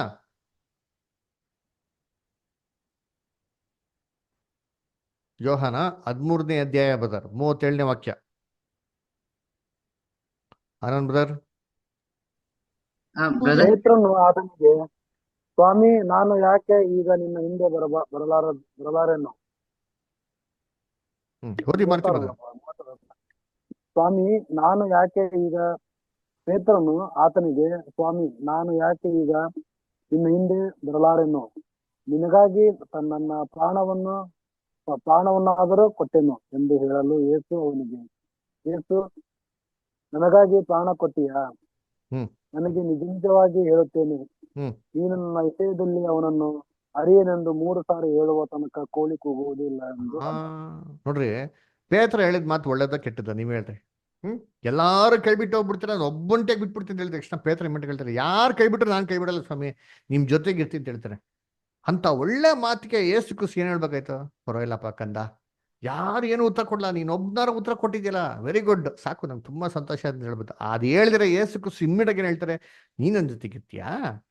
ಕೋಳಿ 3 ಸತಿ ಕೂಗೋದಕ್ಕಿಂತ ಮುಂಚೆ ನೀನ್ ಏನ್ ಮಾಡ್ತಾ 3 ಸತಿ ನಿರಾಕರಿಸಿದ್ಯಾ ಅಂತ ಹೇಳ್ತಾರೆ. ಹಿಂಗೆ ಹೇಳಿದ ತಕ್ಷಣ ಯೋಚನೆ ಮಾಡ್ರಿ ಅಂತೀನಿ, ಎಲ್ಲಾರ ಶಿಷ್ಯನ ಮೈಂಡ್ ಸೆಟ್ ಫುಲ್ ಕೊಲಾಪ್ಸ್ ಆಗ್ಬಿಡ್ತಾರೆ. ಎಲ್ಲಾರು ಬೇಜಾರಾಗ್ಬಿಟ್ರು. ಅದ್ರ ಯೋಚನೆ ಮಾಡಿದ್ದೀನಿ, ಯೇಸು ಕ್ರಿಸ್ತು ಹೇಳ್ತಾರೆ, ನಾನು ಸಾಯಕ್ಕೆ ಹೋಗ್ತಾ ಇದ್ದೀನಿ, ನನ್ನ ಹಿಡಿತಾರೆ, ನನ್ನ ಅರೆಸ್ಟ್ ಮಾಡ್ತಾರೆ, ನಾನು ಸಾಯಿಸಾಕ್ತಾರೆ ಅಂತ ಹೇಳಿದ್ರೆ, ಈ ಟೈಮಲ್ಲಿ ಯಾರೋ ಒಬ್ರು ಒಳ್ಳೆ ಮಾತನ್ನ ಹೇಳಿದ್ರೆ ಅದನ್ನ ಯೇಸು ಕ್ರಿಸ್ತು ಒಳ್ಳೆ ರೀತಿಯಲ್ಲಿ ಸ್ವೀಕಾರ ಮಾಡಿದ್ರೆ, ಈ ತರ ಡೈರೆಕ್ಟ್ ಆಗಿ ಏನ್ ಮಾಡ್ತಾರೆ, ಮಖಕ್ಕೆ ಕೊಡ್ದಂಗೆ ಹೇಳ್ಬಿಟ್ರಲ್ಲ ಅಂದ್ಬಿಟ್ಟು ಶಿಷ್ಯನುಗಳ ಬೇಜಾರಾಗ್ಬಿಡ್ತಾರೆ. ಅಲ್ವರ ಹೆಂಗ್ ಗೊತ್ತು ಬೇಜಾರಾಯ್ತು ಅಂತ? ಹೆಂಗ್ ಗೊತ್ತಾ? ಅಲ್ಲೇ ಯೇಸು ಕ್ರಿಸ್ತು ಹೇಳ್ತಾರೆ, ಜಾನ್ 14:1 ಓದಿಂತೀನಿ. ಜಾನ್ 14 ಚಾಪ್ಟರ್ 1 ವರ್ಸ್ ಓದಿಂತೀನಿ. ನಿಮ್ಮ ಹೃದಯವು ಕಲ್ಲವಲಗೊಳ್ಳದೆ ಇರಲಿ, ದೇವರನ್ನು ನಂಬಿರಿ, ನನ್ನನ್ನು ನಂಬಿರಿ. ನೋಡ್ರ ಏನ್ ಹೇಳ್ತಾರೆ ಅಲ್ಲಿ ಯೇಸು ಕ್ರಿಸ್ತು ಇಮ್ಮಿಡಿಯೇಟ್ ಆಗಿ ವಾರ್ತೆ ಏನಕ್ಕೆ ಯೂಸ್ ಮಾಡ್ತಾರೆ ನೋಡಿ. ಇವಾಗ ಜಾನ್ 13 ಚಾಪ್ಟರ್ ಆಯ್ತು ತಕ್ಷಣ 14 ಚಾಪ್ಟರ್ ಬರ್ತಾರೆ. ಈ ಡಿವಿಷನ್ಸ್ ಎಲ್ಲ ನಾವು ಮಾಡ್ಕೊಂಡಿರೋದು, ಯಾರು ಬೈಬಲ್ ಒರಿಜಿನಲ್ ಅಪೋಸ್ಟಲ್ಸ್ ಎಲ್ಲ ಬರ್ಬೇಕು, ಡಿವಿಷನ್ಸ್ ಎಲ್ಲ ಇಲ್ಲ, ಕಂಟಿನ್ಯೂಸ್ ಫ್ಲೋ ಅದು. ಏನಕ್ಕೆ ಯೇಸು ಕ್ರಿಸ್ತು ಇಮ್ಮಿಡಿಯೇಟ್ ಆಗಿ ಮಾತಾಡಿದ್ರು ಅಂತಂದ್ರೆ, ಯೇಸು ಕ್ರಿಸ್ತು ಶಿಷ್ಯನುಗಳು ನೋಡಿತಾರೆ. ನೋಡಿದ ತಕ್ಷಣ ಯೇಸು ಕ್ರಿಸ್ತನ್ಗೆ ಅವ್ರ ಆಲೋಚನೆಗೆ ಅರ್ಥ ಆಗೋಯ್ತಾರೆ. ಏನ್ ಅರ್ಥ ಆಗೋಯ್ತು? ಇವರೆಲ್ಲ ಬೇಜಾರು ಮಾಡ್ಕೊಂಡವ್ರೆ, ಅದರ ಅಪ್ಸೆಟ್ ಆಗ್ಬಿಟ್ರಲ್ಲ ಇಷ್ಟು ಇದ್ದವರು. ಯೇಸು ಕ್ರಿಸ್ತು ಆಯ್ತು, ಅಯ್ಯೋ ಏನೋ ಸಹಾಯ ಮಾಡ್ಬೇಕು, ಏನ್ ಹೆಲ್ಪ್ ಮಾಡ್ಬೇಕು, ಇವ್ರಿಗೆ ಬಲಪಡಿಸ್ಬೇಕು ಅಂತ ಅಂದ್ಬಿಟ್ಟು ಇಮ್ಮಿಡಿಯೇಟ್ ಆಗಿ ಯೇಸು ಕ್ರಿಸ್ತು ಹೇಳ್ತಾರೆ, ನಿಮ್ಮ ಹೃದಯವು ಕಳವಳಗೊಳ್ಳದಿರಲಿ ಅಂತ ಹೇಳ್ತಾರೆ. ನೋಡಿ, ಇವಾಗ ಯೇಸು ಕ್ರಿಸ್ತು ಎಷ್ಟು ಪವರ್ ಇತ್ತು ಅಂದ್ರೆ, ಅವರೊಬ್ಬರು ನೋಡಿದ ತಕ್ಷಣ ಅವ್ರು ಏನ್ ಥಿಂಕ್ ಮಾಡ್ತಾ ಇದ್ರು ಅಂತ ಯೇಸು ಕ್ರಿಸ್ತು ಮಾಡೋರನ್ನ ಐಡೆಂಟಿಫೈ ಮಾಡೋರು. ಎಲ್ಲಿದೆ ವಾಕ್ಯ? ಮ್ಯಾಥ್ಯೂ 9:4 ಓದಿ. ಮತ್ತೆ 9ನೇ ಅಧ್ಯಾಯ 4ನೇ ವಾಕ್ಯ. ಆನಂದ್ ಬದರ್ ಓದ್ತೀರಾ? ಇಲ್ಲ ಗೌತಮ್ ಬದರ್? ಸ್ವಲ್ಪ ಬಿಸಿ ಇದೀನಿ ಬ್ರದರ್. ಓಕೆ, ಸರಿ, ಹೋದ್ರಿ. ಯೇಸು ಅವರ ಆಲೋಚನೆಗಳನ್ನು ತಿಳಿದು, ನೀವು ಯಾಕೆ ನಿಮ್ಮ ಮನಸ್ಸಿನಲ್ಲಿ ಕೆಟ್ಟ ಆಲೋಚನೆಗಳನ್ನು ಮಾಡುತ್ತೀರಿ? ನೋಡ್ರ, ಯೇಸು ಕ್ರಿಸ್ತು ಒಬ್ರು ನೋಡಿದ ತಕ್ಷಣ ಆಲೋಚನೆ ಮಾಡೋರು ರೀಡ್ ಮಾಡೋರು ಅಂತ ಅಂಗಡಿ, ಶಿಷ್ಯನ್ರು ನೋಡಿದ ತಕ್ಷಣ ಆಲೋಚನೆ ರೀಡ್ ಮಾಡಿದ್ರು. ರೀಡ್ ಮಾಡಿದ ತಕ್ಷಣ ಯೇಸು ಕ್ರಿಸ್ತು ಇಮ್ಮೆಟ್ಟಾಗಿ ಹೇಳಿದ್ದೇನೆ ಅಂತಂದ್ರೆ, ನೀವು ಭಯ ಪಡಬೇಡಿ, ದೇವ್ರು ನಂಬುದ್ರ ನನ್ನನ್ನು ಕೂಡ ನಂಬುರಪ್ಪ, ನನಗೆ ಮೋಸ ಮಾಡಲ್ಲ ಅಂತ ಯೇಸು ಕ್ರಿಸ್ತು ಹೇಳ್ತಾರೆ. ಯಾಕೆ ಹಿಂಗೆ ಹೇಳಿದ್ರು ಅಂತಂದ್ರೆ, ಕರ್ತನಲ್ಲಿ ಪ್ರೀತಿ ಅನ್ಸಗಳು ನಮ್ಗೆ ಚೆನ್ನಾಗಿ ಗೊತ್ತು. ಯೇಸು ಕ್ರಿಸ್ತು ಅವ್ರನ್ನ 12 ಜನ ಅಪೋಸ್ಟಲ್ಸ್ನ ಕರೀತಾರೆ. 12 ಜನ ಅಪೋಸ್ಟಲ್ಸು ಇಡೀ ಲೋಕದಲ್ಲಂತ ಎಲ್ಲ ಕೆಲಸಗಳನ್ನ ಬಿಟ್ಬಿಟ್ಟು ಯೇಸು ಕ್ರಿಸ್ತು ಹಿಂದೆ ಬರ್ತಾರೆ. ಏನಕ್ಕೆ ಬಂದ್ರು ಗೊತ್ತಾ? ಸುಮ್ಮನೆ ಬರಲಿಲ್ಲ ರೀ. ಯೇಸು ಕ್ರಿಸ್ತು ಏನ್ ಗೊತ್ತಾ ಹೇಳ್ತಾರೆ, ಏನ್ರಿ ನಾನು ಹಿಂಬಾಲಿಸಿ ಅಂತ ಹೇಳ್ಬೇಕಾರೆ ಅವ್ರು ಮೀನ್ ಹಿಡಿಯಂತ ಕೆಲಸ ಎಲ್ಲ ಬಿಟ್ಬಿಟ್ಟು ಬರ್ತಾರ್ರಿ. ಮ್ಯಾಥ್ಯೂ ಏನ್ರಿ income tax officer, income tax ಕೆಲಸ, ಟ್ಯಾಕ್ಸ್ ವಸೂಲಿ ಮಾಡೋ ಕೆಲಸನ ಬಿಟ್ಬಿಟ್ಟು ಯೇಸು ಕ್ರಿಸ್ತು ಹಿಂದೆ ಬರ್ತಾರೆ ನೋಡಿದ್ರಿ. ಏನಕ್ಕೆ ಬಂದಿದ್ದು ಅಂತಂದ್ರೆ ಏನ್ರಿ, ಇವ್ರಿಗೆಲ್ಲ ಏನ್ ಅಭಿಪ್ರಾಯ ಇತ್ತು ಅಂದ್ರೆ, ಯೇಸು ಕ್ರಿಸ್ತು ಮಸಿಯಾ, ರೋಮನ್ಸ್ನೆಲ್ಲ ನಾಶ ಮಾಡ್ಬಿಟ್ಟು ತನ್ನ ಒಂದು ರಾಜ್ಯವನ್ನು ಇಸ್ರೇಲಲ್ಲಿ ಸ್ಥಾಪನೆ ಮಾಡ್ತಾರೆ. ಆ ಒಂದು ರಾಜ್ಯದಲ್ಲಿ ನಾವೇನಾಗಿರ್ಬೋದು, ಒಂದು ಮುಖ್ಯವಾಗಿರೋ ಸ್ಥಾನದಲ್ಲಿರ್ಬೋದು. ಯೇಸು ಕ್ರಿಸ್ತು ರಾಜನಾಗಿರ್ತಾರೆ, ಅವ್ರ ರಾಜನ ಪಕ್ಕದಲ್ಲಿ 12 ಸಿಂಹಾಸನ ಮೇಲೆ ನಾವು ಕೂತ್ಕೊಂಡೆ ಮಾಡ್ದು ಭೂಲೋಕದಲ್ಲಿ ಆಡಳಿತ ಮಾಡ್ತೀವಿ ಅಂದ್ಬಿಟ್ಟು ಈ ಒಂದು ಅಭಿಪ್ರಾಯ ಏನಾಯ್ತು ಅವ್ರಿಗಿತ್ತರಿ. ನೋಡಿ, ವಾಕ್ಯದಲ್ಲ ಇದೆ, ಓದೋಣ. ಎಲ್ಲಿ ಅಂದ್ರೆ ಮ್ಯಾಥ್ಯೂ 19:28 ಮತ್ತೆ 19:28 ಮಾರುತಿ ಬದರ್ ಓದ್ತೀರಾ? ಮಾರುತಿ ಬದರ್.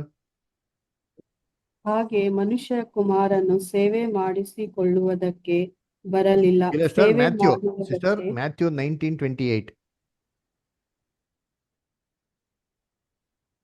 ಯೇಸು ಅವರಿಗೆ, ನಿಮಗೆ ಸತ್ಯವಾಗಿ ಹೇಳುತ್ತೇನೆ, ಹೊಸ ಸೃಷ್ಟಿಯಲ್ಲಿ ಮನುಷ್ಯ ಕುಮಾರನು ತನ್ನ ಮಹಿಮೆಯ ಸಿಂಹಾಸನದ ಮೇಲೆ ಕೂತುಕೊಳ್ಳುವಾಗ ನನ್ನನ್ನು ಹಿಂಬಾಲಿಸಿರುವ ನೀವು ಸಹ 12 ಸಿಂಹಾಸನಗಳ ಮೇಲೆ ಕೂತುಕೊಂಡು ಇಸ್ರೇಲಿನ 12 ಕುಲಗಳಿಗೆ ನ್ಯಾಯ ತೀರಿಸುವಿರಿ. ನೋಡ್ರ, ನೀವೇನ್ ಮಾಡ್ತೀರ? 12 ಸಿಂಹಾಸನ ಕೂತ್ಕೊಂಡು 12 ಗೋತ್ರಗಳಿಗೆ ನ್ಯಾಯ ತೀರ್ಪು ಹೇಳ್ತೀರ ಅಂತಂತಾರೆ. ಏನು ಶಿಷ್ಯನ ಖುಷಿ ಆಗೋದು ಗೊತ್ತಾ? ಓ, ನಾವು ಸಿಂಹಾಸನ ಕೂತ್ಕೊಂತೀರಪ್ಪ, ನಾವೇನ್ ಮಾಡ್ತೀರಿ? ಆಡಳಿತ ಮಾಡ್ತೀರಿ, ಯೇಸು ಕ್ರಿಸ್ತು ರಾಜಾದಿ ರಾಜ ಅಂದ್ಬಿಟ್ಟು. ಅದಕ್ಕೆ ಇಮ್ಮಿಡಿಯೇಟ್ ಆಗಿ ಇದಾಗಿದ ತಕ್ಷಣ ಯೋಹಾನ ಮತ್ತೆ ಯಾಕೋಬ್ಬರು ಮತ್ತೆ 20ನೇ ಅಧ್ಯಾಯದಲ್ಲಿ ಅವ್ರು ತಾಯಿ ಕಳಿಸ್ಬಿಡ್ತಾರೆ.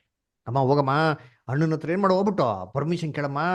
ಏನಂತ ಪರ್ಮಿಷನ್ ಕೇಳು ಅಂದ್ರೆ, ಒಬ್ಬ ಲೆಫ್ಟ್ ಹ್ಯಾಂಡ್ ಅಲ್ಲಿ ಒಬ್ಬ ರೈಟ್ ಹ್ಯಾಂಡ್ ಕೂತ್ಕೊಂಡು ಮಾಡಮ್ಮ, ಪರ್ಮಿಷನ್ ಕೇಳಮ್ಮ ಅಂತ ಹೇಳ್ತಾರೆ. ಯಾಕೆ ಗೊತ್ತಾ? ಇವ್ರು ಅವ್ರ ಚಿಕ್ಕಮ್ಮ, ಯಾರೋ ಯೋಹಾನ ಯಾಕೋಬ್ಬರ ತಾಯಿ ಯೇಸು ಕ್ರಿಸ್ತನಿಗೆ ಏನಾಗಬೇಕು? ಚಿಕ್ಕಮ್ಮ ಬೇಕು. ಎಲ್ಲ ಬೈಬಲ್ ಇದೆ, ನೋಡಿ ವಾಕ್ಯ ಓದೋಣ. ಮ್ಯಾಥ್ಯೂ ಚಾಪ್ಟರ್ 20:21 ಮತ್ತೆ 20ನೇ ಅಧ್ಯಾಯದಲ್ಲಿ 21ನೇ ವಾಕ್ಯ ನಾನು ಹೇಳ್ತೀನಿ, ಅವ್ರು ಹೋದ್ರಿ. ಯಾರು ಅಂತಂದ್ರೆ ಬಿಂದು ಸಿಸ್ಟರ್ ಓದ್ಬೋದಾ? ಓದ್ತೀನಿ brother. ನಿನ್ನ ರಾಜ್ಯದಲ್ಲಿ ನನ್ನ 2 ಮಕ್ಕಳಲ್ಲಿ ಒಬ್ಬನು ನಿನ್ನ ಬಲಗಡೆಯಲ್ಲಿಯೂ ಮತ್ತೊಬ್ಬನು ಎಡಗಡೆಯಲ್ಲಿಯೂ ಕುಂತುಕೊಳ್ಳುವುದಕ್ಕೆ ಅಪ್ಪಣೆಯಾಗಬೇಕು ಅಂದಳು. ನೋಡ್ರ, ರಾಜ್ಯದಲ್ಲಿ ಕೂತ್ಕೊಳಕ್ಕೆ ಎಲ್ಲಿ ಕೊಡಿ, ಲೆಫ್ಟ್ ಹ್ಯಾಂಡ್ ರೈಟ್ ಹ್ಯಾಂಡ್ ಕೂತ್ಕೊಳಕ್ಕೆ ಪರ್ಮಿಷನ್ ಕೊಡಿ ಸರ್ ಅಂತ ಏನ್ ಮಾಡ್ದಾಗ ಕೇಳ್ತಾರೆ. ಅದ್ರ ಯಾಕಂದ್ರೆ ಇವರು ಯೇಸು ಕ್ರಿಸ್ತನಿಂದ ಫಾಲೋ ಮಾಡಿದ್ದೆ ಈ ಬೆನಿಫಿಟ್ಗಾಗಿ. ನಾವು ಆಡಳಿತದಲ್ಲಿ ಕೂತ್ಕೊಬೋದು, ಕ್ಯಾಬಿನೆಟ್ ಮಿನಿಸ್ಟರ್ಸ್ ನಾವು ಒಬ್ಬರಾಗಿರ್ಬೋದು, ಲೆಫ್ಟ್ ಹ್ಯಾಂಡ್ ರೈಟ್ ಹ್ಯಾಂಡ್ ಏನ್ ಮಾಡ್ತೀವಿ ಕೂತಿರ್ತೀರಿ ಅಂತ. ಅದಕ್ಕೆ ನೋಡ್ಬೇಕಾದ್ರೆ ಯೇಸು ಕ್ರಿಸ್ತು ಸತ್ತೋಗಿದ್ಮೇಲೆ ಕೂಡ 2 ಜನ ಹಿಮಾಸಿಗೆ ನಡ್ಕೊಂಡು ಹೋಗ್ತಿರ್ತಾರೆ ಶಿಷ್ಯರುಗಳು. ಅವ್ರು ಏನ್ ಡಿಸ್ಕಸ್ ಮಾಡ್ತಾರೆ ಗೊತ್ತಾ? ಇದೇ ಮ್ಯಾಟರ್ ಡಿಸ್ಕಸ್ ಮಾಡ್ತಾರೆ ನೋಡಿಂತೀನಿ. ಯೇಸು ಕ್ರಿಸ್ತು ಇಸ್ರೇಲ್ ಎಲ್ಲಾರು ನಮ್ಮ ಕಾಪಾಡ್ತಾರೆ ಅಂತ ನಂಬಿದ್ರಿ ಅಂತಂದ್ಬಿಟ್ಟು. ಲೂಕ 24:21 ವಿಕ್ರಮ್ ಬದರ್ ಓದ್ಬೋದಾ? ಲೂಕ್ 24:21. ನಾವಾದರೂ ಇಸ್ರೇಲ್ ಜನರನ್ನು ಬದರ್ ಮ್ಯೂಟ್ ಆಗೋಯ್ತು ಬದರ್. ನಾವಾದರೂ ಇಸ್ರೇಲ್ ಜನರನ್ನು ಬಿಡಿಸತಕ್ಕವನು ಆತನೇ ಎಂದು ನಿರೀಕ್ಷಿಸಿಕೊಂಡಿದ್ದೆವು. ನೋಡ್ರೆ, ನಾವಾದರೂ ಇಸ್ರೇಲ್ನ ಬಿಡಿಸತಕ್ಕವನು ಇವನೇ ಅಂತ ನಂಬಿದ್ರಿಂದ ಇವ್ರು ನೋಡಿದ್ರೆ ಸತ್ತಾಗ್ಬಿಟ್ರಲ್ಲಪ್ಪ ಅಂತಂದ್ಬಿಟ್ಟು ಅಲ್ವರ. ಅದು ನೋಡ್ಬೇಕಾರೆ ಎಲ್ಲರಿಗೂ ಅದೇ ಎಕ್ಸ್ಪೆಕ್ಟೇಷನ್ಸ್ ಇತ್ತು, ಯೇಸು ಕ್ರಿಸ್ತು ನಮ್ನೇನ್ ಮಾಡ್ತಾರೆ, ಕಾಪಾಡ್ತಾರೆ ಅಂತ. ಅದಕ್ಕೆ ಇನ್ನೊಂದು ಇನ್ಸಿಡೆಂಟ್ ಅಲ್ಲಿ ಯೇಸು ಕ್ರಿಸ್ತು ಪರಲೋಕಕ್ಕೆ ಹೋಗ್ತಾ ಇರ್ತಾರೆ. ಆವಾಗಾರ ಯೇಸು ಕ್ರಿಸ್ತನ್ ಕೇಳ್ತಾರೆ, ಸ್ವಾಮಿ ಹೋಗೋದು ಹೋಗ್ತೀರಾ, ಇವಾಗಾರ ರಾಜ್ಯವನ್ನು ಭೂಲೋಕದಲ್ಲಿ ಸ್ಥಾಪನೆ ಮಾಡೋಗ್ತೀರಾ ಅಂತ. ಅಪೊಸ್ತಲ ಕೃತ್ಯಗಳು 1:6 ರೂಪಾ ಸಿಸ್ಟರ್ ಓದ್ಬೋದಾ? ಅಪೊಸ್ತಲ ಕೃತ್ಯಗಳು 1ನೇ ಅಧ್ಯಾಯ 6ನೇ ವಾಕ್ಯ.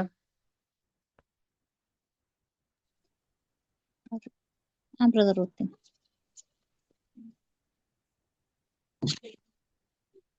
ಕೂಡಿ ಬಂದವರು ಆತನನ್ನು, ಸ್ವಾಮಿ, ನೀನು ಇದೇ ಕಾಲದಲ್ಲಿ ಇಸ್ರೇಲ್ ಜನರಿಗೆ ರಾಜ್ಯವನ್ನು ತೀರಿಸಿ ಸ್ಥಾಪಿಸಿಕೊಳ್ಳುವಿಯೋ ಎಂದು ಕೇಳಲು. ನೋಡ್ರ, ಏನ್ರಿ, ಇದೇ ಕಾಲದಲ್ಲಿ ಇಸ್ರೇಲ್ಗೆ ಜನರಿಗೆ ರಾಜ್ಯವನ್ನು ತಿರುಗಿ ಸ್ಥಾಪಿಸಿ ಕೊಡುವಿಯೋ. ತಿರುಗಿ ಇವಾಗ ವಾಪಸ್ ಕೊಡ್ತೀರಾ, ಇವಾಗಾರ ಕೊಡ್ತೀರಾ ಸ್ವಾಮಿ ಅಂತ ಏನ್ ಮಾಡ್ತಾರೆ, ಕ್ರಿಸ್ತನ್ಗೆ ಏನ್ ಮಾಡ್ತಾರೆ ಅಂತ ಕೇಳ್ತಾ ಅಂತೀನಿ. ಇವಾಗಾರೋ ರಾಜ್ಯವನ್ನು ವಾಪಸ್ ಕೊಡ್ತೀರಾ, ಎಲ್ಲಿ ಇವಾಗ? ಯಾಕಂದ್ರೆ ನಾವು ಅಟ್ಲೀಸ್ಟ್ ಹೋಗ್ತಾರೆ ರಾಜ್ಯವನ್ನು ಕೊಟ್ಬಿಡೋಗಿ ನಾವು ಕೂತ್ಕೊಂಡು ಏನ್ ಮಾಡ್ತೀರಾ, ಆಡಳಿತ ಮಾಡ್ತೀನಿ ಅಂದ್ಬಿಟ್ಟು.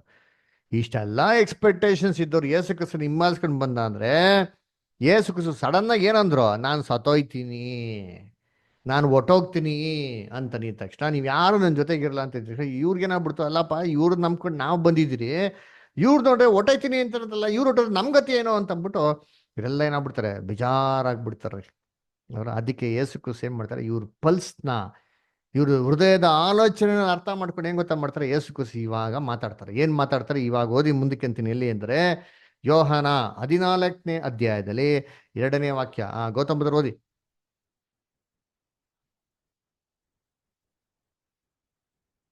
ಜಾನ್ 14:2.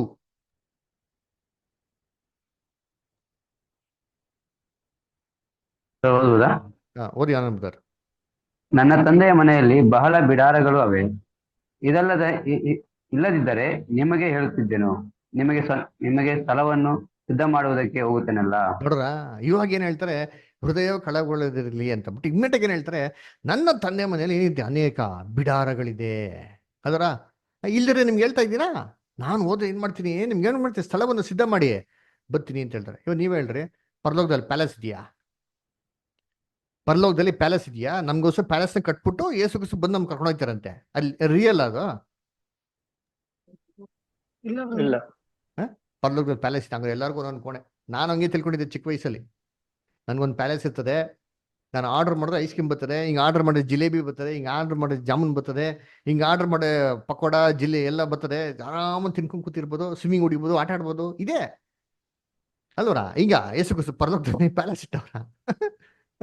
ಇದರಲ್ಲಿ ರಿಟ್ರಲ್ ಆಗಿರೋಂಥ ವಾಕ್ಯನಾ, ನೇರವಾಗಿರೋಂಥ ಭಾಷೆನಾ? ಇಲ್ಲ ರೀ. ಶಿಷ್ಯನ್ರುಗಳಿಗೆ ಅರ್ಥ ಆಗೋ ಥರ ಸಮಾಧಾನ ಪಡಿಸ್ತಾ ಇದ್ದಾರೆ ಯೇಸು ಕ್ರಿಸ್ತ. ಏನಪ್ಪ ಇದೆ ಪರಲೋಕದಲ್ಲಿ, ಏನಿದೆ, ಅನೇಕ ಪ್ಯಾಲೇಸ್ಗಳಿದೆ, ಹೋದ್ರೆ ಕಟ್ಬಿಟ್ಟು ಬರ್ತೀನಿ ಅಂತ. ಅಲ್ವರ? ಯೋಚನೆ ಮಾಡಿ, ಇದು ನೇರವಾಗಿರೋ ಭಾಷೆ. ಹಂಗೆ ಮುಂದಕ್ಕೆ ಓದಿತೀನಿ, ಕಂಟಿನ್ಯೂ ಮಾಡಿಬೋದು ನನಗೆ. 3rd verse. ನಾನು ಹೋಗಿ ನಿಮಗೆ ಸ್ಥಳವನ್ನು ಸಿದ್ಧ ಮಾಡಿದ ಮೇಲೆ ತಿರುಗಿ ಬಂದು ನಿಮ್ಮನ್ನು ಕರ್ಕೊಂಡು ಹೋಗಿ ನನ್ನ ಬಳಿಗೆ ಸೇರಿಸಿಕೊಳ್ಳುವೆನು, ಯಾಕೆಂದರೆ ನಾನಿರುವ ಸ್ಥಳದಲ್ಲಿ ನೀವು ಸಹ ಇರಬೇಕು. ನೋಡ್ರ ಏನ್ ಹೇಳ್ತಾರೆ, ಅದನ್ನ ಮುಗಿಸಿದ ಮೇಲೆ ನಾನು ನಿಮ್ ಬಂದು ಕರ್ಕೊಂಡು ಹೋಗ್ತೀನಿ ಅಂತ ಹೇಳ್ತಾರೆ. ಇದೆಲ್ಲ ರಿಯಲ್ ಆಗಿ ಹೇಳಿದ್ರೆ ಯೇಸು ಕ್ರಿಸ್ತ. ಯೋಚನೆ ಮಾಡ್ರಿ, ಯೋಚನೆ ಮಾಡ್ಕೊಳ್ಳಿ. ಕರ್ತನಲ್ಲಿ ಪ್ರೀತಗಳೇ, ಶಿಷ್ಯನ್ರುಗಳಿಗೆ ಇನ್ನ ಮೆಚುರಿಟಿ ಇರ್ಲಿಲ್ಲ ರೀ. ಅದಕ್ಕೆ ಅವ್ರಿಗೆ ಅರ್ಥ ಆಗಂತ ಭಾಷೆಯಲ್ಲಿ ಅವ್ರಿಗೆ ಏನ್ ಮಾಡ್ತಾವ್ರು ಹೇಳ್ತವ್ರೆ. ಅದಕ್ಕೆ ಹಿಂಗೆ ಹೇಳ್ಬಿಟ್ಟು ಏನ್ ಹೇಳೋದು, ಅದೇ ಅಧ್ಯಾಯದಲ್ಲಿ 16 ಮತ್ತು 18 ಓದಿಬೋದಾರೆ. ಏನ್ ಹೇಳ್ತಾರೆ ನೋಡೋಣ. 16 ಮತ್ತು 18, 16 to 18. ಆಗ ನಾನು ತಂದೆಯನ್ನು ಕೇಳಿಕೊಳ್ಳುವೆನು, ಆತನು ನಿಮಗೆ ಬೇರೊಬ್ಬ ಸಹಾಯಕನನ್ನು ಸದಾಕಾಲ ನಿಮ್ಮ ಸಂಗಡ ಇರುವುದಕ್ಕೆ ಕೊಡುವನು. ಪವಿತ್ರಾತ್ಮನು ಅಂತ ಹೇಳ್ತಾರೆ ನೋಡೋಣ. ಏನಂತಾರೆಪ್ಪ, ನಾನು ಹೋದ್ರೆ ಬಾ ಸಹಾಯಕನ ಕಳ್ಸ್ಕೊಡು ಅಂತ ಕೇಳ್ಕೊತೀನಿ, ಅವ್ರು ನಿಮ್ಗೆ ಕಳ್ಸ್ಕೊಡ್ತಾರೆ. ಯಾಕೆ? ಯೇಸು ಕ್ರಿಸ್ತ ಬಿಟ್ಟು ಹೋಗ್ಬಿಟ್ರೆ ನಮ್ಗತಿ ಏನಪ್ಪಾ ಅಂತ ಇವ್ರಿಗೆಲ್ಲ ಇತ್ತಲ್ಲ. ಯೋಚನೆ ಮಾಡ್ರಿ, ಇವೆಲ್ಲವನ್ನು ಬಿಟ್ಬಿಟ್ಟು ಇವ್ರಿಂದ ಬಂದವ್ರೆ ಯೇಸು ಕ್ರಿಸ್ತ ಮೇಲೆ ನಂಬಿಕೆ ಮೇಲ್ರಿ. ಯೇಸು ಕ್ರಿಸ್ತ ಹೋಗ್ಬಿಟ್ರೆ ನಮ್ನ ಯಾರಪ್ಪ ನೋಡ್ಕೊಡೋದು ಅಂತ ಅಂದ್ಬಿಟ್ಟು ಇವರೆಲ್ಲ ಭಯಭೀತರಾಗಿರ್ತಾರೆ. ವರಿ ಮಾಡ್ಬಿಡಿ, ನಾನು ಹೋದ್ರೆ ಸಹಾಯಕನ ಕರೆಸ್ತೀನಿ, ಅವ್ನು ಯಾರು ಅಲ್ಲಪ್ಪ, ಸತ್ಯದ ಆತ್ಮನು, ನನ್ನಲ್ಲಿ ಇದನ್ನೇ ತಗೊಂಡು ನೀವು ಮಾತಾಡ್ತಾನ್ರಿ ಅಲ್ವರ? ಅವನ ವಿರುದ್ಧ ಪಾಪ ಮಾಡೋದು ತಪ್ಪೇ, ಶಂಸದೇ ಇಲ್ಲ. ಅವ್ನು ನಿಮ್ಗೆಲ್ಲವನ್ನೂ ತಿಳಿಸ್ಕೊಡ್ತಾನೆ. ತಿಳಿದ ತಕ್ಷಣ ಸ್ವಲ್ಪ ಕಾನ್ಫಿಡೆನ್ಸ್ ಬರ್ತಾರೆ. ಅದರ ಒಂದು ಕಾನ್ಫಿಡೆನ್ಸ್ ಬಿಲ್ಟ್ ಮಾಡೋದಿಕ್ಕೆ ಏನ್ ಮಾಡ್ತಾರೆ, ಇಲ್ಲಿ ಮಾತುಗಳನ್ನ ಏನ್ ಮಾಡ್ತಾರೆ, ಯೇಸು ಕ್ರಿಸ್ತ ಬಳಕೆ ಮಾಡ್ತಾರದ್ರಿ. ಅದಕ್ಕೆ ಸಹಾಯಕ ಅಂತ ಒಂದು ಪರ್ಟಿಕ್ಯುಲರ್ ಪದನ ಇಲ್ಲಿ ಯೂಸ್ ಮಾಡ್ತಾರೆ ನೋಡಿ. 14th chapter ಹಿಂಗೆ ಹೇಳ್ತಾರ. ನೆಕ್ಸ್ಟ್ 15th chapter ಏನ್ ಹೇಳ್ತಾರೆ, 15:1. ಯೋಹಾನ 15:1. ಸುಜಾತ ಅಷ್ಟು ಓದ್ತೀರಾ? ನಾನೇ ನಿಜವಾದ ದ್ರಾಕ್ಷಬಳ್ಳಿ, ನನ್ನ ತಂದೆ ತೋಟಗಾರನು. ನೋಡ್ರ, ನಾನೇ ನಿಜವಾದ ದ್ರಾಕ್ಷ ಬಳ್ಳಿ, ತಂದೆ ತೋಟಗಾರನ. ಅಂದ್ರೆ ಯೇಸು ಕ್ರಿಸ್ತ ದ್ರಾಕ್ಷ ಬಳ್ಳಿನ, ಅವರಪ್ಪ ತೋಟಗಾರನ. ಹಾಗಾದ್ರೆ ಪರಲೋಕದ ದೇವರಲ್ವಾ ಅವರು? ಇದು ಬ್ರಹ್ಮಾಂಡಕ್ಕೆ ಸೃಷ್ಟಿಕರ್ತನಲ್ವಾ ಏನ್ರಿ? ಒಂದು ಹೋಲಿಕೆ ಮಾಡಿ ಶಿಷ್ಯನ್ಗಳಿಗೆ ಏನ್ ಮಾಡ್ತಾವ್ರೆ, ಒಂದು ಸಮಾಧಾನದ ಮಾತುಗಳನ್ನ ಹೇಳ್ತಾ ಇದ್ದಾರೆ ಅಲ್ವರ? ಇದು ನೋಡಿರ್ತೀನಿ, ಇದು ಎಲ್ಲಿ ಕೊಟ್ಟಿದ್ ಗೊತ್ತಾ? ಅದೇ ಬೈಬಲ್ ಅಲ್ಲಿ ಕೊಟ್ಟಾರೆ. ಇಲ್ಲಿ ಜಾನ್ 16:25 ಅಲ್ವ? ಗೌತಮ್ ಬುದ್ಧರು ಓದಿ ಜಾನ್ 16:25. ಲಾಸ್ಟ್ ಅಲ್ಲಿ ನೋಡಿ ಕನ್ಕ್ಲೂಷನ್ ಹೇಳ್ತಾರೆ. ಯೇಸು ಕ್ರಿಸ್ತ ಚೆನ್ನಾಗಿ ಜ್ಞಾಪಕ ಇಟ್ಕೊಳ್ಳಿ. ಯೋಹಾನ 13ನೇ ಅಧ್ಯಾಯ ಬೈಬಲ್ನ ಓದಿರ್ತೀನಿ. ಯೋಹಾನ 13ರಿಂದ ಹಿಡಿದು ಯೋಹಾನ 18ನೇ ಅಧ್ಯಾಯದವರೆಗೂ ಯೇಸು ಕ್ರಿಸ್ತನ ಲಾಸ್ಟ್ ಮೂಮೆಂಟ್ಸ್, ಆ ಪಂಕ್ತಿಯಲ್ಲಿ ಕೂತ್ಕೊಬೇಕಾದ್ರೆ ನಡೆದಿರೋ ವಿಚಾರಗಳು. ಯೇಸು ಕ್ರಿಸ್ತು ಲಾಸ್ಟ್ ಆಗಿ ಹೇಳಂತ ಮಾತು ನೋಡಿತೀನಿ. ಎಲ್ಲ ಶಿಷ್ಯನ ಹತ್ರ ಮಾತಾಡ್ಬೇಕು, ಕನ್ಕ್ಲೂಷನ್ ಏನ್ ಹೇಳ್ತಾರೆ? John 16:25 brother. ಈ ಸಂಗತಿಗಳನ್ನು ಗೂಢಾರ್ಥವಾಗಿ ನಿಮಗೆ ಹೇಳಿದ್ದೇನೆ. ಹೆಂಗ್ ಹೇಳಿದಾರೆ ಅಂತ ಬ್ರದರ್? ಆದರೆ ಗೂಢಾರ್ಥವಾಗಿ ಹೇಳಿದ್ದೇನೆ. ಗೂಢಾರ್ಥವಳಿ ಯಾವ ಸಂಗತಿಗಳು? ಯೋಹಾನ 14ನೇ ಅಧ್ಯಾಯದ ಆರಂಭಿಸಿದ್ರಲ್ಲ, ಇವೆಲ್ಲ ಮಾತುಗಳು ಕನ್ಕ್ಲೂಡ್ ಆಗೋದು ಜಾನ್ 16:25. ಇವೆಲ್ಲವನ್ನು ಹೆಂಗ್ ಹೇಳಿದೀನಿ ಕಂದ? ಗೂಢಾರ್ಥವಾಗಿ ಹೇಳಿದೀನಿ, ನೇರವಾಗಲ್ಲಪ್ಪ. ನೇರವಾಗಿ ಅರ್ಥ ಮಾಡ್ಕೊಂಡ್ಬಿಟ್ಟಿರೋ, ಗೂಢಾರ್ಥವಾಗಿ. ಹೆಂಗ್ ಗೂಢಾರ್ಥವಾಗಿ? ಅನ್ ಎಕ್ಸಾಂಪಲ್ ನೋಡಿ, ಇವಾಗ ಮಕ್ಕಳು ಸ್ಕೂಲ್ಗೆ ಹೋಗ್ತಾರಪ್ಪ. ನಿಮ್ಮೆಲ್ಲ ಮಕ್ಳವ್ರಲ್ಲ, ಮಕ್ಳೆಲ್ಲ ಮೊದಲನೇ ದಿನ ಸ್ಕೂಲ್ಗೆ ಹೋಗ್ಬೇಕಾರೆ ಫಸ್ಟ್ ಡೇ ಸ್ಕೂಲ್ ರೀ. ಯಾವ್ದು? 10ನೇ ಕ್ಲಾಸ್ 9ನೇ ಕ್ಲಾಸ್ ಅಲ್ಲ, ಪುಟಾಣಿ ಬೇಬಿ ಮುಟ್ಟಿರ್ತಾರೆ ಗೊತ್ತಾ? ಫಸ್ಟ್ ಮೊದಲನೇ ದಿನ ಕ್ಲಾಸ್ಗೆ ಹೋಗ್ಬೇಕಾರೆ ಹೆಂಗ್ ಹೋಗ್ತಾವ ಮಕ್ಳು? ಏನು ಟಿಪ್ ಟಾಪ್ ಡ್ರೆಸ್ ಎಲ್ಲ ಚೆನ್ನಾಗಿ ಡ್ರೆಸ್ ಆಗ್ಬಿಡ್ತಾರೆ. ಅಪ್ಪ ಅಮ್ಮ ಕೊಂಡೋಗ್ತಾರೆ, ಬರೋ ಬೈಕಲ್ಲಿ ಹೋಗೋಣ ಅಂತ, ರೌಂಡ್ ಹೋಗೋಣ ಅಂತ, ಎಲ್ಲ ಸಮಾಧಾನಕ್ಕೆ ಬರ್ತಾರೆ. ಸ್ಕೂಲ್ ಹತ್ರ ಇಳಿಸಿ ಏನೋ ಬಿಟ್ಟು ಅವ್ರ ಅಮ್ಮ ಅಪ್ಪ ತಿರುಗ್ತಾ ನೋಡ್ರಿ ಅಂತೀನಿ. ಮಕ್ಳು ಮಾಡ್ತಾವ್ ನೋಡ್ರಿ ತಾಂಡವ ಅಲ್ವರ. ಅಯ್ಯೋ ಅಯ್ಯೋ ಅಪ್ಪ, ಕಂಟ್ರೋಲ್ ಮಾಡಕ್ಕಾಗಲ್ಲ. ಅಳಗ್ ಶುರು ಮಾಡ್ಬಿಡ್ತಾರೆ, ಗುಳೋ ಅಂತ ಅಳಗ್ ಶುರು ಮಾಡ್ಬಿಡ್ತಾರೆ ಅಲ್ವರ. ಅವಾಗ ಅವ್ರ ಅಪ್ಪ ಅಮ್ಮ ಏನ್ ಹೇಳ್ತಾರೆ? ಏನಾಗಲ್ಲ ಕೊಡೋ, ಇಲ್ಲೇ ಇದ್ದೀನಿ ಕೊಡೋ, ಹೋಗೋ. ನಾನು ಬ್ಯಾಗ್ ಬಿಟ್ಬಿಟ್ಟಿದ್ದೀನಿ ಕೊಡೋ, ನಾನು ಚಾಕ್ಲೇಟ್ ತಗೊಂಡ್ಬರ್ತೀನಿ, ಹೋಗೋ, ಓಡೆ ಅಲ್ಲಿರೋ ಬರ್ತೀನಿ ಅಂದ್ಬಿಟ್ಟು. ಅಲ್ಲ ಅಪ್ಪ, ನೀನ್ ಸುಳ್ಳು ಹೇಳ್ತಾ ಇದೀಯಾ, ನೀ ಅಲ್ಲಿ ಹೋಗಲ್ಲ, ನೀನು ಬಲಿ ಬಲಿ ಬಲಿ. ಏನ್ ಮಾಡ್ದ ಅವ್ರ ಅಪ್ಪ ಅಮ್ಮನ ಗಟ್ಟಿಗೆ ಇಟ್ಕೊಂಡ್ಬಿಡ್ತಾರೆ. ಏನ್ ಮಾಡ್ದು ಬಿಡಲ್ಲ. ಅವ್ರ ಅಪ್ಪ ಅಮ್ಮ ಏನ್ ಹೇಳ್ತಾರೆ? ಇದು ಅಪ್ಪ ಅಮ್ಮ ಏನ್ ಹೇಳ್ಬೋದು? ಕಂದ ಬರಿ ಮಾಡ್ಬೇಡ, ನಾನು ಎಲ್ಲೂ ಹೋಗಲ್ಲ, ಇಲ್ಲೇ ಇರ್ತೀನಿ ನೋಡು ನೋಡು ನೋಡು ನೋಡು, ನೀನ್ ಅಲ್ಲಿ ಕೂತ್ಕೋ, ನೋಡು ಅಲ್ಲಿ ಕೂತ್ಕೋ, ಇಲ್ಲೇ ಇರ್ತೀನಿ ನೋಡು, ಇಲ್ಲೇ ಇರ್ತೀನಿ, ಮಮ್ಮಿ ಇಲ್ಲೇ ಇರ್ತೀನಿ ನೋಡು, ನಿಮ್ ಪಕ್ಕದಲ್ಲಿ ಇರ್ತೀರ, ಹೋಗೋ, ನಾವು ಬಂದ್ಬಿಡ್ತೀನಿ, ಹೋಗೋ. ಹೇಳ್ತಾರ ಇಲ್ವಾ? ಅಲ್ವಾ? ಹೇಳ್ತಾರೆ ಅದಲ್ಲ. ಆಮೇಲೆ ಏನ್ ಮಾಡ್ತಾರೆ ಕೆಲವೊಂದ್ಸತಿ ಅಪ್ಪ ಅಮ್ಮ ಕ್ಲಾಸ್ ಪಕ್ಕ ಕೂತ್ಕೊಂಡ್ಬಿಡ್ತಾರೆ ಸ್ವಲ್ಪ ಹೊತ್ತು. ಇಲ್ಲೇ ಇರೋ, ಟೈಟ್ ಹೋಗ್ಬರ್ತೀನಿ, ಸುಮ್ಮನೆ 1 ನಿಮಿಷ ಹೋಗ್ಬರ್ತೀನಿ ಇರೋ, ಇವಾಗೆ ಬರ್ತೀನಿ ಕೊಡೋ, ಇಲ್ಲೇ ಬರ್ತೀನಿ ಇರೋ. ಗಾಡಿ ಕೀ ಮರ್ತ್ಬಿಟ್ಟಿದ್ದೀನಿ ಕೊಡೋ, ಗಾಡಿ ಎತ್ಕೊಂಡ್ಬಿಡ್ತಾರೆ, ಬರ್ತೀನಿ ಅಂತ ಅಂತಾರೆ. ಅವ್ ಏನ್ ಅರ್ಥ? ಅವ್ರ ಅಮ್ಮ ನಿಜವಾಗ್ಲು ಗಾಡಿ ಕೀನ ಮರ್ತ್ಬಿಟ್ಟವ್ರೆ, ಹೋಗ್ಬಿಟ್ಟು ಪಟ್ಟ ತಗೊಂಡ್ಬಂದ್ಬಿಡ್ತಾರ, ಇವಾಗೆ ಬಂದ್ಬಿಡ್ತಾರ, ಇಲ್ಲೇ ಎದ್ಬಿಡ್ತಾರ? ಹೇಳ್ರಿ, ಇವೆಲ್ಲ ನೇರವಾಗಿ ಮಾತಾಡ್ತಾರ ಅಪ್ಪ ಅಮ್ಮ? ಇಲ್ಲ. ಮಕ್ಳಿಗೆ ಸಮಾಧಾನ ಮಾಡಿಸ್ಬೇಕು ಅಲ್ವರ. ಅವ್ರಿಗೇನಾಗ್ಬಿಟ್ಟಿದೆ ಅಂದ್ರೆ ಅಪ್ಪ ಅಮ್ಮ ಎಲ್ಲಿ ಬಿಟ್ಟು ಹೋಗ್ಬಿಡ್ತಾರ ಅಂದ್ಬಿಟ್ಟು ತವಕ ಬಂದ್ಬಿಡೈತೆ. ಇದನ್ನ ಸಮಾಧಾನ ಪಡ್ಸಕ್ಕೆ ಏನ್ ಮಾತಾಡ್ಬೇಕು ಅದನ್ನೇ ಮಾತಾಡ್ತಾರೆ. ಇದನ್ನೇ ಕ್ರಿಸ್ತನು ಮಾತಾಡಿದ್ದು. ಅದಕ್ಕೆ ಹೇಳಿದ್ದು, ಕಳವಳಗೊಳ್ಳದಿರಿ, ನಿಮ್ಮ ಹೃದಯ ಭಾರವಾಗದಿರ್ಲಿ ಅಲ್ವರ. ನಾನೆಲ್ಲ ಇದು ನಿಮ್ಮ ಹತ್ರ ಗೂಢಾರ್ಥವಾಗಿ ಮಾತಾಡಿದ್ದೀನಿ, ಇದು ದಯವಿಟ್ಟು ನೇರವಾಗಿ ತಗೊಂಬೇಡಿ ಅಲ್ವರ. ಅದಕ್ಕೆ ಹೇಳಿದ್ದ ಮತ್ತೆ 28:20 ಏನ್ ಹೇಳ್ತಾರೆ? ಯುಗದ ಸಮಾಪ್ತಿವರೆಗೂ ನಿಮ್ ಜೊತೆಗೆ ಇರ್ತೀನಿ, ಬರೀ ಮಾಡ್ಬಿಡ್ರಿ, ಧೈರ್ಯವಾಗಿರ್ರಿ, ಲೋಕದ ಕಟ್ಟೆ ಕಡೆ ಹೋಗಿ ಸ್ವಾರ್ಥ ಸರ್. ನೀವು ಯೋಚನೆ ಮಾಡ್ರಿ ಇದ್ರಲ್ಲಿ ಹೆಂಗ್ ಭಯಭೀತವಾಗಿದ್ರು ಗೊತ್ತಾ? ಬೈಬಲ್ ತುಂಬಾ ವಾಕ್ಯ ಇದ್ರಿ. ಯೇಸು ಕ್ರಿಸ್ತ ಸತ್ಯ ಪುನರ್ತನ ಆಗಿದ ತಕ್ಷಣ, ಸತ್ತೋಗಿದ ತಕ್ಷಣ ರೂಮ್ ಎಲ್ಲ ಒಂದೇ ರೂಮಲ್ಲಿ ಸೇರ್ಬಿಟ್ಟಾರೆ, ಫುಲ್ಲು ಡೋರ್ ಕಿಟಕಿಯಲ್ಲಿ ಹಾಕ್ಕೊಂಡ್ಬಿಟ್ಟಾರೆ. ಭಯ, ಯೇಸು ಕ್ರಿಸ್ತನ ಸಾಯಿಸ್ತಾರೆ, ನಮ್ಮನ್ನ ಹಿಡಿದು ಸಾಯ್ಸಕ್ ಬಿಡ್ತಾರೆ ಅಂದ್ಬಿಟ್ಟು. ಅಯ್ಯೋ ಗಡಗಡ ನಡೀತಾ ಇದ್ರು. ಎಲ್ಲೋದ್ರು 12 ಜನ ಒಟ್ಟಿಗೆ ಹೋಗೋರು, ಬೇಡಪ್ಪ ಅಯ್ಯೋಪ್ಪ ಅಂತ. ಯಾಕೆ? ಭಯ. ಯೇಸು ಕ್ರಿಸ್ತು ಏನ್ರಿ ಕಾಣಿಸ್ಕೊಡಿ ಮೇಲೆ ಬಲಪಡಿಸ್ತಾರ್ರಿ, ವರಿ ಮಾಡ್ಬಿಡ್ರಿ, ಧೈರ್ಯವಾಗಿರ್ರಿ ಅಂತ ಬಿಟ್ಟು. ನಾವ್ ಹಿಂಗ್ ಹೇಳ್ತೀರಿ? ಹಿಂಗೆ ತಾನೇ ಹೇಳೋದು. ಅದರ ಯಾರೊಬ್ರು ಹುಷಾರಿಲ್ಲ ಅಂದ್ರೆ ಹೋಗಿ ಹೆಂಗ್ ಭೇಟಿ ಮಾಡಿ ಏನ್ ಹೇಳ್ತೀರಿ? ಬ್ರದರ್ ಧೈರ್ಯವಾಗಿರಿ, ಏನಾಗಲ್ಲ. ಇವಾಗ ಸಾಯ್ತಾನೆ ಗೊತ್ತಿರೋ ಏನ್ ಹೇಳ್ತೀರಿ? ಅಯ್ಯೋ ದೇವ್ರು ನಿಮ್ಗೆ ಕಾಪಾಡ್ತಾರೆ, ವರಿ ಮಾಡ್ಬಿಡ್ರಿ, ನೀವು ದಯವಿಟ್ಟು ಧೈರ್ಯವಾಗಿರಿ, ವಿಶ್ವಾಸದಲ್ಲಿ ದೃಢವಾಗಿರಿ ಅಂತ ಹೇಳ್ತೀರಾ ಇಲ್ವಾ? ಏನ್ ಅರ್ಥ ಇವೆಲ್ಲ? ಇದೆಲ್ಲ ಬಂದ್ಬಿಟ್ಟು ನಾವು ಗೂಢಾರ್ಥವಾಗಿ ಹೇಳಂತ ಒಂದು ಮಾತುಗಳು. ಇದನ್ನ ನೇರವಾಗಿ ತಗೊಂಡ್ಲೇಬಾರ್ದ್ರಿ. ಇವತ್ತು ನಮ್ಮ ಕ್ರೈಸ್ತ ಮಂಡಲದಲ್ಲಿ ಮಾಡಿರೋ ದೊಡ್ಡ ತಪ್ಪು ಇದೆ ರೀ. ನೋಡಿ, ಇವಾಗ ಇದೇ ಅಧ್ಯಾಯದಲ್ಲಿ ಓದ್ಕೊಂಡ್ಬಿಡ್ರಿ. ಇವಾಗ ನಾವೇನ್ ನೋಡ್ರಿ? ಯೇಸು ಕ್ರಿಸ್ತು ದ್ರಾಕ್ಷೆ ಬಳ್ಳಿ ಅಂತ ನೋಡ್ರಿ, ಯೇಸು ಕ್ರಿಸ್ತು ಲೋಕಕ್ಕೆ ಬೆಳಕು ಅಂತ ನೋಡ್ತೀರಿ, ಯೇಸು ಕ್ರಿಸ್ತು ಲೋಕಕ್ಕೆ ರೊಟ್ಟಿ, ನಾನೇ ನಿಜವಾದ ರೊಟ್ಟಿ ಅಂತ ಹೇಳ್ತಾರೆ. ಇವೆಲ್ಲ ನೇರವಾಗಿರೋ ಭಾಷೆನ ನೀವ್ ಹೇಳ್ರಿ, ಸ್ವಲ್ಪ ಥಿಂಕ್ ಮಾಡಿ. ಯೇಸು ಕ್ರಿಸ್ತು ರೊಟ್ಟಿನಾಗರೆ? ಯೇಸು ಕ್ರಿಸ್ತು ದೀಪನ? ಯೇಸು ಕ್ರಿಸ್ತು ಬೆಳಕ? ಯೇಸು ಕ್ರಿಸ್ತು ನೀರ? ಯೇಸು ಕ್ರಿಸ್ತು ವಾಕ್ಯನ? ಯೇಸು ಕ್ರಿಸ್ತು ವಾರ್ತೆನ? ಇವೆಲ್ಲ ಲಿಟ್ರಲ್ಲ. ಸ್ವಲ್ಪ ನಮ್ಗೆ ಸ್ವಲ್ಪ ಬುದ್ಧಿ ಏನು ಹೇಳಲ್ವ ನಮ್ಗೆ? ನಮ್ಮಲ್ಲಿರೋಂಥ ಒಂದು ಪವಿತ್ರ ಆತ್ಮ, ಅಟ್ಲೀಸ್ಟ್ ಕಾಮನ್ ಸೆನ್ಸ್ ಸ್ವಲ್ಪ ನಮ್ಗೆ ಏನು ಹೇಳಲ್ವಾ? ಕಂದ ಇವೆಲ್ಲ ನೇರವಾಗಿರೋ ಭಾಷೆ ಅಲ್ಲಪ್ಪ ಅಂತ ಹೇಳ್ತದೆ ಇಲ್ವಾ? ಅಫ್ಕೋರ್ಸ್ ಹೇಳ್ತಾರೆ, ಹೇಳ್ಬೇಕು ಅಲ್ವರ. ನಮ್ಮ ಸತ್ಯವೇದದಲ್ಲಿ ದೇವರು ನಮ್ಮ ಹತ್ರ ಹೆಂಗ್ ಮಾತಾಡಿದಾರೆ ಗೊತ್ತಾ? ಯೆಶಾಯ 1:18 ಹೇಳ್ತಾರೆ, ನಿಮ್ಮ ಪಾಪಗಳು ಕಡು ಕೆಂಪಾಗಿದ್ದು ಸರಿ, ಬನ್ನಿ ವಾದಿಸೋಣ ಅಂತ ದೇವ್ರು ಹೇಳ್ತಾರಲ್ಲ. ಏನ್ ಅರ್ಥ ಗೊತ್ತಾ? ಕಂದ ನೀವೆಲ್ಲ ಏನೋ ಅರ್ಥ ಮಾಡ್ಕೊಂಡ್ಬಿಡಿದ್ರ, ತಪ್ಪಾಗಿ ಅರ್ಥ ಮಾಡ್ಕೊಂಡ್ಬಿಡಿದ್ರ, ಬನ್ನಿ ಬರ್ರಪ್ಪ ಡಿಸ್ಕಸ್ ಮಾಡೋಣ. ಪರಲೋಕದಲ್ಲಿರೋ ದೇವರು ಎಂಥ ಒಂದು ಉನ್ನತವಾದವರು ನಮ್ಮ ಕೆಳಮಟ್ಟಕ್ಕೆ ಬಂದು ಮಾತಾಡಿದಾರ್ರಿ. ಒಬ್ಬ ಟೀಚರ್ ಅದರ ಏನ್ರಿ, ಒಳ್ಳೆ ಪ್ರೊಫೆಸರ್ ಒಂದು ಪುಟ್ಟು ಮಗುಗೆ ಪಾಠ ಹೇಳ್ಕೊಡ್ಬೇಕು, ಹೆಂಗ್ ಹೇಳ್ಕೊಡ್ತಾರೆ? ನರ್ಸರಿಗೆ ಪಾಠ ಹೇಳ್ಕೊಡ್ಬೇಕು, ಹೆಂಗ್ ಹೇಳ್ಕೊಡ್ತಾರೆ? A for apple. ಆಪಲ್ ಅಂತ ನಿಕ್ಬಿಡ್ತಾರೆ, ಆಪಲ್ ಅಂತ ತಿನ್ನಿಸ್ತಾರೆ. ಬನಾನಾ ಕೊಡ್ತಾರೆ ಅದರ ಏನ್ರಿ, ಕ್ಯಾಟ್ ಅಂದ್ಬಿಟ್ಟು ಒಂದು ಪಪ್ಪಿನ ತಂದು ನೋಡಿಸ್ತಾರೆ, ಆಟ ಸಾಮಾನು ಕೊಡ್ತಾರೆ. ಏನಕ್ಕೆ ಇವೆಲ್ಲ ಮಾಡೋದು? ತಲೆ ಏನಾಗ್ಲಿ, ಇಂಪ್ರಿಂಟ್ ಆಗ್ಲಿ, ನಾವೆಲ್ಲ ಅದೇ ಲೆವೆಲಲ್ಲಿ ಇದ್ರಿ, ನಮಗೆಲ್ಲ ಪರಲೋಕದ ಮಾತಾಡ್ತಾ ಅರ್ಥನೇ ಆಗಲ್ಲ. ನಿಕೋಡಿಮಸ್ ಬಂದು ಕೇಳ್ತಾನೆ, ಯೇಸು ಕ್ರಿಸ್ತ ಹೇಳ್ತಾರೆ, ಈ ವಿಚಾರ ನಿಂಗೆ ಅರ್ಥ ಆಗಲ್ಲ, ಪರಲೋಕ ವಿಚಾರ ನಿಂಗೆ ಏನಪ್ಪ ಹೇಳಿ ಅಂತ ಹೇಳ್ತಾರೆ. ಅದಕ್ಕೆ ಎಲ್ಲ ಗುಡಾರ್ಥವಾಗಿ ಹೇಳಿದ್ದು. ಕುರಿಗಳನ್ನ ಕರೆದ್ಬಿಟ್ಟು ಕುರಿಗಳ ಎಕ್ಸಾಂಪಲ್ ಕೊಡ್ತಾರೆ, ಮೇಕೆಗಳನ್ನ ಕರೆದ್ಬಿಟ್ಟು ಮೇಕೆ ಎಕ್ಸಾಂಪಲ್ ಕೊಡ್ತಾರೆ, ಗೋಧಿ ಹೊಲ ನೋಡ್ತಾರೆ, ಗೋಧಿ ಹೊಲ ನೋಡ್ಬಿಟ್ಟು ನಮ್ಗೆ ಎಕ್ಸಾಂಪಲ್ ಕೊಡ್ತಾರೆ. ಇವೆಲ್ಲ ನೇರವಾಗಿರೋ ಭಾಷೆ ಮಾತಾಡೋರ. ಕರ್ತನಲ್ಲಿ ಪ್ರೀತಿಗಳೇ, ನಾವು ಸತ್ಯವೇದ ಓದೋದನ್ನ ತಿಳ್ಕೊಬೇಕ್ರಿ. ಇವತ್ತು ನಮ್ಮ ಸಮಾಜದಲ್ಲಿ ಆಗಿರೋದು ಪ್ರಾಬ್ಲಮ್ ಇದೆ ರೀ. ಸತ್ಯವೇದನ ತಪ್ಪಾದ ರೀತಿಲಿ ಓದಿ, ತಪ್ಪಾದ ರೀತಿಲಿ ಅರ್ಥ ಮಾಡ್ಕೊಂಡು, ತಪ್ಪಾದ ರೀತಿಲೇ ಉಪದೇಶ ಮಾಡ್ತಾರೆ. ಇದೇ ಸತ್ಯ ಅಂತ ತಿಳ್ಕೊಂಡು ಇದು ರಕ್ಷಣೆ ಮಾರ್ಗ ಅಂತ ಬೇರೆ ತಪ್ಪಾಗಿ ತಿಳ್ಕೊಂಬಿಟ್ಟವ್ರಿ. ಅದಕ್ಕೆ ಸ್ಟಡಿ ಮಾಡ್ಬೇಕ್ರಿ. ಅದಕ್ಕೆ ಬೈಬಲ್ ಸ್ಟಡಿ ಚೆನ್ನಾಗಿ ಅಂತ ಹೇಳೋದ್ರಿ. ಅದು ನೋಡ್ಬೇಕಾರೆ ಈ ಹೋಲಿ ಸ್ಪಿರಿಟ್ ಅಂದ್ರೆ ಏನೋ ಅಂತ ವಾರ್ತೆನ ನಾವು ಏನ್ರಿ ಈ ಕನ್ಕಾರ್ಡೆನ್ಸ್ ಸಿಗ್ತಾರೆ. ಕನ್ಕಾರ್ಡೆನ್ಸ್ ನಿಮ್ಗೆ ಗೂಗಲಲ್ಲಿ ಸಿಗ್ತಾರೆ, ಹುಡುಕ್ರಿ. ಹುಡುಕಿದ್ರೆ ಅದ್ರಲ್ಲಿ ಹೀಬ್ರು ಮತ್ತೆ ಗ್ರೀಕ್ ಅಲ್ಲಿ ಒಂದು ಪದ ಯೂಸ್ ಮಾಡ್ತಾರೆ. ಹೀಬ್ರಲ್ಲಿ ರುವಾ ಅಂತ ಒಂದು ಮಾತನ್ನ ಏನ್ ಮಾಡ್ತಾರೆ, ಪದ ಯೂಸ್ ಮಾಡ್ತಾರೆ. ಇದು ಇಂಗ್ಲಿಷ್ ಅಲ್ಲಿ ಬರೋಂಥ ವಾರ್ತೆ ಸ್ಪಿರಿಟ್ ಅಂತ. ಇದೇನ್ ಗೊತ್ತಾ ಅರ್ಥ?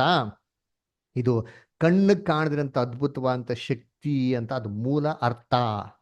ಗ್ರೀಕಲ್ಲಿ ಹೀಬ್ರಲ್ಲಿ ಇರೋಂಥ ಈ ಪದಕ್ಕೆ ಅದ್ಗೆಲ್ಲಂತ ಒಂದು ಮೂಲ ಅರ್ಥ ಕಣ್ಣಿಗೆ ಕಾಣದಂತ ಅದ್ಭುತವಾದಂತ ಶಕ್ತಿ. ಇದೇ ನಮ್ಗೆ ಗ್ರೀಕಲ್ಲಿ ಬಂದ್ರೆ ನ್ಯೂಮಾ ಅಂತ ಒಂದು ಪದ ಏನಾಗ್ತಾರೆ ಬಳಕೆ ಆಗ್ತದ್ರಿ. ಈ ನ್ಯೂಮಾ ಅಂತ ಪದನ ಇಂಗ್ಲಿಷಲ್ಲಿ ಅಂತಾರೆ ಸ್ಪಿರಿಟ್ನಾಗಿದೆ. ಇದು ಕೂಡ ಕಣ್ಣಿಗೆ ಕಾಣಂತ ಅದ್ಭುತವಾದಂತ ಶಕ್ತಿ, ಜೀವ ಕೊಡೋಂಥ ಶಕ್ತಿ ಅಂತ ನೋಡ್ತಾರೆ. ಅದಕ್ಕೆ ನ್ಯೂಮಾ ಅಂತ ಅಂದ್ಬಿಟ್ಟು ಸೈನ್ಸ್ ಅಲ್ಲಿ ಯೂಸ್ ಮಾಡ್ತಾರೆ, ನ್ಯೂಮ್ಯಾಟಿಕ್ ಪವರ್ ಅಂತ. ನ್ಯೂಮ್ಯಾಟಿಕ್ ಪವರ್ ಅಂತ ಏನು ಕೇಳ್ತಾರೆ? Something which is related to air ರೀ. ಅದರ ಈ ಕೈನೆಟಿಕ್ ಪವರ್ ಕೇಳಿದ್ರಾ, ಹೈಡ್ರೋ ಪವರ್ ಕೇಳಿದ್ರಾ? ನ್ಯೂಮ್ಯಾಟಿಕ್ ಪವರ್ ಅಂತಂದ್ರೆ ಏನ್ರಿ, ಈ ದೊಡ್ಡ ವಿಂಡ್ ಮಿಲ್ ಬರ್ತಾವ್ರಿ, ಆ ವಿಂಡ್ ಮಿಲ್ ಅಲ್ಲಿ ಕರೆಂಟ್ ಉತ್ಪತ್ತಿ ಮಾಡ್ತಾರೆ. ಹೆಂಗ ನ್ಯೂಮ್ಯಾಟಿಕ್ ಪವರ್, ಗಾಳಿಯಿಂದ ಉತ್ಪತ್ತಿ ಮಾಡೋಂಥದ್ದು. ಸಮಥಿಂಗ್ ರಿಲೇಟೆಡ್ ಟು ಏರ್, ಕಣ್ಣಿಗೆ ಕಾಣಿಸಂತ ವಿಚಾರಕ್ಕೆ ನ್ಯೂಮ್ಯಾಟಿಕ್ ಅಂತ ಹೇಳೋದು. ಇದನ್ನ ನಮ್ಮ ಸತ್ಯವೇದದಲ್ಲಿ 137 ಸತಿ ಬರ್ತದ್ರಿ. ಇದನ್ನ ಎಷ್ಟೆಷ್ಟೋ ವಿದ್ವಾಂತ 4 ವಿದ್ವಾಂತ ರೀತಿಯಲ್ಲಿ ಯೂಸ್ ಮಾಡಿದ್ರೆ, ಗಾಳಿ, ಉಸಿರು, ಶ್ವಾಸ, ನಮ್ಮ ಹೃದಯ, ನಮ್ಮ ಆಲೋಚನೆ, ಇದಕ್ಕೆಲ್ಲದಕ್ಕೂ ಬಳಕೆ ಮಾಡಿದ್ದಾರೆ. ಕೆಲವೊಂದು ವಾಕ್ಯಗಳು ಓದೋಣ, ತುಂಬಾ ಇಂಪಾರ್ಟೆಂಟ್ ವಾಕ್ಯಗಳು ಓದೋಣ. ಎಲ್ಲರೂ ದಯವಿಟ್ಟು ಓದ್ಬೇಕಾರೆ ಬೈಬಲ್ನ ತೆಗೆದು ಗಮನಿಸಿ. ಹತ್ರ ಇಂಪಾರ್ಟೆಂಟ್ ಇವೆಲ್ಲ ವಿಚಾರಗಳು. ದಯವಿಟ್ಟು ಬೈಬಲ್ನ ತೆಗೆದು ಅರ್ಥಭರಿತವಾಗಿ ನೀವು ಗಮನಿಸಿ. ವಿಶಾಲಾಕ್ಷಿ ಸಿಸ್ಟರ್ ದಯವಿಟ್ಟು ಓದಿ ಯೋಹನ 4:24. ಯೋಹನ 4:24 ಓದಿ. ದೇವರು ಆತ್ಮ ಸ್ವರೂಪನು, ಆತನನ್ನು ಆರಾಧಿಸುವವರು ಆತ್ಮೀಯ ರೀತಿಯಲ್ಲಿ ಸತ್ಯಕ್ಕೆ ತಕ್ಕ ಹಾಗೆ ಆರಾಧಿಸಬೇಕು ಅಂದನು. ಏನಪ್ಪ ಅರ್ಥ? ದೇವರು ಆತ್ಮ ಸ್ವರೂಪನ ಏನರ್ಥ? ಅಲ್ಲಿ ಒಬ್ಬ ಸ್ತ್ರೀ ಬಂದು ಕೇಳ್ತಾರೆ, ಸಮಾರ್ಯ ಸ್ತ್ರೀ, ಸ್ವಾಮಿ ನಾವು ಬೆಟ್ಟಕ್ಕೆ ಹೋಗಿ ದೇವ್ರನ್ನ ಮಾಡ್ಬೇಕು, ಆರಾಧಿಸ್ಬೇಕು ಅಂತ ಹೇಳ್ತಾರೆ. ಅವಾಗ ಯೇಸು ಹೇಳ್ತಾರೆ, ನೋಡಪ್ಪ ಅವ್ನ ಕಾಲ ಬರ್ತದೆ, ಬೆಟ್ಟ ಗುಡ್ಡಕ್ಕೆ ಹೋಗೋದಂತ ಅವಶ್ಯಕತೆ ಇಲ್ಲ, ದೇವರು ಆತ್ಮ ಸ್ವರೂಪನು, ಅವ್ರನ್ನ ಆರಾಧಿಸ್ಬೇಕಾರೆ ಏನ್ರಿ ಸತ್ಯದ ತಕ್ಕಾಗಿ ಆತ್ಮಿಕ ರೀತಿಯಲ್ಲಿ ಆರಾಧಿಸ್ಬೇಕು ಅನ್ನೋದು ಏನರ್ಥ? ಏನ್ ಗೊತ್ತಾ ಅರ್ಥ? ದೇವರು ಕಣ್ಣಿಗೆ ಕಾಣಿಸಲ್ಲ. ಕಣ್ಣಿಗೆ ಕಾಣಿಸಂತ ದೇವರು ನಮ್ಮ ಬೈಬಲ್ ದೇವ್ರ ಕಣ್ಣು ಕಾಣಿಸ್ತಾರ? ಅದೃಶ್ಯನಾಗಿರೋ ದೇವ್ರು ಅಂತ ಬೈಬಲ್ ಹೇಳ್ತಾರಲ್ಲ, ಅದರ ಆ ದೇವ್ರು ನಮ್ಮ ಕಣ್ಣಿಗೆ ಕಾಣಿಸಲ್ಲ. ಆ ದೇವ್ರನ್ನ ಆರಾಧಿಸ್ಬೇಕ್ರೆ ಹೆಂಗ ಆರಾಧಿಸ್ಬೇಕು ನೀವು? ಆತ್ಮಿಕ ರೀತಿಯಲ್ಲಿ, ಕಣ್ಣಿಗೆ ಕಾಣದಿರಂತ ರೀತಿಯಲ್ಲಿ ಸತ್ಯದ ಪ್ರಕಾರ. ಸತ್ಯ ಕೊಟ್ಟಿದ್ ಗೊತ್ತಾ? ಆ ಥರ ಆರಾಧಿಸ್ಬೇಕು. ನೀವು ಮಂಗಳಾರತಿ ಹಚ್ಬಿಟ್ಟು, ಕರ್ಪೂರ ಹಚ್ಬಿಟ್ಟು, ಹೂವಿನ ಹಾಕ್ಬಿಟ್ಟು, ಬಟ್ಟೆ ಹಚ್ಚಿಸ್ಬಿಟ್ಟು ಅದ್ ಮಾಡೋದು, ಅದು ಕಣ್ಣು ಕಾಣೋ ರೀತಿ ಮಾಡೋದು. ಕಣ್ಣು ಕಾಣದಂತ ಹೃದಯದಲ್ಲಿ ನೀವೇನ್ ಮಾಡಿ ನೀವು ದೇವ್ರಿಗೆ ನೀವು ಪ್ರಾರ್ಥನೆ ಮಾಡಿ. ಅದೇ ಹೇಳ್ತಲ್ಲ ಯೇಸು ಅಂತರಂಗದಲ್ಲಿ ಪ್ರಾರ್ಥನೆ ಮಾಡಿ, ದೇವ್ರ ಮಾಡಿದ್ರೆ ಬಹಿರಂಗವಾಗಿ ನಿಮ್ಗೆ ಉತ್ತರ ಕೊಡ್ತಾ ಅಂತ ಹೇಳಿಲ್ವಾ? ಇದು ರೀ ದೇವ್ರ ಕಣ್ಣ ಕಾಣಿಸಿದವರು. ನೋಡಿ, ಸ್ಪಿರಿಟ್ ಅಂತ ಬರ್ತಾರೆ ವರ್ಡ್, ಇಂಗ್ಲಿಷ್ ಬರ್ತಾರೆ. God is spirit and they that worship him should worship him in spirit and in truth. God is spirit. Spirit ಅನ್ನೇನ್ರಿ? ಕಣ್ಣ ಕಾಣದಂತ ಅದ್ಭುತವಾದ ಶಕ್ತಿ. ದೇವ್ರ ಕಣ್ಣಿಗೆ ಕಾಣಿಸಲ್ಲ ಅದು ಶಕ್ತಿ ಇಲ್ವಾ? ಎಲ್ಲಾ ಕಡೆ ಇದೆ ರೀ ದೇವ್ರು, ಅದ್ ಪ್ರೆಸೆನ್ಸ್ ಎಲ್ಲಾ ಕಡೆ ಇದೆ. ಹಂಗ ದೇವ್ರ ಎಲ್ಲ ನಳಗತ್ತ, ಅವ್ರ ಕಣ್ಣಿಗೆ ಕಾಣಿಸಲ್ಲ. ಅದು ಅದ್ಭುತವಾದಂತವ್ರು, ತುಂಬಾ ಪರಾಕ್ರಮಶಾಲಿ. ಹೌದಾ ಇಲ್ವಾ? ಎಸ್. ಇನ್ನೊಂದು ವಾಕ್ಯ ಓದೋಣ. ವಿಕ್ರಮ್ ಬದರ್ ಓದಿ ಯೋಹಾನ 6:63.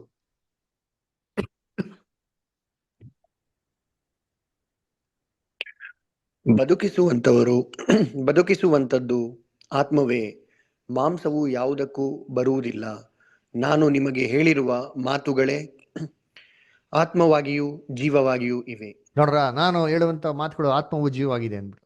ಇದು ಆತ್ಮ ಅಂತ ಬಂತು. ಆತ್ಮ ಅಂದ್ರೆ ಆಕ್ಚುಲಿ ಬರೋಂಥದ್ದು ವರ್ಡ್ ಸ್ಪಿರಿಟ್ ಅಂತ ಬರ್ತಾರೆ ಇಂಗ್ಲೀಷಲ್ಲಿ. ಇಂಗ್ಲೀಷ್ ಓದೋಣ. ಇಂಗ್ಲೀಷ್ ಯಾರು ಓದ್ತೀರಾ? ಜಾನ್ 6:63 ಇಂಗ್ಲಿಷ್ ಬೈಬಲ್ ಅಲ್ಲಿ ಓದಿ. ಶ್ವೇತಾ ಅಷ್ಟು ಓದಿ. ಸ್ಕ್ರೀನ್ ಅಲ್ಲಿ ಇರೋದು life, the flesh is of no use. The words that I speak to you are spirit and they are life.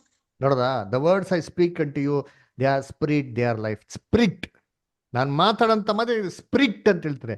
ಏನ್ರಿ, ಯೇಸು ಕ್ರಿಸ್ತನ ಮಾತು ಏನೇಂತದು, ಅದು ಏನ್ರಿ ಸ್ಪಿರಿಟ್ ಅಂತ ಹೇಳ್ತಾರೆ. ತಮಿಳಲ್ಲಿ ಓದ್ಲಾ? ಕಾರ್ತಿಕ್ ಬದ್ರ ಓದ್ತೀರಾ ತಮಿಳಲ್ಲಿ?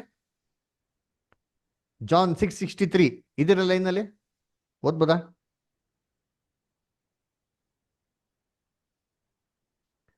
ಯೋಹಾನ 6:63.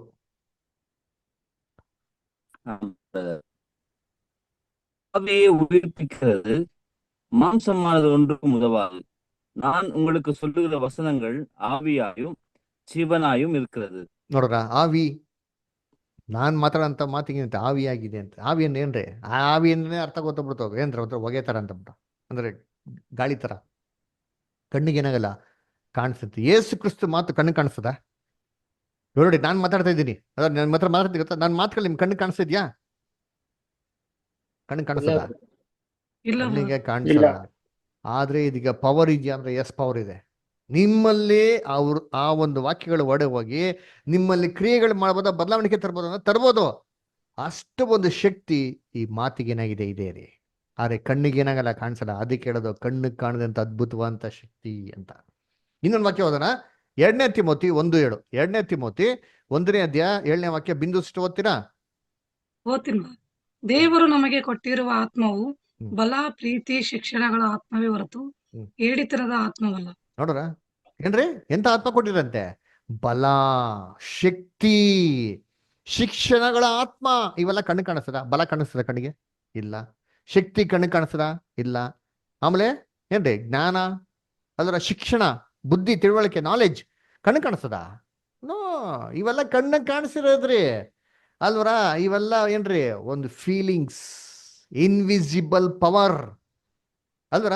ಇನ್ವಿಸಿಬಲ್, ಕಣ್ಣು ಕಾಣಿದ ಒಂದು ಏನ್ರಿ ಅದ್ಭುತವಾದಂತ ಶಕ್ತಿ ರೀ. ಇನ್ನೊಂದು ವಾಕ್ಯ ಓದೋಣ, ಅಪೊಸ್ತಲ ಕೃತ್ಯಗಳಲ್ಲಿ 19ನೇ ಅಧ್ಯಾಯ 21ನೇ ವಾಕ್ಯ. ಮಾರುತಿ ಬ್ರದರ್ ಓದ್ಬೋದಾ? Acts 19:21 brother. ಮಾರುತಿ ಬ್ರದರ್.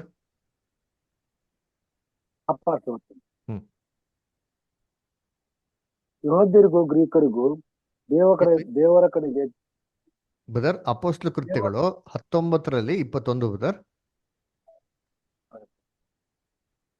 ಈ ಸಂಗತಿಗಳು ಆದ ಮೇಲೆ ಪೌಲನು ತಾನೇ ಮಕೆದೋನ್ಯದಲ್ಲಿಯೂ ಅಖಾಯದಲ್ಲಿಯೂ ಸಂಚಾರ ಮಾಡಿ ಯೆರೂಸಲೇಮಿಗೆ ಹೋಗಬೇಕೆಂದು ಮನಸ್ಸಿನಲ್ಲಿ ಉದ್ದೇಶಿಸಿ ಅಲ್ಲಿಗೆ ಹೋದ ಮೇಲೆ ರೋಮಾಪುರದವನು.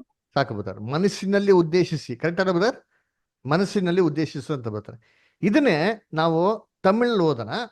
ನೋಡ್ರಿ, ತಮಿಳಲ್ಲಿ ಓದಿಂತೀನಿ ಬ್ರದರ್. ಕಾರ್ತಿಕ್ ಬ್ರದರ್ ಓದ್ಬೋದಾ? ಗಮನಿಸಿ, ಎಲ್ಲರೂ ಹೆಂಗ್ ಬರ್ತಾರೆ ನೋಡಿ ತಮಿಳಲ್ಲಿ ಗಮನಿಸಿ. ಅಪೊಸ್ತಲ ಕೃತ್ಯಗಳು 19ನೇ ಅಧ್ಯಾಯ 21ನೇ ವಾಕ್ಯ.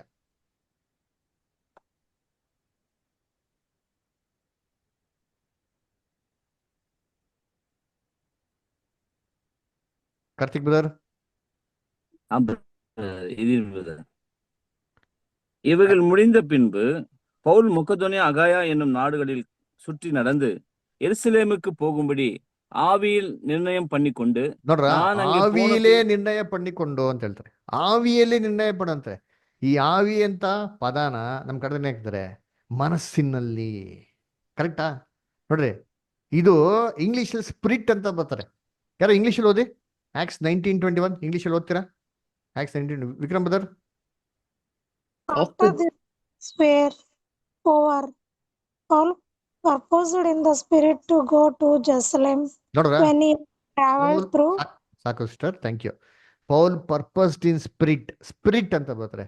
ಈ ಸ್ಪಿರಿಟ್ ನ ಕನ್ನಡದಲ್ಲಿ ಏನ್ರಿ ಹೃದಯ ಅಂತ ಹಾಕಿದ್ದಾರೆ. ಹೃದಯ ಕಣ್ಣು ಕಾಣಿಸ್ತದ? ನಮ್ಮ ಹೃದಯ, ಅಯ್ಯೋ ನಾನು ಹೃದಯದಲ್ಲಿ ನಿನ್ಗೆ ಎಷ್ಟು ಇಟ್ಟಿದ್ದೀನಿ ಅಂತಂದ್ರೆ ಕಾಣಿಸ್ತದ? ಅದರ ಇಟ್ ಈಸ್ ಎ ಫೀಲಿಂಗ್ ಅಲ್ವರ. ಏನ್ರಿ, ನಮ್ಮ ಮನಸ್ಸು ಅಲ್ಲ, ನಮ್ ಯಾರಿಗೆ ಕಾಣಿಸ್ತದ? ನನ್ನ ಮನಸ್ಸಲ್ಲಿ ಅರ್ಥನೇ ಮಾಡ್ಕೊಂಡ್ರೆ ಹೆಂಗಪ್ಪ ನಾನು ಅರ್ಥ ಮಾಡ್ಕೊಳ್ತಾಗ ನೋಡ್ಸಪ್ಪ.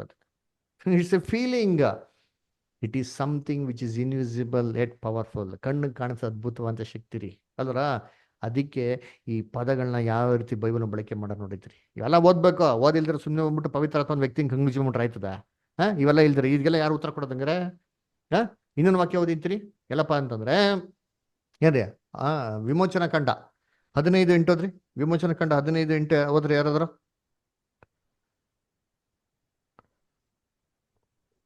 ವಿಮೋಚನ ಕಂಡ ರೂತ್ ಸಿಸ್ಟರ್ ಓದಿ 15:8 ವಿಮೋಚನ ಕಂಡ.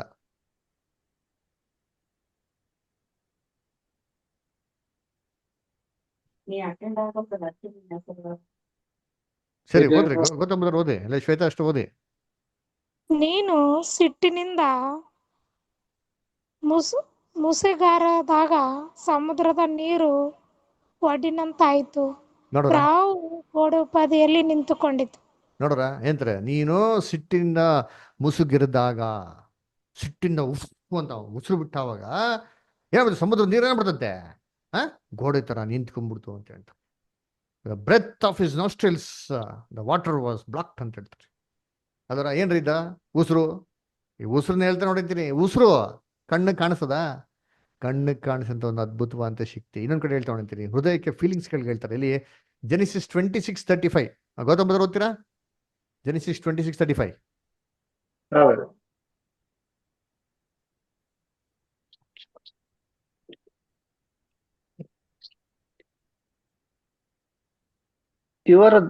ಇವರ ದೆಸೆಯಿಂದ ಕರೆಕ್ಟ್. ಇವರ ದೆಸೆಯಿಂದ ಈಸಾಕನಿಗೂ ರೆಬೆಕ್ಕನಿಗೂ ಮನೋವ್ಯತ್ಯೆ ಉಂಟಾಯಿತು. ನೋಡ್ರ, ಇವರ ದೆಸೆಯಿಂದ ಈಸಾಕನಿಗೂ ರೆಬೆಕ್ಕನಿಗೆ ಏನಾಯ್ತು? ಮನೋವ್ಯತ್ಯೆ ಉಂಟಾಯಿತು. ಯಾರ ದೇಶದಿಂದ ಏಸವ ಮಾಡ್ತಾ ಅದರಿಂದ ಇವರಿಬ್ಬರಿಗೂ ಮನೋವ್ಯತ್ಯೆ ಉಂಟಾಯ್ತಂತೆ ಅಲ್ವರ. ಮನೋವ್ಯತ್ಯೆ ಅಂತ ಹೇಳಿ ಆ ಮನೋವ್ಯತ್ಯೆ ಅಂತ ಬರೋಂಥ ಪದ ಏನ್ರಿ? ಈ ಇಬ್ರು ಅಲ್ಲಿ ಬರೋಂಥ ರುವಾ ಅಂತ ಪದ, ಕಣ್ಣಿಗೆ ಕಾಣಿಸಂತ ಒಂದು ಅದ್ಭುತವಂತ ಶಕ್ತಿ. ಹೃದಯಕ್ಕೆ ತುಂಬಾ ಏನಾಯ್ತಂತೆ, ನೋವಾಯ್ತು ಅಂತ ಹೇಳ್ತಾರೆ. ಇನ್ನೊಂದ್ ಕಡೆ ಹೋದನ ಯೋಸೆಫನ್ನ ಸುದ್ದಿ ಕೇಳ್ತೀನಿ, ಯಾಕೊಬ್ಬನಿಗೆ ಏನಾಯ್ತು ಅಂತ. ಆದಿಕಾಂಡ 45ನೇ ಅಧ್ಯಾಯ 27ನೇ ವಾಕ್ಯ. ಬಿಂದು ಸಿಟ್ಟು ಓದ್ತೀರಾ? ಹಾ ಬ್ರದರ್, ಓದ್ತೀನಿ ಬ್ರದರ್. ಹ್ಮ್.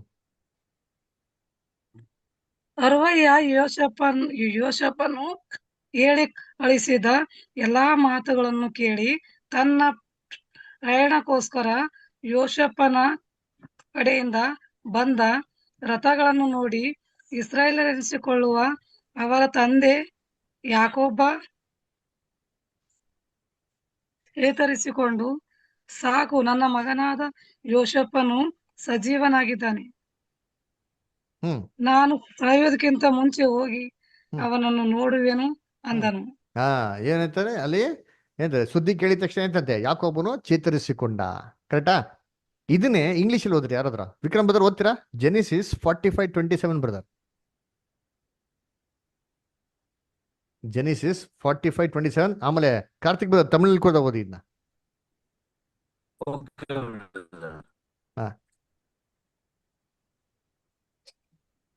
ಜೆನಿಸಿಸ್ 45:27. ತಮಿಳಲ್ಲಿ ಓದ್ಲಾ brother? And thy servant my father. Okay. Next thing. ಇಲ್ಲ ವಿಕ್ರಮ್ ಬ್ರದರ್ ನೀವು ಓದ್ಬಿಡಿ, ಅವ್ನು ಓದ್ತಾರ ಅವರು. And thy servant my father said unto us, you know that my wife bare me 2 sons. ಇಲ್ಲ, ಜೆನಿಸಿಸ್ 45:27 ಅಲ್ವಾ? 45. 45th chapter 27. Okay. And they told him all the words of Joseph which he had said unto them.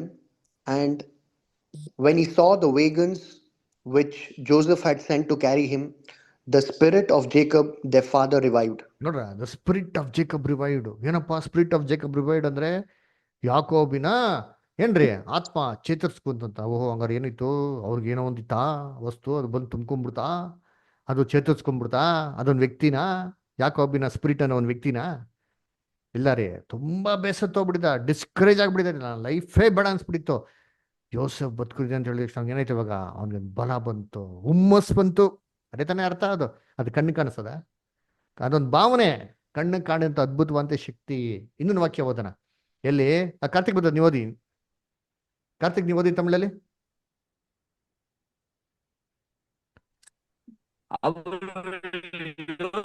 தவறின சொன்ன வார்த்தைகள் யாவையும் அவனுக்கு சொன்ன போதும் தன்னை ஏற்றுக்கொண்டு போகும்படி யோசேப்பு அனுப்பின வண்டிகளை அவன் கண்டபோது அவருடைய தகப்பனாகிய யாக்கோபின் ஆவி உயிர்த்தது. ನೋಡ್ರ, ಅವನ ಆವಿ ಉಯಿರ್ತದು ಅಲ್ವರ. ಏನು ಸ್ಪಿರಿಟ್ ಏನಂತೆ? ರಿವೈವ್ ಆಯ್ತು ಅಂತ ಕೊಟ್ಟಾರ ನೋಡ್ತಾರೆ. ಅದಕ್ಕೆ ಹೇಳೋದು ಕಣ್ಣು ಕಾಣಂತ ಅದ್ಭುತ. ಶಕ್ತಿ. ಇನ್ನೊಂದ್ ಕಡೆ ಹೇಳ್ತಾರೆ ನೋಡ್ತೀನಿ, ಜಾನ್ 3:8, ಯೋಹನ 3ನೇ ಅಧ್ಯಾಯ 8ನೇ ವಾಕ್ಯ. ರೂತ್ ಸಿಸ್ಟರ್ ಓದ್ಬೋದಾ? Ruth sister. ಹಾ ಸರಿ. ಹಾ. ಗಾಳಿಯು ಮನಸ್ಸು ಬಂದ ಕಡೆ ಬೀಸುತ್ತದೆ, ಅದರ ಶಬ್ದವನ್ನು ಕೇಳದೆ ಅದು ಎಲ್ಲಿಂದ ಬರುತ್ತದೆ, ಎಲ್ಲಿಗೆ ಹೋಗುತ್ತದೆ ನಿಮಗೆ ತಿಳಿಯದೆ, ಆತ್ಮನಿಂದ ಹುಟ್ಟಿದವರೆಲ್ಲರೂ ಅದರಂತೆ ಅಂದನು. ನೋಡ್ರ, ಆತ್ಮನಿಂದ ಹುಟ್ಟೋರೆಲ್ಲ ಹೆಂಗಿರ್ತಾರಂತೆ? ಗಾಳಿ ಅಂತಿರ್ತಾರೆ, ಕಣ್ಣು ಕಾಣಿಸ್ತಾರೆ. ಯೇಸು ಕ್ರಿಸ್ತ ಹೇಳ್ಬಿಟ್ರು, ಇದೇನಾಗಲ್ಲ ಕಣ್ಣಿಗೆ ಕಾಣಿಸೋದಂತಾರಲ್ಲ, ಗಾಳಿಯ ಸಪ್ಲ ಕೇಳಿಸ್ತದೆ, ಎಲ್ಲಿಂದ ಬರ್ತದೆ ಎಲ್ಲಿ ಹೋಗ್ತಾರೆ ಗೊತ್ತಾಗ್ತದ? It is invisible. ಅದೇ ರೀತಿ ಸ್ಪಿರಿಟ್ ಅಂತ ಹೇಳ್ಬೇಕಾರೆ, ದೇವರ ಪವಿತ್ರಾತ್ಮ ಅಂತ ಹೇಳ್ಬೇಕಾರೆ ಕಣ್ಣಿಗೆ ಕಾಣಿಸೋದು ಅದ್ಭುತವಂತ ಶಕ್ತಿ ರೀ. ಇದೇ ನಾನು ನೋಡ್ರಿ ದೇವದೂತರು ಹೋಲಿಕೆ ಮಾಡ್ತಾರೆ ನಿಂತೀನಿ. ಅದ್ರ ನೋಡಿತೀರಿ ಎಲ್ಲಿ ಅಂತಂದ್ರೆ ಹಿಬ್ರೇಯರು 1:14 ಹೋದ್ರಿ. ಯಾರಾದ್ರು ಹಿಬ್ರೇಯರು 1:14? ಇವರೆಲ್ಲರೂ ರಕ್ಷಣೆಯನ್ನು ಬಾಧ್ಯವಾಗಿ ಹೊಂದಬೇಕಾಗಿರುವವರ ಸೇವೆಗೋಸ್ಕರ ಕಳುಹಿಸಲ್ಪಡುವ ಊಳಿಗದ ಆತ್ಮಗಳಲ್ಲವೋ? ಊಳಿಗಳ ಆತ್ಮಗಳು. ದೇವದೂತರನ್ನ ಏನ್ ಮಾಡ್ತಾರೆ? ಆತ್ಮಿಕ ಶರೀರ ಇದೆ ಅಂತೀವಿ, ಕಣ್ಣು ಕಾಣಿಸ್ತಾರೆ ಅವರು. ಇವಾಗ ದೇವ್ರು ನಮ್ಗೆ ಕಾವಲ್ದೂತರ ಕಾಯ್ಕೆ ರಕ್ಷಣೆಗೆ ದೇವದೂತರು ಕೊಟ್ಟಿದಾರ ಇಲ್ವಾ? ಎಲ್ಲಿರ್ತಾರೆ? ನಾವು ಕಾಲಿಗೆ ತಗ್ಲಿಕ್ಕೆ ಹೋಗ್ಬೇಕಾದ್ರೆ ದೇವ್ರ ಪರ್ಲಕ್ಕೆ ಪಟ್ಟಂತ ಹೊಡ್ಬೋತಾರ, ಆಡಿ ಪಕ್ಕದಲ್ಲಿ ಇರ್ತಾರ್ರಿ. ನಮ್ಮ ಜೊತೆಗೆ ಯಾವತ್ತು ಇರ್ತಾರೆ, ನಮ್ಮ ಕಣ್ಣಿಗೇನಾಗಲ್ಲ, ಕಾಣಿಸಲ್ಲ. ಎಲಿಷನ್ ಕತೆ ಕೇಳಿದಿರಾ? ಎಲಿಷ ಏನ್ ಮಾಡ್ತಾನೆ? ಎಲಿಷನ್ ಅಟ್ಯಾಕ್ ಮಾಡ್ಬೇಕು ಅಂತ ಹಿಡ್ಕೊಬೇಕು ಅಂತ ಎಲ್ಲ ಆರಾಮ ದೇವಸ್ಥರು ಬಂದ್ಬಿಡ್ತಾರೆ, ಫುಲ್ ಮುದುಕಿ ಹಾಕ್ಬಿಡ್ತಾರೆ. ಗ್ಯಾಸಿಗ್ ಗಾಬರಿ ಆಗ್ಬಿಡ್ತಾನೆ, ಅಯ್ಯೋ ಸ್ವಾಮಿ ಅಷ್ಟೇ ಕತೆ ಅಂತ ಅಂದ್ಬಿಡ್ತಾನೆ. ಎಲಿಷನ್ ಹೇಳ್ತಾರೆ, ಅವ್ರ ಸಂಗಡ ಇರೋಕ್ಕಿಂತ ನಮ್ಮ ಸಂಗಡ ಇರೋ ಜಾಸ್ತಿ ಅಂದ್ಬಿಟ್ಟು ಪ್ರೇಯರ್ ಮಾಡ್ತಾ ನೋಡ್ತೀನಿ. ಕಣ್ಣ ತೆರೀತಾರೆ, ಮೇಲೆ ನೋಡಿದ್ರೆ ಏನಿದ್ದಾರೆ, ತರಾಶಿಬಿಡ್ತಾರೆ, ಎಲ್ಲ ದೇವದೂತರು ಇದ್ರಂತೆ. ಆಲ್ರೆಡಿ ಇದ್ರು, ಕಣ್ಣಿಗೆ ಕಾಣಿಸಲ್ಲ, ಕಣ್ಣಿಗೆ ಕಾಣಿಸುತ್ತ ಅದ್ಭುತವಂತ ಶಕ್ತಿ ರೀ ಅಲ್ವರ. ಇನ್ನೊಂದು ವಾಕ್ಯ ಓದೋಣ, ಎಲ್ಲಪ್ಪ ಅಂತಂದ್ರೆ ಏನ್ರಿ, ಲೂಕ 1ನೇ ಅಧ್ಯಾಯ 16 ಮತ್ತೆ 17. ಆನಂದ್ ಬದರ್ ಓದ್ಬೋದಾ? ಹಾ ಬ್ರದರ್. ಇಸ್ರಾಯೇಲರಲ್ಲಿ ಅನೇಕರನ್ನು ಅವರ ದೇವರಾಗಿರುವ ಕರ್ತನ ಕಡೆಗೆ ತಿರುಗಿಸುವನು. ಅವನು ಆತನ ಮುಂದೆ ಹೋಗಿ ಎಲಿಯನ ಗುಣಶಕ್ತಿಗಳಿಂದ ಕೂಡಿದವನಾಗಿ ತಂದೆಗಳ ಹೃದಯವನ್ನು ಮಕ್ಕಳ ಕಡೆಗೂ ಹಠ ಹಿಡಿದವರನ್ನು ನೀತಿವಂತರ ಜ್ಞಾನದ ಕಡೆಗೂ ತಿರುಗಿಸಿ ಸಿದ್ಧವಾದ ಜನವನ್ನು ಕರ್ತನಿಗೆ ಒದಗಿಸುವನು ಎಂದು ಹೇಳಿದನು. ನೋಡ್ರ, ಇಲ್ಲಿ ಯೋಹಾನ ಒಂದು ಕೆಲಸ ಮಾಡೋದನ್ನ ಹೇಳ್ತಾರೆ. ಯಾವ ತರ ಕೆಲಸ ಮಾಡ್ತಾರೆ ಅಂದ್ರೆ, ಎಲಿಯ ಕೆಲಸ ಯಾವ ತರ ಎಲೀಷಾ ಮಾಡಿದ್ರು ಅದೇ ತರ ಇಲ್ಲಿ ಯಾರು ಮಾಡ್ತಾರೆ? ಯೋಹಾನ ಮಾಡ್ತಾರಂತೆ. ಸರಿ, ಇವಾಗ ಏನ್ ಮಾಡೋಣ, ಎಲೀಷಾ ಮತ್ತೆ ಎಲಿಯನ್ಗೆ ಏನಾಯ್ತು ನೋಡೋಣ. ಅಲ್ವರ, ಎಲಿಯ ಎತ್ತಲ್ಪಡ್ತಾರೆ ಅಲ್ವರ, ಎಲಿಯನ ಆತ್ಮ ಯಾರ ಮೇಲೆ ಬಂದು ನೆಲೆಗೊಳಿಸ್ತಾರೆ ಅಂತ ಸತ್ಯವೇದ ನೋಡ್ತೀವಿ ಅಂದ್ರೆ ಎಲೀಷನ್ ಮೇಲೆ ಬಂದು ನೆಲೆಗೊಳಿಸ್ತು ಅಂತ ನಾವು ಸತ್ಯವೇದ ನೋಡ್ತೀವಿ. ಆ ವಾಕ್ಯನ ಓದೋಣ ಬ್ರದರ್, ಆನಂದ್ ಬ್ರದರ್ ಓದಿ. 2 Kings 2nd chapter 9 ಓದಿ, ಆಮೇಲೆ 15 ಓದಿ. ಅವರು ಆಚೆ ದಡಕ್ಕೆ ಸೇರಿದ ಮೇಲೆ ಎಲಿಯನು ಎಲೀಷನನ್ನು ನಿನ್ನನ್ನು ಬಿಟ್ಟು ಹೋಗುವ ಮೊದಲು ನಾನು ನಿನಗೋಸ್ಕರ ಏನು ಮಾಡಬೇಕೆನ್ನುತ್ತಿ ಹೇಳು ಎಂದು ಕೇಳಿದನು. ಅದಕ್ಕೆ ಎಲೀಷನು, ನಿನಗಿರುವ ಆತ್ಮದಲ್ಲಿ ನನಗೆ 2 ಪಾಲನ್ನು ಅನುಗ್ರಹಿಸು ಎಂದು ಬೇಡಿಕೊಂಡನು. ನೋಡ್ರ, ಏನ್ ಬೇಡ್ಕೊಂತಾರೆ? ನಿನಗಿರಂತ ಆತ್ಮದಲ್ಲಿ 2ರಷ್ಟು ಏನ್ ಮಾಡ ನನಗೆ ನನ್ ಕೊಡು. ದೇವರಿಗೆ ಪವಿತ್ರಾತ್ಮ ಕೊಟ್ಟಿರಲ್ಲ, ಅದ್ 2ರಷ್ಟು ಭಾಗ ನನಗೇನ್ ಮಾಡೋ ಕೊಡು ಅಂತ ಕೇಳ್ಕೊತಾರೆ. ಅವಾಗ ಏನಾಯ್ತಂತೆ? 15ನೇ ವಾಕ್ಯ ಬರ್ತಾರೆ. 15. ದೂರದಲ್ಲಿ ನಿಂತಿದ್ದ ಎರಿಕೋವಿನ ಪ್ರವಾದಿ ಮಂಡಳಿಯವರು ಇದನ್ನು ಕಂಡು ಎಲಿಯನಿಗಿದ್ದ ಆತ್ಮವು ಎಲೀಷನ ಮೇಲೆ ಬಂದಿತ್ತೆಂದು ತಿಳಿದುಕೊಂಡು ಅವರನ್ನು ಎದುರುಗೊಂಡು. ನೋಡ್ರ, ಏನಂತೆ? ಎಲಿಯನ ಆತ್ಮ ಕರೆಕ್ಟ್ ಎಲೀಷನ್ ಮೇಲೆ ಬಂದು ಕೂತ್ಕೊಂಡಿದೆ, ನಿಂತ್ಕೊಂಡಿದೆ, ಅವನ ಮೇಲೆ ಇದೆ ಅಂತ ಅಂದ್ಬಿಟ್ಟು ಏನ್ರಿ ಪ್ರವಾದಿಯ ಮಂಡಳಿ ಅರ್ಥ ಮಾಡ್ಕೊಟ್ರಂತ. ಏನ್ ಅರ್ಥ? ದೇವ್ರು ಏನ್ರಿ ಎಲಿನಲ್ಲಿದ್ರು ಬಿಟ್ಟು ಓಡ್ ಬಂದ್ಬಿಟ್ಟು ಎಲೀಷನ್ ತುಂಬ್ಕೊಂಡ್ಬಿಟ್ರು, ಅದು 2ರಷ್ಟು ತುಂಬ್ಕೊಂಡ್ಬಿಟ್ರ. ಏನ್ ಅರ್ಥ ಇದು? ಏನ್ರಿ ಅರ್ಥ? ಇದರ್ಥ ಲೂಕ 1ನೇ ಅಧ್ಯಾಯದಲ್ಲಿ ಹೇಳವ್ರೆ ಏನದು ಅಂತ. ಇವಾಗ ಓದಿ ಬದ ಲೂಕ ಆನಂದ್ ಬರ. ಇವಾಗ ಲೂಕ್ 1ನೇ ಅಧ್ಯಾಯ 16, 17 ಇನ್ನೊಂದ್ಸತಿ ಓದಿ.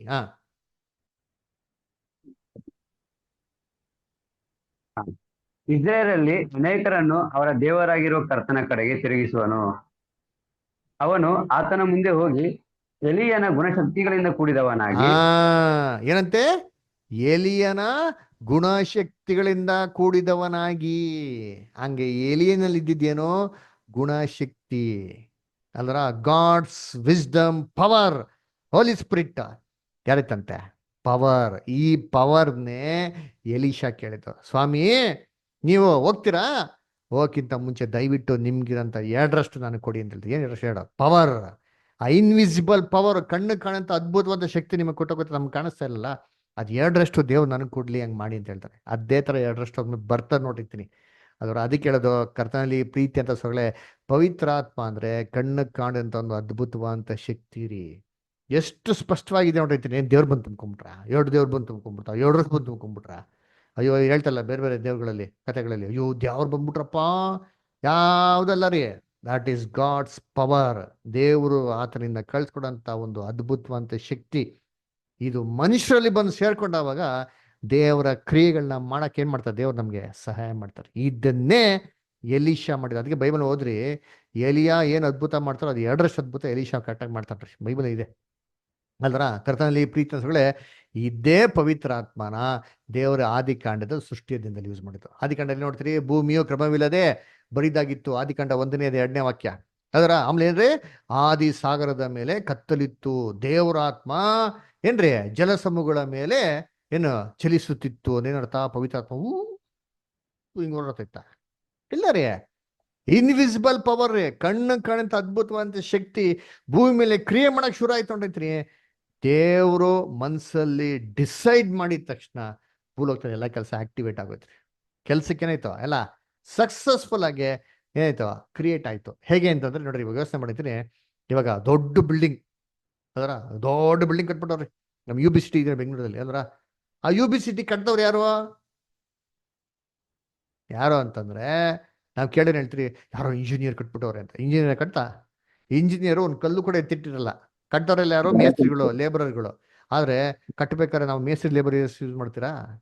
ಇಲ್ಲ ರೀ. ಇಂಜಿನಿಯರ್ ಪ್ಲಾನ್ ಮಾಡ್ದ, ಎಕ್ಸಿಕ್ಯೂಷನ್ ಕೊಡ್ತಾನೆ.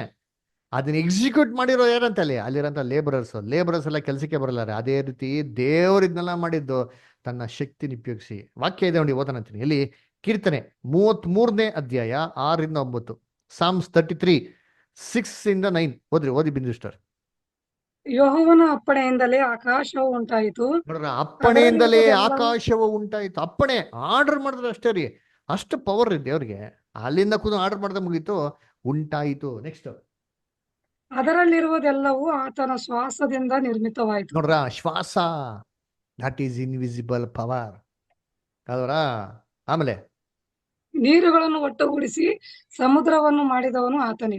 ನೋಡ್ರ ಏನ್ರಿ, ಈಗೆಲ್ಲ ದೇವ್ರು ಬಂದ್ ಮಾಡ್ಬೇಕು ಅಂತ ಇಲ್ಲ ರೀ. ಅಲ್ಲಿಂದ ಏನ್ ಕೊಟ್ಟಿದ ತಕ್ಷಣ ಕಮಾಂಡ್ ಇದನ್ನೇ ಆಗ್ತದೆ. That is invisible power. ಅದಕ್ಕೆ ದೇವ್ರು ಹೇಳೋದು ಅಲ್ವರ. ನೋಡಿ, ಇವಾಗ ಚೆನ್ನಾಗಿ ಅರ್ಥ ಮಾಡ್ಕೊಳ್ಳಿ. ಆದಾಮ್ಗೆ ಏನ್ ಕೊಟ್ರು? ಮಣ್ಣಿಂದ ದೇಹವನ್ನು ಸೃಷ್ಟಿ ಮಾಡಿ ಅವ್ನಿಗೆಲ್ಲ ಇತ್ತು. ನಾವು ಆತ್ಮ ಕ್ಲಾಸಲ್ಲಿ ಓದಿರಲ್ಲ, ಕಣ್ಣಿತ್ತು, ಕಿವಿ ಇತ್ತು, ಕಾಲಿತ್ತು, ರಕ್ತ ಇತ್ತು, ಹೃದಯ ಇತ್ತು, ಯಾವ್ದು ಫಂಕ್ಷನ್ ಆಗ್ತಾ ಇರಲ್ಲ. ಆರೆ ಅದಕ್ಕೆ ದೇವ್ರ ಏನ್ ಕೊಟ್ರಂತೆ? ಏನ್ ಕೊಟ್ರ? ದೇಹಕ್ಕೆ ಏನ್ ಕೊಟ್ರ? Very good, ಪರವಾಗಿಲ್ಲಪ್ಪ. ಜೀವಾಶ್ವಾಸ ಕೊಟ್ರ ನೋಡಿದ್ದೀನಿ. ಜೀವಾಶ್ವಾಸ ಕೊಟ್ಟಿದ ತಕ್ಷಣ ಮನುಷ್ಯನದ ಬದುಕುವಂತ ಆತ್ಮನಾದನು ಅಲ್ವರ.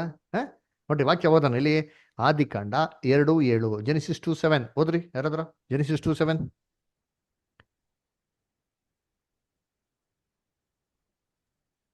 ಹೀಗಿರಲು ಯೆಹೋವ ದೇವರು ನೆಲದ ಮಣ್ಣಿನಿಂದ ಮನುಷ್ಯನನ್ನು ರೂಪಿಸಿ ಅವನ ಮೂಗಿನಲ್ಲಿ ಜೀವ ಶ್ವಾಸವನ್ನು ಊದಿದನು. ಆಗ ಮನುಷ್ಯನು ಬದುಕು ಪ್ರಾಣಿಯಾದನು. ನೋಡ್ರ, ಜೀವ ಶ್ವಾಸ ಕೊಟ್ಟಿದ್ರಿ, ಆತ್ಮ ಕೊಡ್ಲಿಲ್ಲ. ಅವಾಗ ಮನುಷ್ಯ ಬದುಕು ಆತ್ಮನಾದನು. ಜೀವ ಶ್ವಾಸ. ಕಣ್ ಕಾಣಿಸ್ತಾ? ಕಣ್ ಕಾಣಿಸ್ತದ ಅದು ಶ್ವಾಸ? ನೋಡಿ, ಉಸಿರಾಡ್ತೀನಿ, ಕಣ್ ಕಾಣಿಸ್ತಾ? ಎಲ್ಲಿ ಕಾಣಿಸ್ತದೆ? ಕಣ್ಣಿಗೆ ಕಾಣಿಸಲ್ಲ. Invisible power. ಇದ್ದೇ ಪದಾನ ನಮ್ಮ ಸತ್ಯವೇದದಲ್ಲಿ ಎಲ್ಲಾ ಕಡೆ ಬಳಕೆ ಮಾಡಿರೋದು. ಕರ್ತನಲ್ಲಿ ಪ್ರೀತಿಗಳೇ, ಇವಾಗ ಇಮ್ಯಾಜಿನ್ ಮಾಡಿ, ಬೆಜಲಲ್ ದೇವ್ರ ದೇವಸ್ಥಾನ ಗುಡಾರ ಕಟ್ಟಕ್ಕೆ ಏನ್ ಮಾಡ್ತಾರೆ? ಬೆಜಲನ್ ಆಯ್ಕೆ ಮಾಡ್ತಾರೆ. ಹೋಗ್ಬಿಟ್ಟು ದೇವ್ರ ದೇವಸ್ಥಾನ ಗುಡಾರ ಕಟ್ಟು ಅಂತ ಹೇಳ್ತಾರೆ. ಹಿಂಗ್ ಕಟ್ತಾನ ಅವನು. ಎಲ್ಲಾ ತರ ಮೋಸಸ್ ಏನು ದರ್ಶನ ನೋಡ್ಕೊಂಡ್ ಬಂದಿರ್ತಾರ ಪರ್ವತದ ಮೇಲೆ, ಡಿಟ್ಟೋ ಎಕ್ಸಾಕ್ಟ್ ಆಗಿ ಒಂದೇ ಒಂದು 0.01 ಸೆಂಟಿಮೀಟರ್ ಮಿಸ್ಟೇಕ್ ಮಾಡಂಗಿಲ್ಲ. ಅಷ್ಟೇ ದೇವರು ಸ್ಪಾಟ್ ಔಟ್ ಅಲ್ಲಿ ಅಷ್ಟು ಇಷ್ಟಾಗಿ ಹೇಳ್ತಾರೆ. ಇದನ್ನ ಬೆಜಲಲ್ಲಿ ಹೆಂಗ್ ಮಾಡ್ದ ಗೊತ್ತಾ? ಸತ್ಯವೇದಲ್ಲಿ ಹೇಳ್ತಾರೆ ನೋಡಿ ಹೆಂಗ್ ಮಾಡ್ದ ಅಂತ. ಎಲ್ಲಿ ಕೊಟ್ಟಿದೆ? ವಿಮೋಚನಾ ಕಾಂಡ 31ನೇ ಅಧ್ಯಾಯ 2-5. ವಿಶಾಲಾಕ್ಷಿ ಸಿಸ್ಟರ್ ಓದ್ಬೋದಾ?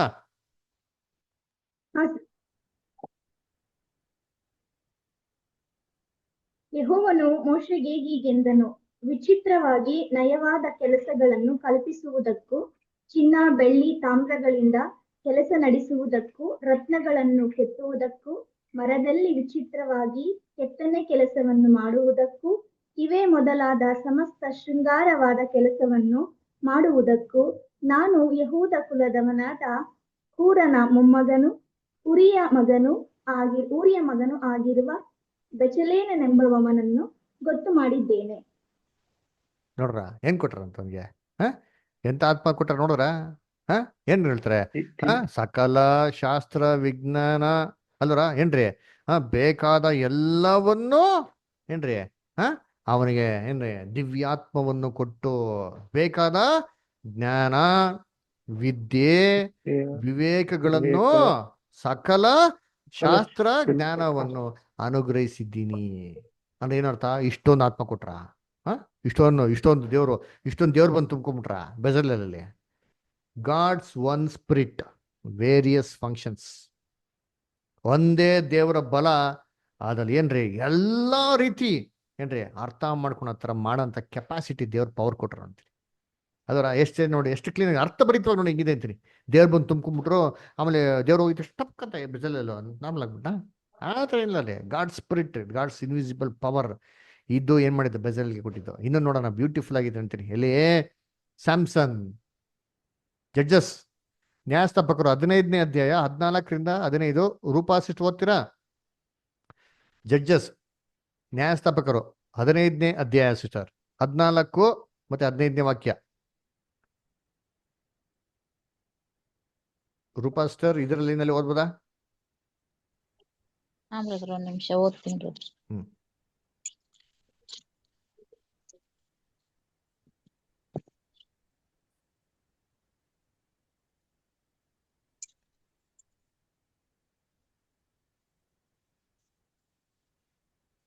ಸೊಸೆಯನ್ನು ಲೋಹಿಯ ಸಮೀಪಕ್ಕೆ ಬರಲು ಸಂಸೋಲನು ಲೇಹಿಯನು ಸಮೀಪಕ್ಕೆ ಬರಲು ಫಿಲಿಷ್ಟಿಯರು ಅವನನ್ನು ಕಂಡು ಆರ್ಭಟಿಸಿದರು.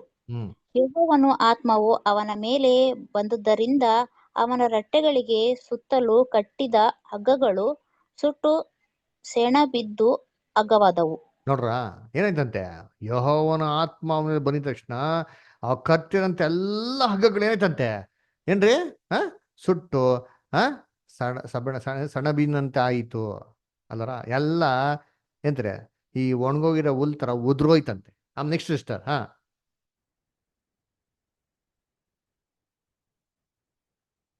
ಕಂಟಿನ್ಯೂ. ಕೈಗೆ ಹಾಕಿದ ಬೇಡಿಗಳು ಕಳಚಿ ಬಿದ್ದವು. ನೋಡ್ರ, ಕೈಗೆ ಹಾಕಿರಂತ ಬೇಡಿಗಳು ಕಳಚಿ ಬಿದ್ದವು.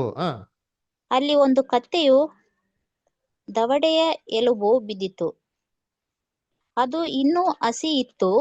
ಅವನು ಅದನ್ನು ತೆಗೆದುಕೊಂಡು ಅದರಿಂದ 1000 ಜನರನ್ನು ಹತಿಸಿ ಬಿಟ್ಟು ಏನ್ ಮಾಡಿದ್ರಂತೆ? ಅಲ್ಲಿ ಕತ್ತೆ ದವಡೆ ತಗೊಂಡು 1000 ಜನ ಏನ್ ಮಾಡೋರು? ಹೊಡೆದಾಕರಂತೆ. ಏನ್ರಿ? ಕತ್ತೆ ದವಡೆಯಲ್ಲಿ ಹೆಂಗೆ?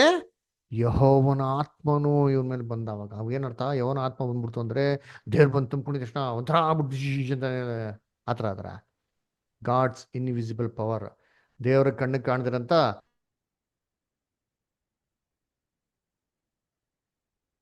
ಇದು ಸಂಸೋನ್ ಮೇಲೆ ಬಂದಿದ ತಕ್ಷಣ ಏನ್ರಿ? ಸಂಸೋನು ಪವರ್ಫುಲ್ ಆಗಿ ಏನ್ರಿ 3000 ಜನ ಹೊಡೆದಾಕಂತೆ. ಸಾರಿ 1000 ಜನ ಮಾಡೋರಂತಲ್ಲಿ ಹೊಡೆದಾಕರಂತೆ. ನೋಡ್ರ ಅಲ್ಲರ ಏನ್ರಿ?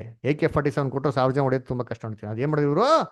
ಹೊಡೆದಾಕರತ್ತೆ. ಇದು ಕಣ್ಣಿಗೆ ಕಾಣಂತ ಅದ್ಭುತವಂತ ಶಕ್ತಿ ಅಲ್ವರ. ಕರ್ತನಲ್ಲಿ ಪ್ರೀತಿ ಅಂತ ಸರೋದಗಳೇ.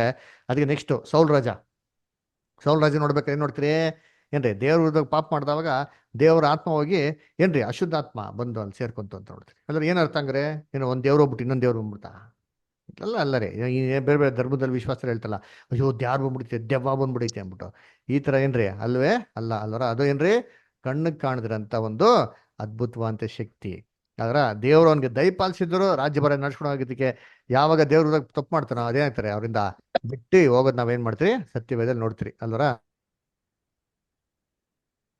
ಅದಕ್ಕೆ ಕರ್ತನಲ್ಲಿ ಪ್ರೀತಿ ಅಂತ ಸರೋಸಗಳೇ, ನಾವು ಅಪೊಸ್ತಲ ಕೃತ್ಯಗಳಲ್ಲಿ ಏನ್ ನೋಡಿದ್ರಿ? ನಾವು ಟಂಗ್ಸ್ ಮಿರಾಕಲ್ಸ್ ಪಾಠದಲ್ಲಿ ನೋಡಲ್ಲ, ದೇವರು ಪವಿತ್ರಾತ್ಮ ಬಂದಾಗ ಶಿಷ್ಯನಿಗಳು ಏನ್ ಮಾಡಿದ್ರು? ಬೇರೆ ಬೇರೆ ಭಾಷೆ ಮಾತಾಡಿದ್ರು. ಏನೇನು ಪವಿತ್ರಾತ್ಮ ಏನೋ ಒಂದು ದೇವ್ರು ಬಂದು ತುಂಬ್ಕೊಂಡ್ಬಿಡ್ತಾ? ಕಣ್ಣಿಗೆ ಕಾಣ್ತಾ ಯಾವ್ದೋ ಒಂದು ವ್ಯಕ್ತಿ ಬಂದು ತುಂಬ್ಕೊಂಡ್ಬಿಟ್ರ? ಇಲ್ಲ ರೀ. ಕಣ್ಣಿಗೆ ಕಾಣದಿರಂತ ಒಂದು ಅದ್ಭುತವಂತ ಶಕ್ತಿ. ಇದೇ ಪವಿತ್ರಾತ್ಮ ದೇವ್ರೇ ಮಾಡಿದ್ರು, ಪ್ರವಾದಿಗಳಿಗೆ ದಯಪಾಲಿಸಿದ್ರು ಅಲ್ವರ. ವಾಕ್ಯ ದೇವ ನಾವು ಓದಿದ್ರಲ್ಲ, ಪ್ರವಾದಿಗಳು ಏನ್ ಮಾಡಿದ್ರು? ದೇವರ ಆತ್ಮ ಇಂದ ಪ್ರೇರಣೆ ಆಗಿ ದೇವರ ಆತ್ಮ ಕೊಟ್ಟಿದ್ದ ಪ್ರಕಾರ ಏನ್ ಮಾಡಿದ್ರು? ನೋಡಿದ್ರು ಅಂತ ಬರೆದ್ರು. ಎಲ್ಲ ಬೈಬಲ್ನ ಬರೆದ್ರು. ಹೆಂಗ್ ಬರೆದ್ರು? Under the influence of the holy spirit, God's invisible power. ನೋಡ್ರಿ, ಇದು ದೇವ್ರ ಅದ್ಭುತವಾದ ಶಕ್ತಿ. ಮನುಷ್ಯನ್ಗೆ ದೇವ್ರು ಹೆಂಗೆ ದಯಪಾಲಿಸ್ತಾನೆ ಅಂತಂದ್ರೆ, ದೇವ್ರ ಮೈಂಡ್ನ ಅರ್ಥ ಮಾಡ್ಕೊಂಡು ದೇವ್ರ ಮೈಂಡಲ್ಲಿ ಅಂತ ಆಲೋಚನೆಗಳನ್ನ ಏನ್ರಿ ಇಂಪ್ಲಿಮೆಂಟ್ ಮಾಡಕ್ಕೆ ದೇವ್ರು ಕೊಡಂತ ಒಂದು ಪವಿತ್ರಾತ್ಮ ಶಕ್ತಿ ಇದೆ. ಅದರ ಅದನ್ನ ಕರ್ತನಲ್ಲಿ ಪ್ರೀತಿಗಳೇ ಇದಕ್ಕೆ ಬೈಬಲ್ನಲ್ಲಿ ಬ್ಯೂಟಿಫುಲ್ ಎಕ್ಸ್ಪ್ಲೇಷನ್ ಕೊಡ್ತಾರೆ. ಎಲ್ಲಪ್ಪ ಅಂದ್ರೆ 1 ಕೊರಿಂಥ 2ನೇ ಅಧ್ಯಾಯದಲ್ಲಿ. ದಯವಿಟ್ಟು 1 ಕೊರಿಂಥ 2ನೇ ಅಧ್ಯಾಯ 11ನೇ ವಾಕ್ಯ ಗೌತಮ್ ಬದರ್ ಓದಿ.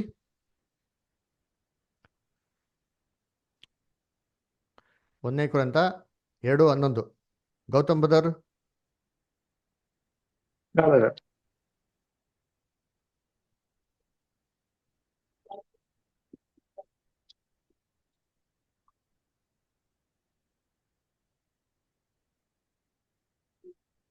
First Corinthians 2:11 brother. ಮನುಷ್ಯನ ಒಳಗಿನ ಆಲೋಚನೆಗಳು ಅವನಲ್ಲಿರುವ ಜೀವಾತ್ಮಕ್ಕೆ ಹೊರತು ಮತ್ತಾರಿಗೂ ಮತ್ತಾರಿಗೆ ತಿಳಿಯುವುದು. ಹಾಗೆಯೇ ದೇವರ ಆಲೋಚನೆಗಳನ್ನು ದೇವರ ಆತ್ಮನೇ ಹೊರತು ಬೇರೆ ಯಾರು ಗ್ರಹಿಸುವುದಿಲ್ಲ. ನೋಡ್ರ, ಇಲ್ಲಿ ಹೇಳ್ತಾ ನೋಡಿರ್ತೀರಿ, ಏನು ಉದಾಹರಣೆ ಕೊಡ್ತಾರೆ? ಮನುಷ್ಯನ ಒಂದು ಆಲೋಚನೆಗಳು ಯಾರು ಗೊತ್ತು? ಮನುಷ್ಯನಲ್ಲಿರಂತ ಅವನ ಆತ್ಮ ಅಂದ್ರೇನು, ಅವನ ಸ್ಪಿರಿಟ್, ಅವನ ಫೀಲಿಂಗ್ಸ್ಗಳನ್ನ ಯಾರು ಅರ್ಥ ಮಾಡೋಕೆ ಸಾಧ್ಯ? ಒಬ್ಬ ಮನುಷ್ಯನೇ ಅರ್ಥ ಮಾಡ್ಕೊಳಕ್ ಸಾಧ್ಯ. ಇವಾಗ ಮಗು ಅಳ್ತಾ ಇರ್ತಾರೆ, ಅದು ಏನ್ ಕೇಳ್ತಾ ಅಂದ್ಬಿಟ್ಟು ಯಾರು ಗೊತ್ತು? ಅವ್ರ ತಾಯಿಗೆ ಗೊತ್ತು. ಅಲ್ರ, ಈ ತರ ಒಬ್ರು ಭಾವನೆನ ಇನ್ನೊಬ್ರಿಗೆ ಅರ್ಥ ಮಾಡ್ಕೊಳಕ್ ಸಾಧ್ಯ ಅಂದ್ರೆ ಅವ್ರ ಮನ್ಸಲ್ಲಿ ಇರೋದನ್ನ ಇನ್ನೊಬ್ರು ಅರ್ಥ ಮಾಡ್ಕೊಳಕ್ ಸರಿ. ಹಿಂಗೆ ಇದೇ ತರ ದೇವ್ರ ಮೈಂಡಲ್ಲಿ ಇರೋದನ್ನ ಅರ್ಥ ಮಾಡ್ಕೊಬೇಕಂದ್ರೆ ನಮ್ಗೇನ್ ಬೇಕು? ದೇವ್ರ ಒಂದು ಪವರ್ ಬೇಕು, ಆ ಮೈಂಡ್ ಬೇಕು. ಅದನ್ನೇ ದೇವ್ರು ನಮಗೆ ದೇವರ ಪವಿತ್ರಾತ್ಮ ಮುಖಾಂತರ ಬಳಸ್ತಾರೆ. ಹೆಂಗೆ ಅಂದ್ರೆ ನೋಡಿರ್ತೀರಿ, ಇವಾಗ ಇಬ್ಬರು ಫ್ರೆಂಡ್ಸ್ ಅಂತ ತಿಳ್ಕೊಳ್ಳಿ, ಅದು ತುಂಬಾ ಬೆಸ್ಟ್ ಫ್ರೆಂಡ್ಸ್ ರೀ. ಅದರ ಒಂದಿನ ಒಬ್ಬ ಫ್ರೆಂಡು ತುಂಬಾ ಬೇಜಾರಾಗಿ ಬರ್ತಾನ್ರಿ. ಅವ್ನು ಬರ್ತಾರ ನೋಡಿದ ತಕ್ಷಣ, ಅವ್ನ ಮಕ್ಕ ಬೇಜಾರಾಗಿ ನೋಡಿದ ತಕ್ಷಣ ಇನ್ನೊಬ್ಬ ಫ್ರೆಂಡು ಏನಕ್ಕೆ ಬೇಜಾರಾಗಿದೆ ಅಂತ ಕಂಡಿಡಿಬೋದು ಇಲ್ಲ ಕಂಡಿಡಿತಾನೆ. ಏನಕ್ಕೋ ಬೇಜಾರಾಗಿದ್ಯಾ? ಏನಿಲ್ಲ ಬಿಡ ಮ್ಯಾಟ್ರು, ಹೇಳೋ ಏನಕ್ಕೆ ಹಿಂಗೆ ತಾನೇ ಬೇಜಾರಾಗಿದೆ ಅಂತ ಹೇಳ್ತಾನ ಇಲ್ವಾ? ಅವ್ನು ಹೇಳ್ತಾನೆ ಕ್ಲೀನ್ ಹಂಗೆ. ಹೆಂಗೆ ಐಡೆಂಟಿಫೈ ಮಾಡ್ತಾನೆ ಗೊತ್ತಾ? ಅಷ್ಟು ಕ್ಲೋಸ್ ಆಗಿ ಇಂಟಿಮೇಟ್ ಆಗಿರೋದ್ರಿಂದ ಅವ್ನಿಗೆ ಕ್ಲೀನಾಗಿ ಗೊತ್ತಾಗ್ಬಿಡ್ತಾರೆ ನಿಮ್ಮ ಫೀಲಿಂಗ್ಸ್ ಏನು ಅಂತ. ಇದೇ ರೀತಿ ನಾವು ದೇವ್ರಿಗೆ ವಾಕ್ಯದ ಪ್ರಕಾರ ಎಷ್ಟು ಕ್ಲೋಸ್ ಆಗಿರ್ತಿರೋ ದೇವ್ರ ಮೈಂಡ್ನ ಅರ್ಥ ಮಾಡ್ಕೊಂಡು ನಮ್ಗೆ ದೇವ್ರು ಸಹಾಯ ಮಾಡ್ತಾರೆ. ಅದರಲ್ಲೇ ಓದಿ 10ನೇ ವಾಕ್ಯ ಓದಿ ಬದಲು. ನಮಗಾದರೂ ದೇವರು ತನ್ನ ಆತ್ಮನ ಮೂಲಕ ಅದನ್ನು ಪ್ರಕಟಿಸಿದನು. ನೋಡ್ರ, ತನ್ನ ಆತ್ಮದ ಮುಖಾಂತರ ನಮಗೆ ಪ್ರಕಟಿಸಿದರು. ಆ ಆತ್ಮನು ಎಲ್ಲಾ ವಿಷಯಗಳನ್ನು, ದೇವರ ಅಗಾಧವಾದ ವಿಷಯಗಳನ್ನು ಕೂಡ ಪರಿಶೋಧಿಸುವವನಾಗಿದ್ದಾನೆ. ದೇವರ ಅಗಾಧವಾದ ವಿಚಾರಗಳನ್ನ ದೇವರು ನಮಗೆ ಪವಿತ್ರ ಮುಖದ ಪರಿಶೋಧ ಹೆಂಗೆ? ಅವ್ರ ಮೈಂಡ್ನ ಅರ್ಥ ಮಾಡ್ಕೊಂಡಾಗ ದೇವ್ರು ನಮಗೆ ಅದ್ಭುತವಾದ ಶಕ್ತಿ ಕೊಟ್ಟಾರೆ. ಅದಕ್ಕೆ ಕ್ರಿಸ್ತನ್ ಕೊಟ್ಟಿದ್ ಗೊತ್ತಾ ಪವಿತ್ರಾತ್ಮ ಏನದು? ಅಪೊಸ್ತಲ ಕೃತ್ಯಗಳು 10:38 ಓದಿ. ಆಕ್ಟ್ಸ್ 10:38 ಹೋದ್ರಿ, ಯಾರೋಗ್ತೀರಾ ಜಲ್ದಿ ಓದಿ ಬಿಂದು ಸ್ಟಾರ್. ದೇವರು ನಜರೇತಿನ ಯೇಸುವನ್ನು ಪವಿತ್ರಾತ್ಮದಿಂದಲೂ ಬಲದಿಂದಲೂ ಅಭಿಷೇಕಿಸಿದನು. ನೋಡ್ರ, ದೇವ್ರು ಏನಂತ ಮಾಡಿದ್ರು? ಕ್ರಿಸ್ತನ್ನ ಪವಿತ್ರಾತ್ಮ ಬಲದಿಂದ ಅಭಿಷೇಕ ಮಾಡಿರೋದು. ಅದಕ್ಕೆ ಪವಿತ್ರಾತ್ಮನೇನ್ರಿ ಬಲ, ಕಣ್ಣು ಕಾಣಿಸ್ತಾ ಅದ್ಭುತವಾದ ಶಕ್ತಿ. ಅದಕ್ಕೆ ಯೇಸು ಕ್ರಿಸ್ತ ಹೇಳಿದ್, ನೋಡಪ್ಪ, ನೀವು ಯಾರ ವಿರುದ್ಧವಾಗೆ ತಪ್ಪು ಮಾಡಿ ದೇವ್ರೇನ್ ಮಾಡ್ತಾರೆ? ಕ್ಷಮಿಸ್ಬಿಡ್ತಾರೆ. ಆದ್ರೆ ಪವಿತ್ರಾತ್ಮ ವಿರುದ್ಧವಾಗಿ ಏನ್ ಮಾಡ್ದ? ದೇವರು ಕ್ಷಮಿಸೋದಿಲ್ಲ ಅಂತ ಹೇಳಿದ್ರು. ಆದ್ರೆ ಯಾಕಂದ್ರೆ ಇದು ಕಣ್ಣು ಕಾಣಂತ ಅದ್ಭುತವಾದ ಶಕ್ತಿ. ಇನ್ನೊಂದು ವಾಕ್ಯ ಓದೋಣ, ಲೂಕ 24:49 ಓದಿ. ಲೂಕ್ 24:49 ಹೋದ್ರಿ.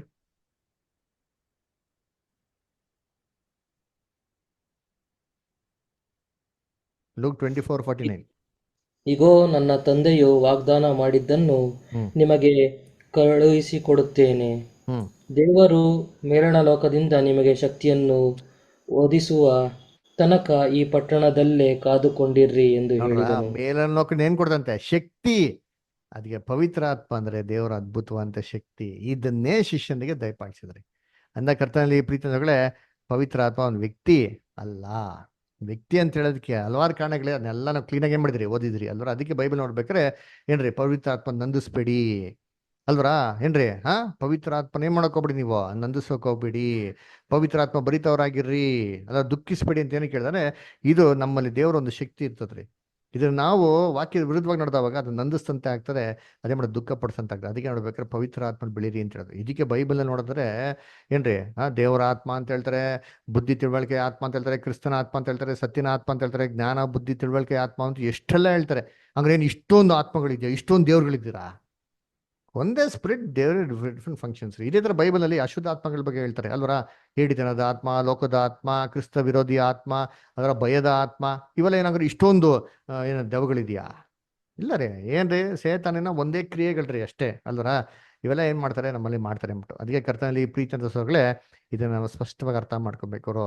ಅದರ ಅದಕ್ಕೆ ನೋಡ್ಬೇಕಾರೆ ಏನ್ರಿ, ಕೊನೆಯದಾಗ ಒಂದು ವಾಕ್ಯ ಓದ್ಬಿಡೋಣ. 2 ಯೋಹನ 9ನೇ ವಾಕ್ಯ ಓದಿರ್ತೀನಿ. 2 John 9th verse ಓದ್ರಿ ಯಾರಾದ್ರ?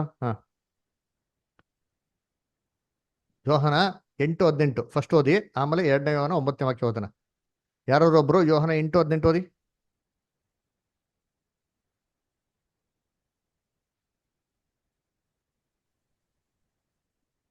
ಓದಿ ರುತ್ ಸಿಸ್ಟರ್.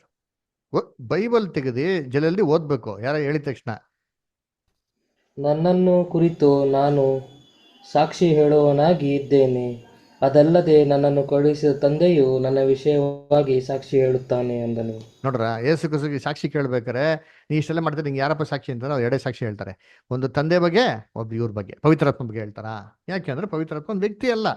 ಇನ್ನೊಂದು ವಾಕ್ಯ ಓದಿ, 2 ಯೋಹನ 9ನೇ ವಾಕ್ಯ ಓದಿ ಗೌತಮ್ ಸರ್. ಕ್ರಿಸ್ತನು ಉಪದೇಶದಲ್ಲಿ ನೆಲೆಗೊಳ್ಳದೆ ಅದನ್ನು ಅತಿಕ್ರಮಿಸಿ ಮುಂದಕ್ಕೆ ಹೋಗುವವನಿಗೆ ದೇವರ ಅನ್ಯೋನ್ಯತೆ ಇಲ್ಲ. ಆ ಉಪದೇಶದಲ್ಲಿ ನೆಲೆಗೊಂಡಿರುವವನಿಗೆ ತಂದೆಯ ಮತ್ತು ಮಗನ ಅನ್ಯೋನ್ಯತೆ ಉಂಟು. ನೋಡ್ರ, ತಂದೆ ಮತ್ತೆ ಮಗನ ಅನ್ಯೋನ್ಯತೆ ಉಂಟು. ಪವಿತ್ರಾತ್ಮ ಕೊಟ್ಟಿದ್ದಲ್ಲಿ ತಂದೆ ಮತ್ತೆ ಮಗ. ಅದಕ್ಕೆ ನೋಡ್ಬೇಕಾರೆ ಕರ್ತನಲ್ಲಿ ಪ್ರೀತಿ ಅಂತ ಸೋದರಗಳೇ ಯಾಕೆ ಕೇಳಿಲ್ಲ ಅಂದ್ರೆ ಪವಿತ್ರಾತ್ಮ ಒಂದು ವ್ಯಕ್ತಿ ಅಲ್ಲ. ಅದನ್ನ ಕರ್ತನಲ್ಲಿ ಪ್ರೀತಿ ಅಂತ ದಯವಿಟ್ಟು ರೆಕಾರ್ಡಿಂಗ್ ಕಳ್ಸಿಕೊಡ್ತೀನಿ, ನೀವು ಕೇಳಿ. ಅದರ ಕೇಳಿದ್ಮೇಲೆ ಏನೋ ಕ್ವಶನ್ಸ್ ಇದ್ರೆ ನೆಕ್ಸ್ಟ್ ವೀಕ್ ನಾವೆಲ್ಲ ಡಿಸ್ಕಸ್ ಮಾಡೋಣ, ಓಕೆನಾ? ಸೊ ದೇವ್ರ ಈ ವಾಕ್ಯಗಳನ್ನ ಆಶೀರ್ವದಿಸ್ಲಿ. ಈ ಉಚಿತ ಬೈಬಲ್ ಸ್ಟಡಿಯನ್ನು ಕೇಳಿದ್ದಕ್ಕಾಗಿ ನಿಮ್ಮೆಲ್ಲರಿಗೂ ಧನ್ಯವಾದಗಳು. ದೇವರು ನಿಮ್ಮೆಲ್ಲರನ್ನು ಆಶೀರ್ವದಿಸಲಿ. ನಿಮಗೇನೇ ಪ್ರಶ್ನೆಗಳಿದ್ರೂ ಕೇಳಿ, ಸತ್ಯವೇದದ ಮೂಲಕ ಉತ್ತರಗಳು ಪಡೆದುಕೊಳ್ಳಿ.